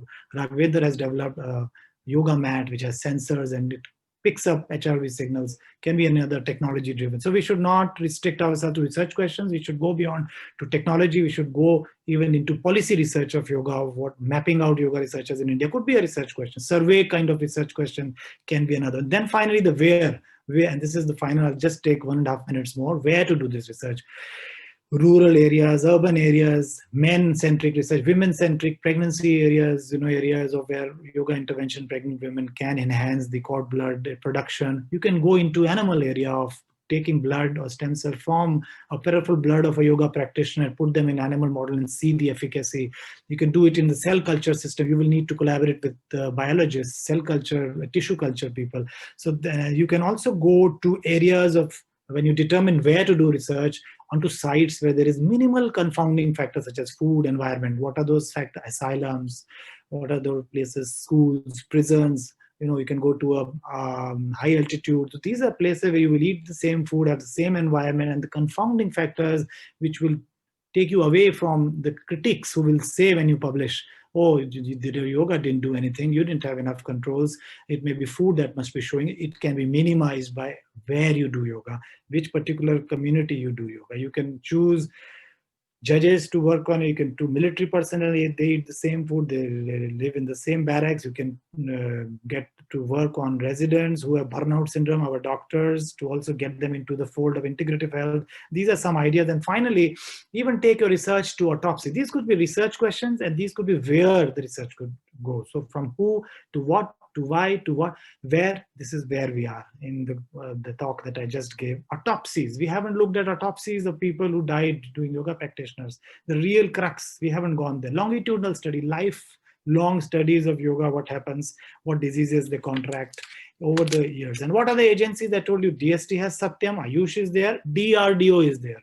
ICMR may not fund, DBT may not fund. Our different secretaries are trying to put funding agencies together, but Defense Research Organization has a component of military application in high altitude and other areas where they may fund research in yoga. It's quite possible. It's also finally a good idea to put FAQs, frequently asked questions. The reviewer and people, if your grant application will land into a non-yoga person.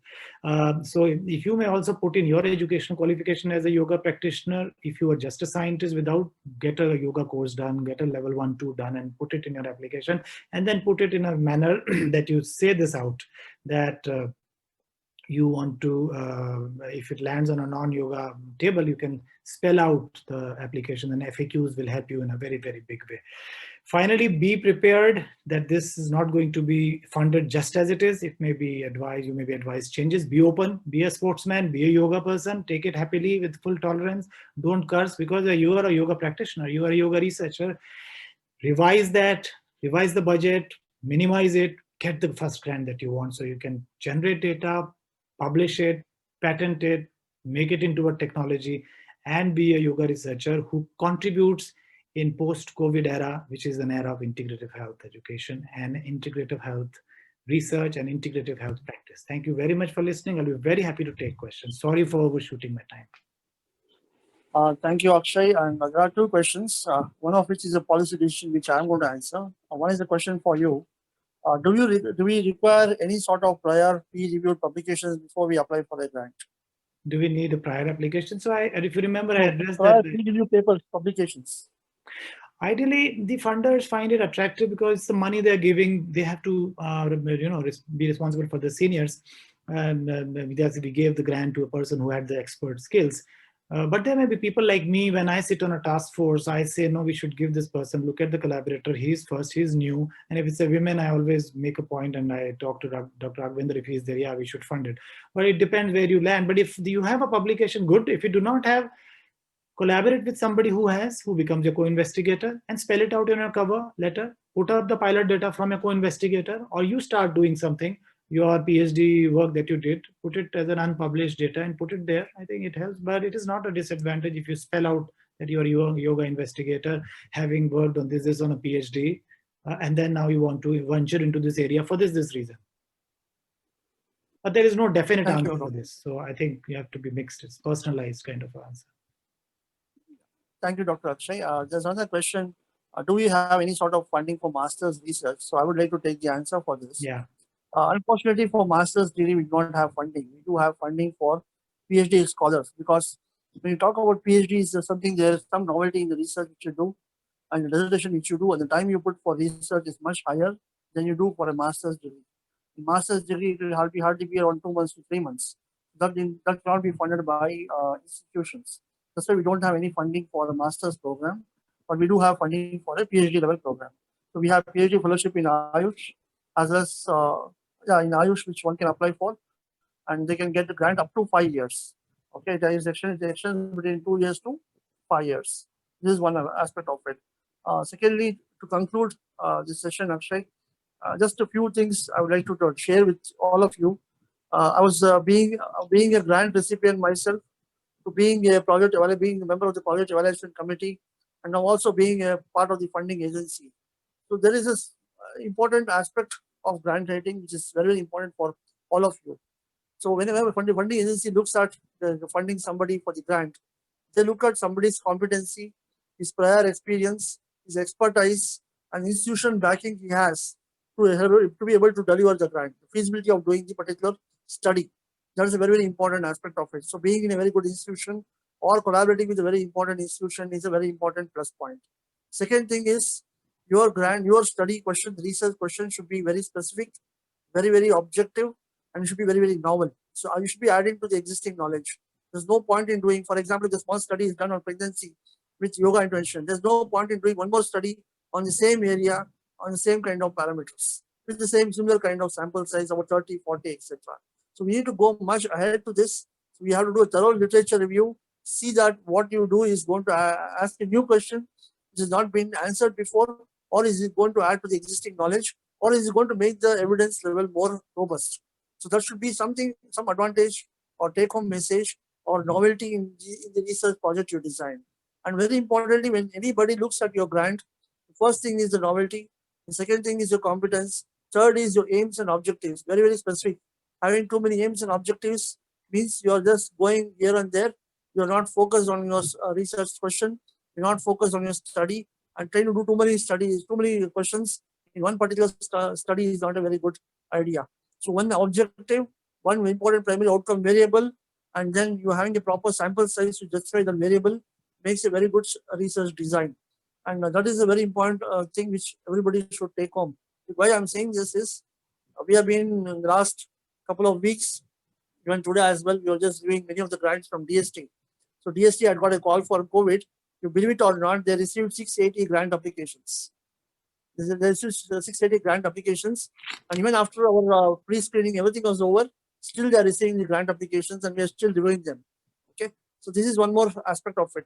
So when the agency looks at so many amount of applications, they will look at competency, look at parameters before they think of funding with money, because the grant money given by the funding agency should be utilized for a good publication, and then look at people who are trusted, who already have prior publications in the prior publications. So if you already have prior publications, that means that you stand a better chance of getting a grant. That's why if you're already working in an institution, please see that you start publishing your dissertation, your thesis, or any sort of work which you do, see that it reaches to a particular publication. Because this is going to be an advantage and a plus point for you whenever you apply for a grant for a granting institution or agency. And the last one, being the part of the funding agencies, I think we need to really enlarge the scope of the amount of grant award to the other institutions.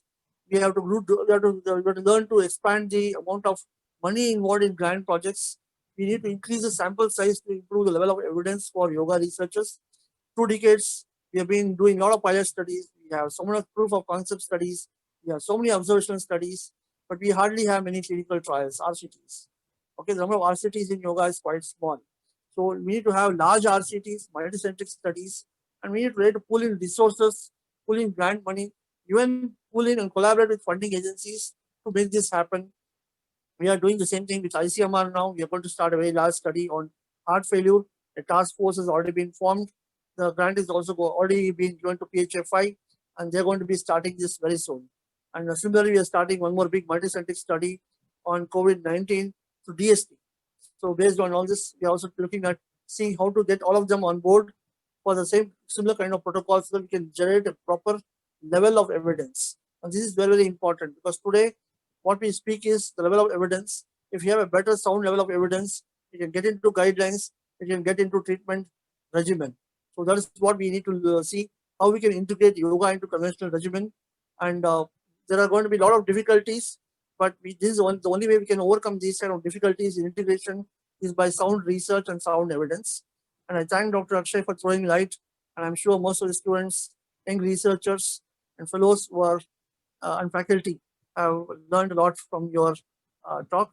And I thank NIMHANS for giving us the opportunity to share our views with all the viewers in this very webinar. Thank you once again all. Thank you. Thank you. Thank you, Dr. Raghvendra.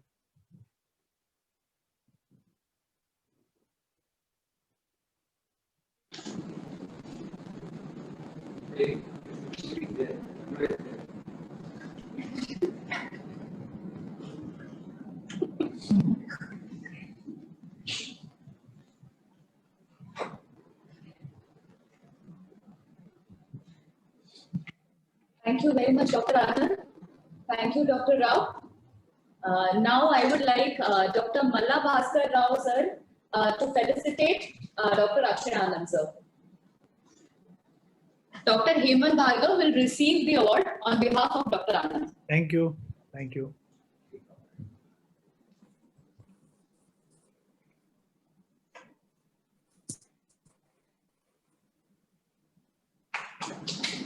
Thank you. Thank you, Akshay. It will be sent to you. Yes, thank you. Thank you, Akshay sir. Thank you, Raghvendra sir. Thank you. It was a pleasure. Thanks all. Thank you, Dr. Raghvendra. Now I would request Dr. Shivram sir to please come and felicitate Dr. Raghvendra sir, and Dr. Nishita Jasti, our scientist in yoga, will receive the award on behalf of you, sir. Thank you, Dr. Raghvendra. In front of your busy schedule, I think you can you see us? Yeah, there you are. Okay. Thank you very much for adding your wealth. We wanted people from both sides and people who are granting agencies. So we have had both sides. I'm very happy. Thank you very much, sir. Thank you, sir. Thank you once again, both of you. Thank you, sir.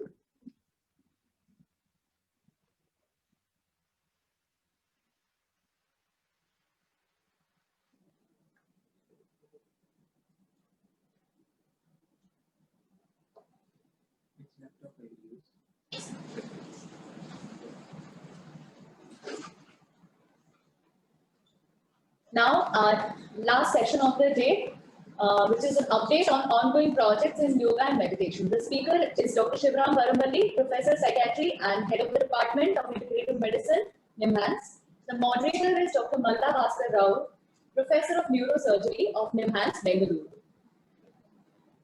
Dr. Rao has obtained his MBBS from Andhra University, Visakhapatnam, then did a DMB in Neurosurgery, He also has FRCS, also is GMHE, and has a functional neurosurgery fellowship from Mayo Clinic. Along with Dr. Kurupat Radhakrishnan, Dr. Rao established an outstanding epilepsy surgery program at STIMST, Trivandrum. He has expanded and improved the epilepsy surgery program at NIMHANS as well. Dr. Rao has initiated epilepsy surgery programs at a number of other institutions in India, Sri Lanka and Middle East. He has published over 80 scientific papers in peer-reviewed national and international journals and books. He has received multiple accolades. Among them, it may be Young Investigator Award, Commonwealth Fellowship Award, Association of Commonwealth Universities, London, UK, etc. Dr. Rao is a member of many prestigious societies and communities and the current president of the ISSFN and continental vice president of the WSSFN. Sir is the principal investigator of 2 ongoing DST Satyam funded projects to study the effect of yoga and meditation on human brain. For nearly 3 decades, Dr. Rao has made a substantial contribution to the clinical service, postgraduate teaching and research in the field of neurosciences in India. We're really glad to have you here, sir. We welcome you, sir, and we'll give the session over to you. Thank you, sir.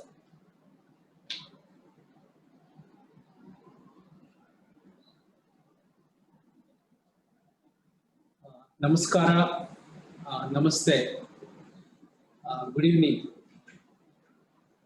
1 year ago, when YANTRA 2020 was being planned, a day-long yoga research symposium was planned to cater to the needs of the young researchers.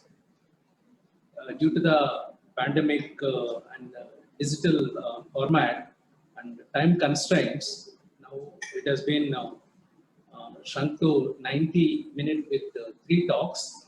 I hope all of you found the initial talks quite informative.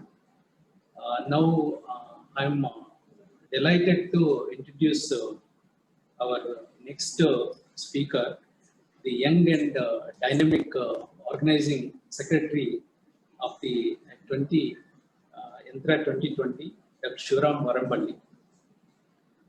Dr. Shivaram obtained his MBBS from Mysore Medical College in 1998, MD Psychiatry from NIMHANS in 2003. Subsequently, he worked as a consultant psychiatrist at Latrobe Hospital in Australia, returned to India and then joined NIMHANS in 2007. Since then, he has been serving people with psychiatric disorders, training residents, and conducting extensive research in various aspects of mental disorders. He is a prolific writer with more than 100 research publications and book chapters. He is a DBT Wellcome Trust grantee and is the principal investigator of the CCRYN Collaborative Center for Yoga Therapy and Research. You can see numerous awards are listed on the screen, and he is an elected member of the National Academy and elected fellow of the Indian Association of Social Psychiatry, and he has been nominated as the vice chairperson IPS Task Force on Mind Body Medicine for the years 2018 and 20.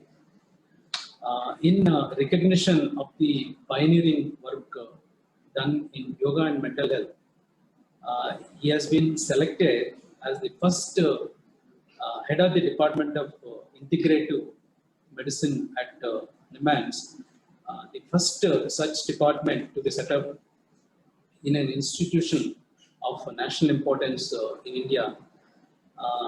You can appreciate that the newborn baby of the Integrated Medicine Department is in is in safe hands, and I'm very sure that the baby will grow into a very productive member of the NIMHANS in the near future.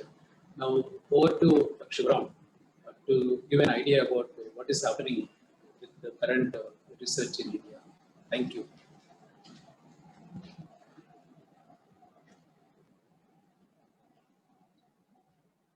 Good evening, and welcome to all of you. At least the serious people who have remained to see the last session. I am the last batsman for today. So this is the slog overs, and in Bangalore it's also raining cats and dogs. I hope that people will benefit from this. I thank Dr. Malabhaskar Rao for the generous introduction.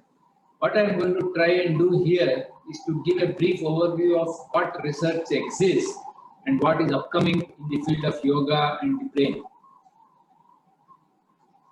So this is the outline, already published research.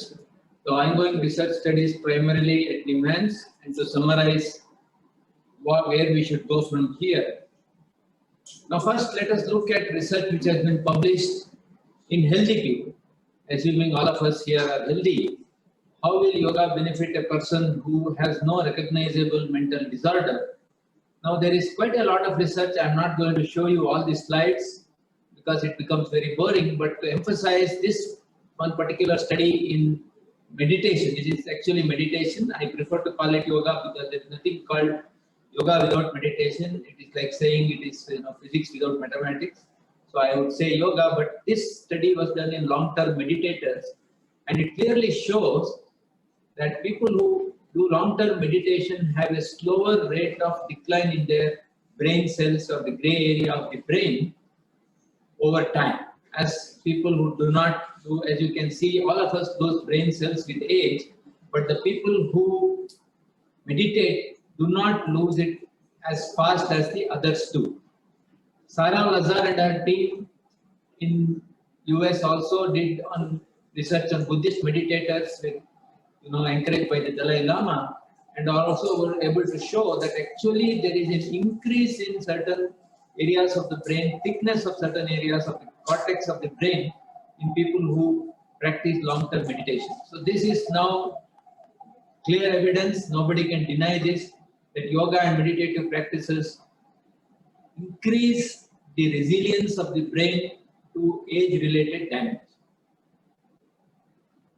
What else can happen? This is a short-term study, 6-month study that one of our PhD students did in old age homes in Bangalore. Went to the home and taught yoga for 6 months. All the other conditions were the same. And what happened at the end of 6 months, as you can see, the memory significantly improved in the people who practiced yoga. So this is a study on 120 subjects done by Hari Prasad as a PhD thesis here at NIMHANS. So there are, and to summarize in one slide, there are several benefits to practicing yoga for healthy people. It reduces depression and anxiety, it increases quality of life, it improves your psychological test performance, memory, many other things, attention, speed of response. It has been shown to lower cortisol, which is the stress hormone. It attenuates the biggest enemy of us in terms of aging, that is oxidative stress. As you heard yesterday in one of the talks, they say, the researchers now say the potential for a human being is up to 120 or 130 years. Because of various reasons, most of us die much earlier. But yoga is one of the ways to sort of keep yourself healthy for longer, add years to life and life to years, as somebody said yesterday. Also, you can look at it in terms of neurobiological parameters like evoked potentials or, like I said, gray matter in the MRI. What about yoga for people who are unfortunately suffering from psychiatric disorders? This is not a very recent study, maybe 9 years ago, but very importantly looked at across all psychiatric disorders in meta-analysis, and the pooled effect size actually was very significant, 3.25, which shows that basically it seems to say that if you practice yoga, your chances of getting better are almost 3 times if you do not do so, rather than if you do not do so. So this is a very important meta-analysis, and this is specifically for depression. As you can see, if you look at across all psychiatric disorders, the best evidence for yoga is right now in depression. Similarly, as Dr. Akshay pointed out, low back pain is possibly the best evidence in terms of neurological disorders. So depression, it is now fairly well proven that yoga is efficacious. In fact, there are studies published by Dr. Sudha Pratikanti and her team trying yoga alone as a treatment for depression in the US. Of course, Dr. Gangadhar did the first RCT of yoga for depression back in the 90s, where he did a 3-arm randomized controlled trial with ECT and imipramine, where it was shown to be as good as imipramine. So depression, it's fairly clear. As Dr. Khalsa pointed out, yoga for anxiety also, it's fairly clear now that it works, but the evidence is not yet so persuasive as in depression. This is a recent study, a non-randomized study.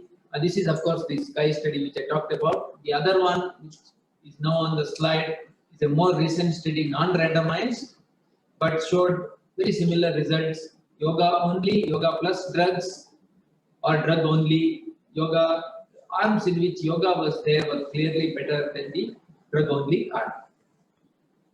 What about the more severe mental disorders like schizophrenia? Since that was our area of interest, we have looked at this through 2 major studies, one by Ganeshan Duraiswamy as a MD thesis with Professor Gangadhar, where we showed that yoga improved negative syndrome significantly as compared to exercise control. And this one, which was a grant to Dr. Gangadhar and myself from the Ayush, which showed again that yoga was significantly better for negative symptoms of schizophrenia, which is one of the most difficult things to treat in psychiatry, compared to both exercise and weightlifting. Mind you, this is yoga has been added to medication. It is not that in schizophrenia yoga is a treatment by itself. It is always added to medication because schizophrenia is the most severe psychiatric condition and it requires continued medication. So both negative symptoms as well as social functioning significantly improved with the addition of yoga. This, of course, was picked up by the NICE guidelines in the UK, and these 2 studies were the reason that yoga was included in 2014 in the NICE guidelines, and they have actually said this is high quality evidence from these 2 studies from NIMHANS. So even in a condition like schizophrenia, yoga can certainly help. So to summarize, since we do not have too much time, I am trying to summarize in one slide. In depression and schizophrenia, we have found improvement in symptoms, but also a biological correlate, that is, say in depression there is a decrease in serum cortisol and increase in BDNF, which is brain-derived neurotrophic factor. I will explain that in maybe in the next few slides. Schizophrenia, we have increased oxytocin levels, which is the cuddle hormone or the hormone that improves empathy, and it also improves mirror neuron activity and possibly improved connectivity of brain networks. In elderly, yes, memory improved. How does it happen? We have been able to show actually a small increase in hippocampal gray matter volume, and as Dr. Malla Bhaskar will try to explain to you, the same may be possible in people with epilepsy. Alcohol dependence, similarly cortisol came down, ACTH, which is another hormone, came down. But in the other psychiatric disorders, we are still at the level of saying symptoms get better. We do not really know how these things happen. Although, for example, in anxiety, there is a lot of evidence that the autonomic system gets better. That is the reason why anxiety gets better. So this is a summary. What about yoga for neurological disorders? I have tried to summarize some of the neurological disorders. Dr. Sanchari helped me with this. And say multiple sclerosis, there are lots of studies. To summarize, I would say that yoga improves fatigue, depression, anxiety, stress, selective attention, improves both physical activity and functional strength, and therefore daily activities, and all these lead to improvement in quality of life. So it is as good or the mental effects may be slightly better than physical exercise, but the effect sizes are still not very consistent, and the evidence for other things such as balance, walking speed is still not very good. This is an area where we have to do a lot more research. What about Parkinson's disease? Another big condition which is becoming increasingly common as we age. Here I would say that there is reasonable evidence to say that it improves risk of fall, confidence of the person to retain his or her balance, Parkinsonian symptoms itself, and the associated psychiatric symptoms as well as physiological measures. So it seems as good as power training, but definitely better than a waitlist control. So things are looking reasonably good in this condition. Many other conditions, stroke, migraine, epilepsy, and ALS syndrome. So what happens is that if you want to be or not. there is the improved quality of sleep with yoga. That is the evidence available. Epilepsy, some studies from NIMHANS and from other places, reduction in seizure duration, frequency, neurophysiological parameters. Mind you, this is in drug-resistant epilepsy, which is a very difficult condition to treat with the best of available medicine. Stroke, again, fear of fall, depression, anxiety, quality of life, which are the things that make possible reintegration into society, seem to improve. Effect sizes are low to medium. And in migraine, we have reduced headache frequency, the intensity of the headache, definite decrease in the amount of medicines that the person needs to use, and disability. There are 2 RCTs, and a recent RCT published from AIIMS, New Delhi, also found that it was a good add-on to regular medical treatment. So, to summarize, in addition to existing pharmacotherapeutic treatments, yoga addition seems to definitely improve in these conditions. How do these things happen? A few insights maybe into the neuroscience of yoga. Very important concept to understand is neuroplasticity. When you say plasticity, we mean the ability of the brain to change some aspects of either structure or function to suit the adapt to changing situations. And for this, the Hebb's law, which talks about neurons that fire together, wire together, and neurons that are out of sync lose their link. He wrote it in 1949, but it is still relevant. This is how we learn things and we remember things, and we are able to give more importance to what we want to rather than what is going on around us. So this is something very critical to understand. Is it possible in adults? It's very much possible in children, but it is less as we age. But research has shown that in very specific areas of the brain, this can happen even at the age of 60, 70 and beyond. And very importantly for us, it can happen in an area called as hippocampus, which again, I think Dr. Mallabhaskar is going to talk to us about, which is critical for memory. And this retains the ability to have neurogenesis, which is new neurons being born even at advanced ages. This is lucky for us, indeed. And like I said, we were able to show a small increase, although this is a very small study. I would not really base very much on this, but this is a primer for us to understand that these are all people who are above 60. Many of them were 70. And even they were able to learn the yoga, practice the yoga, and get some benefit from it. And some of them, a small percentage, were able to do an MRI and show that the hippocampus actually increased in size in a small measure.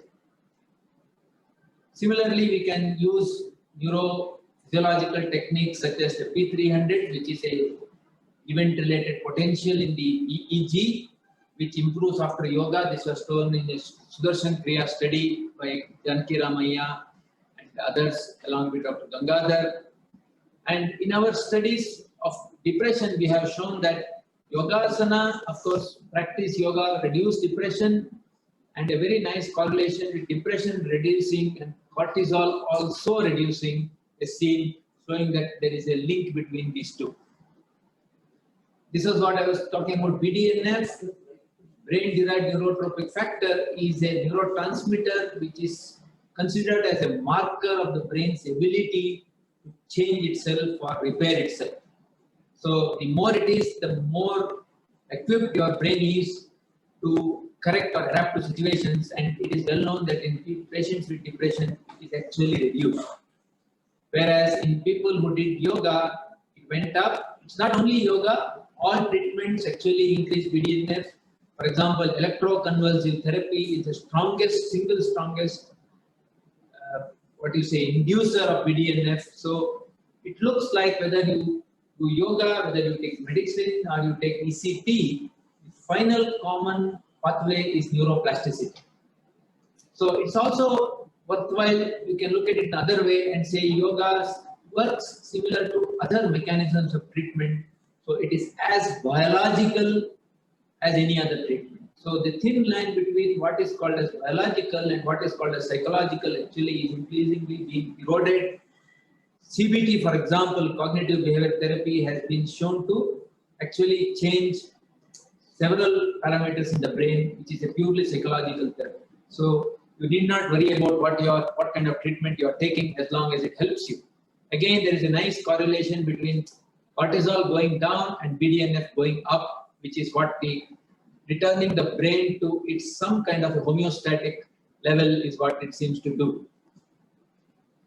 Another way of looking at it is looking at GABA, gamma aminobutyric acid, which is the single most important inhibitory neurotransmitter in the brain. And Chris Streeter in her studies, MRS studies showed that acute sessions of yoga increase brain GABA, and we were able to replicate it using a transcranial magnetic stimulation measure called as cortical silent period. So in healthy people, before and after yoga, we measured cortical silent period, which is the ability of the brain to damp down impulses. Unwanted things, you don't want it, the brain has to damp it. Say, for example, a person with depression is ruminating on something that actually he should not be ruminating about. How does the brain stop this? It is what GABA does. And unfortunately, in these people, GABA does not do its work effectively, and when you do yoga, it seems to be better. So this is in healthy people. This is just an illustration in a single person that the CSP literally doubled after yoga. What about in patients with depression? This slide summarizes what happened. Before yoga, people who are depressed, the CSP was low. Walking didn't really change it very much. Yoga did change it, but not to the level of a healthy person. Mind you, this was only after 5 sessions of yoga. So maybe if you did 50 sessions of yoga, you would come closer to that orange box on the right hand side, which is where things should be. So this is the evidence. The last part I would talk about is neuroimaging. This is a very simple study done by Kalyani, daughter of Professor Gangadhar, in her MBBS. What she did was just got people to say Om inside the MRI gantry and track the blood flow of the brain during that time. And what we are able to see here is that it actually deactivates or reduces blood flow to the parts of the brain that control our strong emotions. The limbic area, which is the most primitive area, disgust, anger, hatred, all these, the limbic system activates when these emotions come out. So Om, a very simple Om chanting was able to actually modulate blood flow and reduce the activity of this region. So you can imagine why Om should calm somebody who does it daily. Now this is a little more complex thing. This is of course not with yoga. It has been shown that in patients with schizophrenia, particularly chronic schizophrenia, there is reduction in the activity or connectivity of what is called the default mode network, which is now a big focus of research in neuroradiology. And this represents activity in regions of the higher order association cortex. What happens with yoga? You can, if you watch this slide long enough, you can see the slide change. What seems it do? It improves the network coherence between the areas involved in this network. And this is upcoming data. Dr. Bharatolla and others are working on this as we speak. And I hope that this will be better represented when we have more numbers to talk about. So I am coming to the last part of my presentation. What I will be showing here is that how yoga has progressed in NIMHANS. Initial work in the departments of neurophysiology and psychology led to collaboration. Then psychiatry got involved with the Art of Living Foundation, and then SVASA University, MDNFI came in 2007. Now really yoga was integrated into NIMHANS in 2014, and this all culminated, as we heard yesterday in the inauguration, with the Department of Integrative Medicine, of which all of us here are a part of. And what we have been doing in the last maybe 10 to 13 years is developing what we call a generic yoga modules, and trying to say what is the best yoga for a particular condition that can be applied along with other treatments. We have succeeded to some extent in many of the psychiatric disorders. We're still working on many conditions. For example, schizophrenia, depression, fairly well established modules we have been using now. We have a module for Parkinson's, for epilepsy. We're still working on some of the other conditions. So I would summarize some of the ongoing research work. I would not go into each of the studies, but we have a number of studies under the DST Satyam program, which started in 2016, the funding rounds, and it varies from depression to opioid disorder, hippocampal volume and memory, which Dr. Malla Bhaskar will talk about briefly. What are the potential mechanisms in schizophrenia? Dr. Naren. Parkinson's, Dr. Pooja, and my own study from the Welcome DBT looking at what is this neuroplasticity element in patients with schizophrenia and how yoga can improve that. Similarly, we have grants from Ayush looking at yoga for somatoform pain disorder. We have a Brazil, Russia, India, China, South Africa, the BRICS platform. We have a study from DST looking at brain connectivity and neuromodulation, trying to replicate the MRI study which I talked about. And Dr. Raghavendra, who just spoke to us from the CCRYN, we have a collaborative center for research which has been developing, various modules of yoga and also looking at things like mirror neuron activity in healthy individuals. What about first degree relatives, mother-baby yoga? Can it help people who are suffering postpartum depression and psychosis? Continuing study on Om chanting and depression. There are several PhD and MPhil theses going on anxiety, OCD, ECT-induced cognitive deficits, self-reflection, stress reduction for doctors and mental health care students, bipolar disorder, yoga-based counseling techniques for common psychiatric disorders, and effects of neuroinflammatory pathway in schizophrenia. The upcoming projects, yoga and Ayurveda and neuropsychiatrics, is an ambitious project which we have just applied for funding. A validation of a yoga program for multiple sclerosis, which is continuing our series of validated modules, and the effect of yoga on inflammatory cytokines in patients with COVID-19, which I'm happy to say we have just got an approval letter today. Dr. Nishita Jasti, who is the principal investigator, this has been approved from the DST. Hope that it will throw some light on this subject. So I would end by saying that this is not all the research that is being done. As Dr. Khalsa said, a lot of work is going on in the US, on anxiety, on people with breast cancer, their mental health issues. I have not brought that here because it becomes too wide to talk about in a mental health and neurology conference. But I would like to definitely acknowledge our collaborators and the NIMHANS team here. So many departments in NIMHANS is involved, as you have been seeing from yesterday. It is a approach which is multidisciplinary, and that's how it needs to be. Otherwise, we will not progress.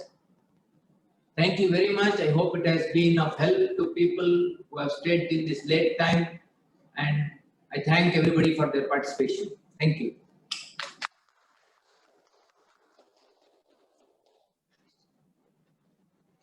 I'll just say a few words.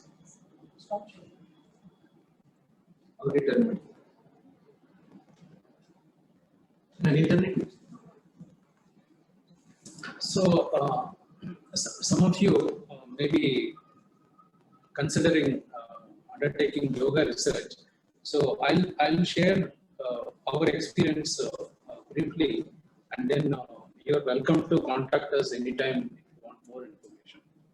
So, when I joined NIMHANS in 2012, I found a large number of people with drug-resistant epilepsy coming to NIMHANS, and there is an excellent epilepsy program. There's an excellent yoga therapy service at NIMHANS, and there are a large number of faculty, fellows, students, scholars who are interested in research. So I thought it's a golden opportunity to undertake research combining all these fields, people with epilepsy, and the measure the effect of yoga therapy in them.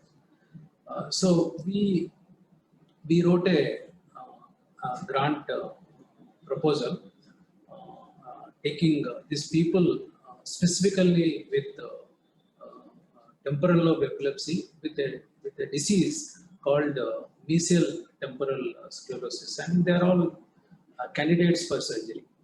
So we know that they improve with surgery, but we came with the hypothesis that those who practice yoga the improvement will be much better than those who do not practice. So this is our hypothesis, and we have clinical parameters, neuropsychological parameters, biochemical parameters, and autonomic function evaluation, as well as voxel-based morphometry measurements in the MRI. So when we submitted this strong hypothesis, which has got clinical application with a problem-solving ability and with a good team. When we went to Satyam DST, they readily granted this project, and then it's ongoing. And subsequently, we thought we can as well assess the benefits of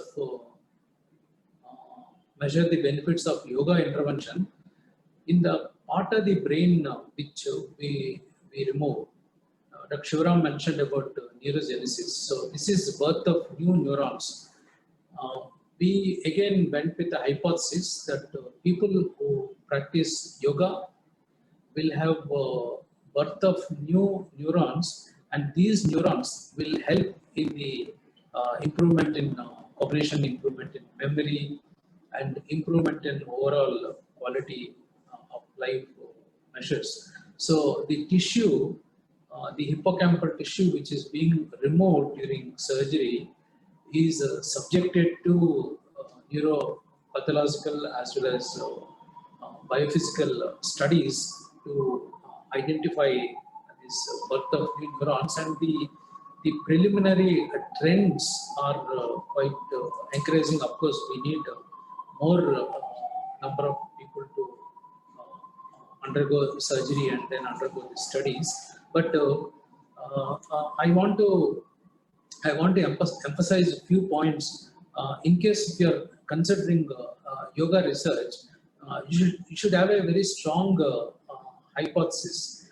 The hypothesis should be based on evidence, should be based on literature, and should have applied value. And it should be like you identify a problem, and you, through your research, you should be able to solve the problem. So with that sort of approach, if you write a grant, and you should have a good team, all the people should have credentials who will be able to carry out this research. And especially if you do pilot study, a small study showing the feasibility that you have a team, you have an infrastructure, you have a technology, you can do this work. If we can convince the agencies which will provide the grant, you are more likely to have a successful grant. And on behalf of the YANTRA research team, we wish you very best, and then you are welcome to contact us anytime if any further clarification or anything is, any further information is required. And Thank you very much for the opportunity.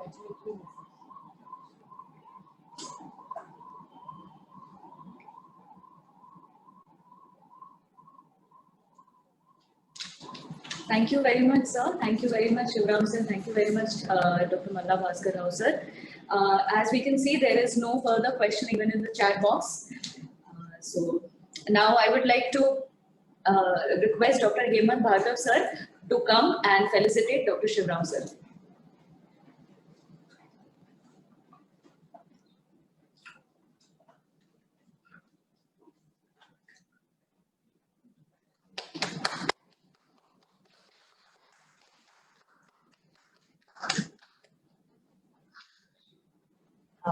Now I would request Shivram sir to felicitate Rao sir. Very happy to do it, sir. Very nice, sir. Very happy to have you, sir. Thank you very much. Yes, sir. Both of us are live, physically here. Thank you. Thank you, everyone. Thank you, especially our respected delegates who, despite the time, have actually come here and been present. Thank you very much. Thank you, everybody. Now I would hand the responsibility of further announcements over to Hemant sir. Welcome, sir.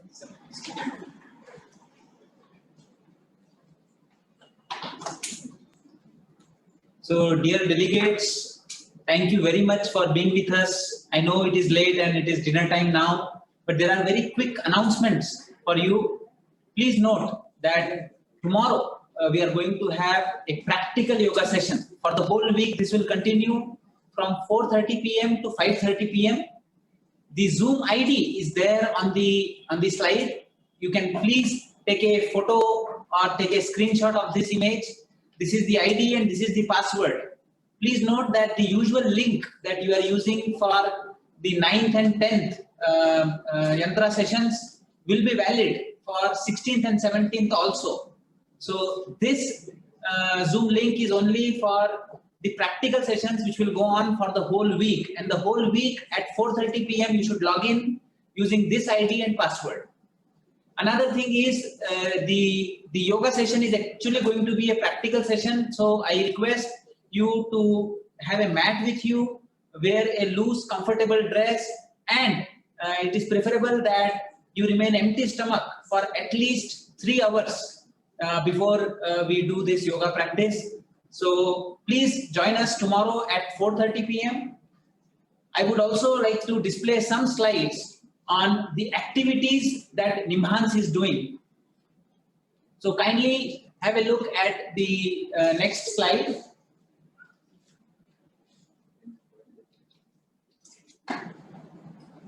So the first session here that is displayed is the yoga for children. This we started during the COVID times because children were not going to school and there was a demand that children also should do yoga.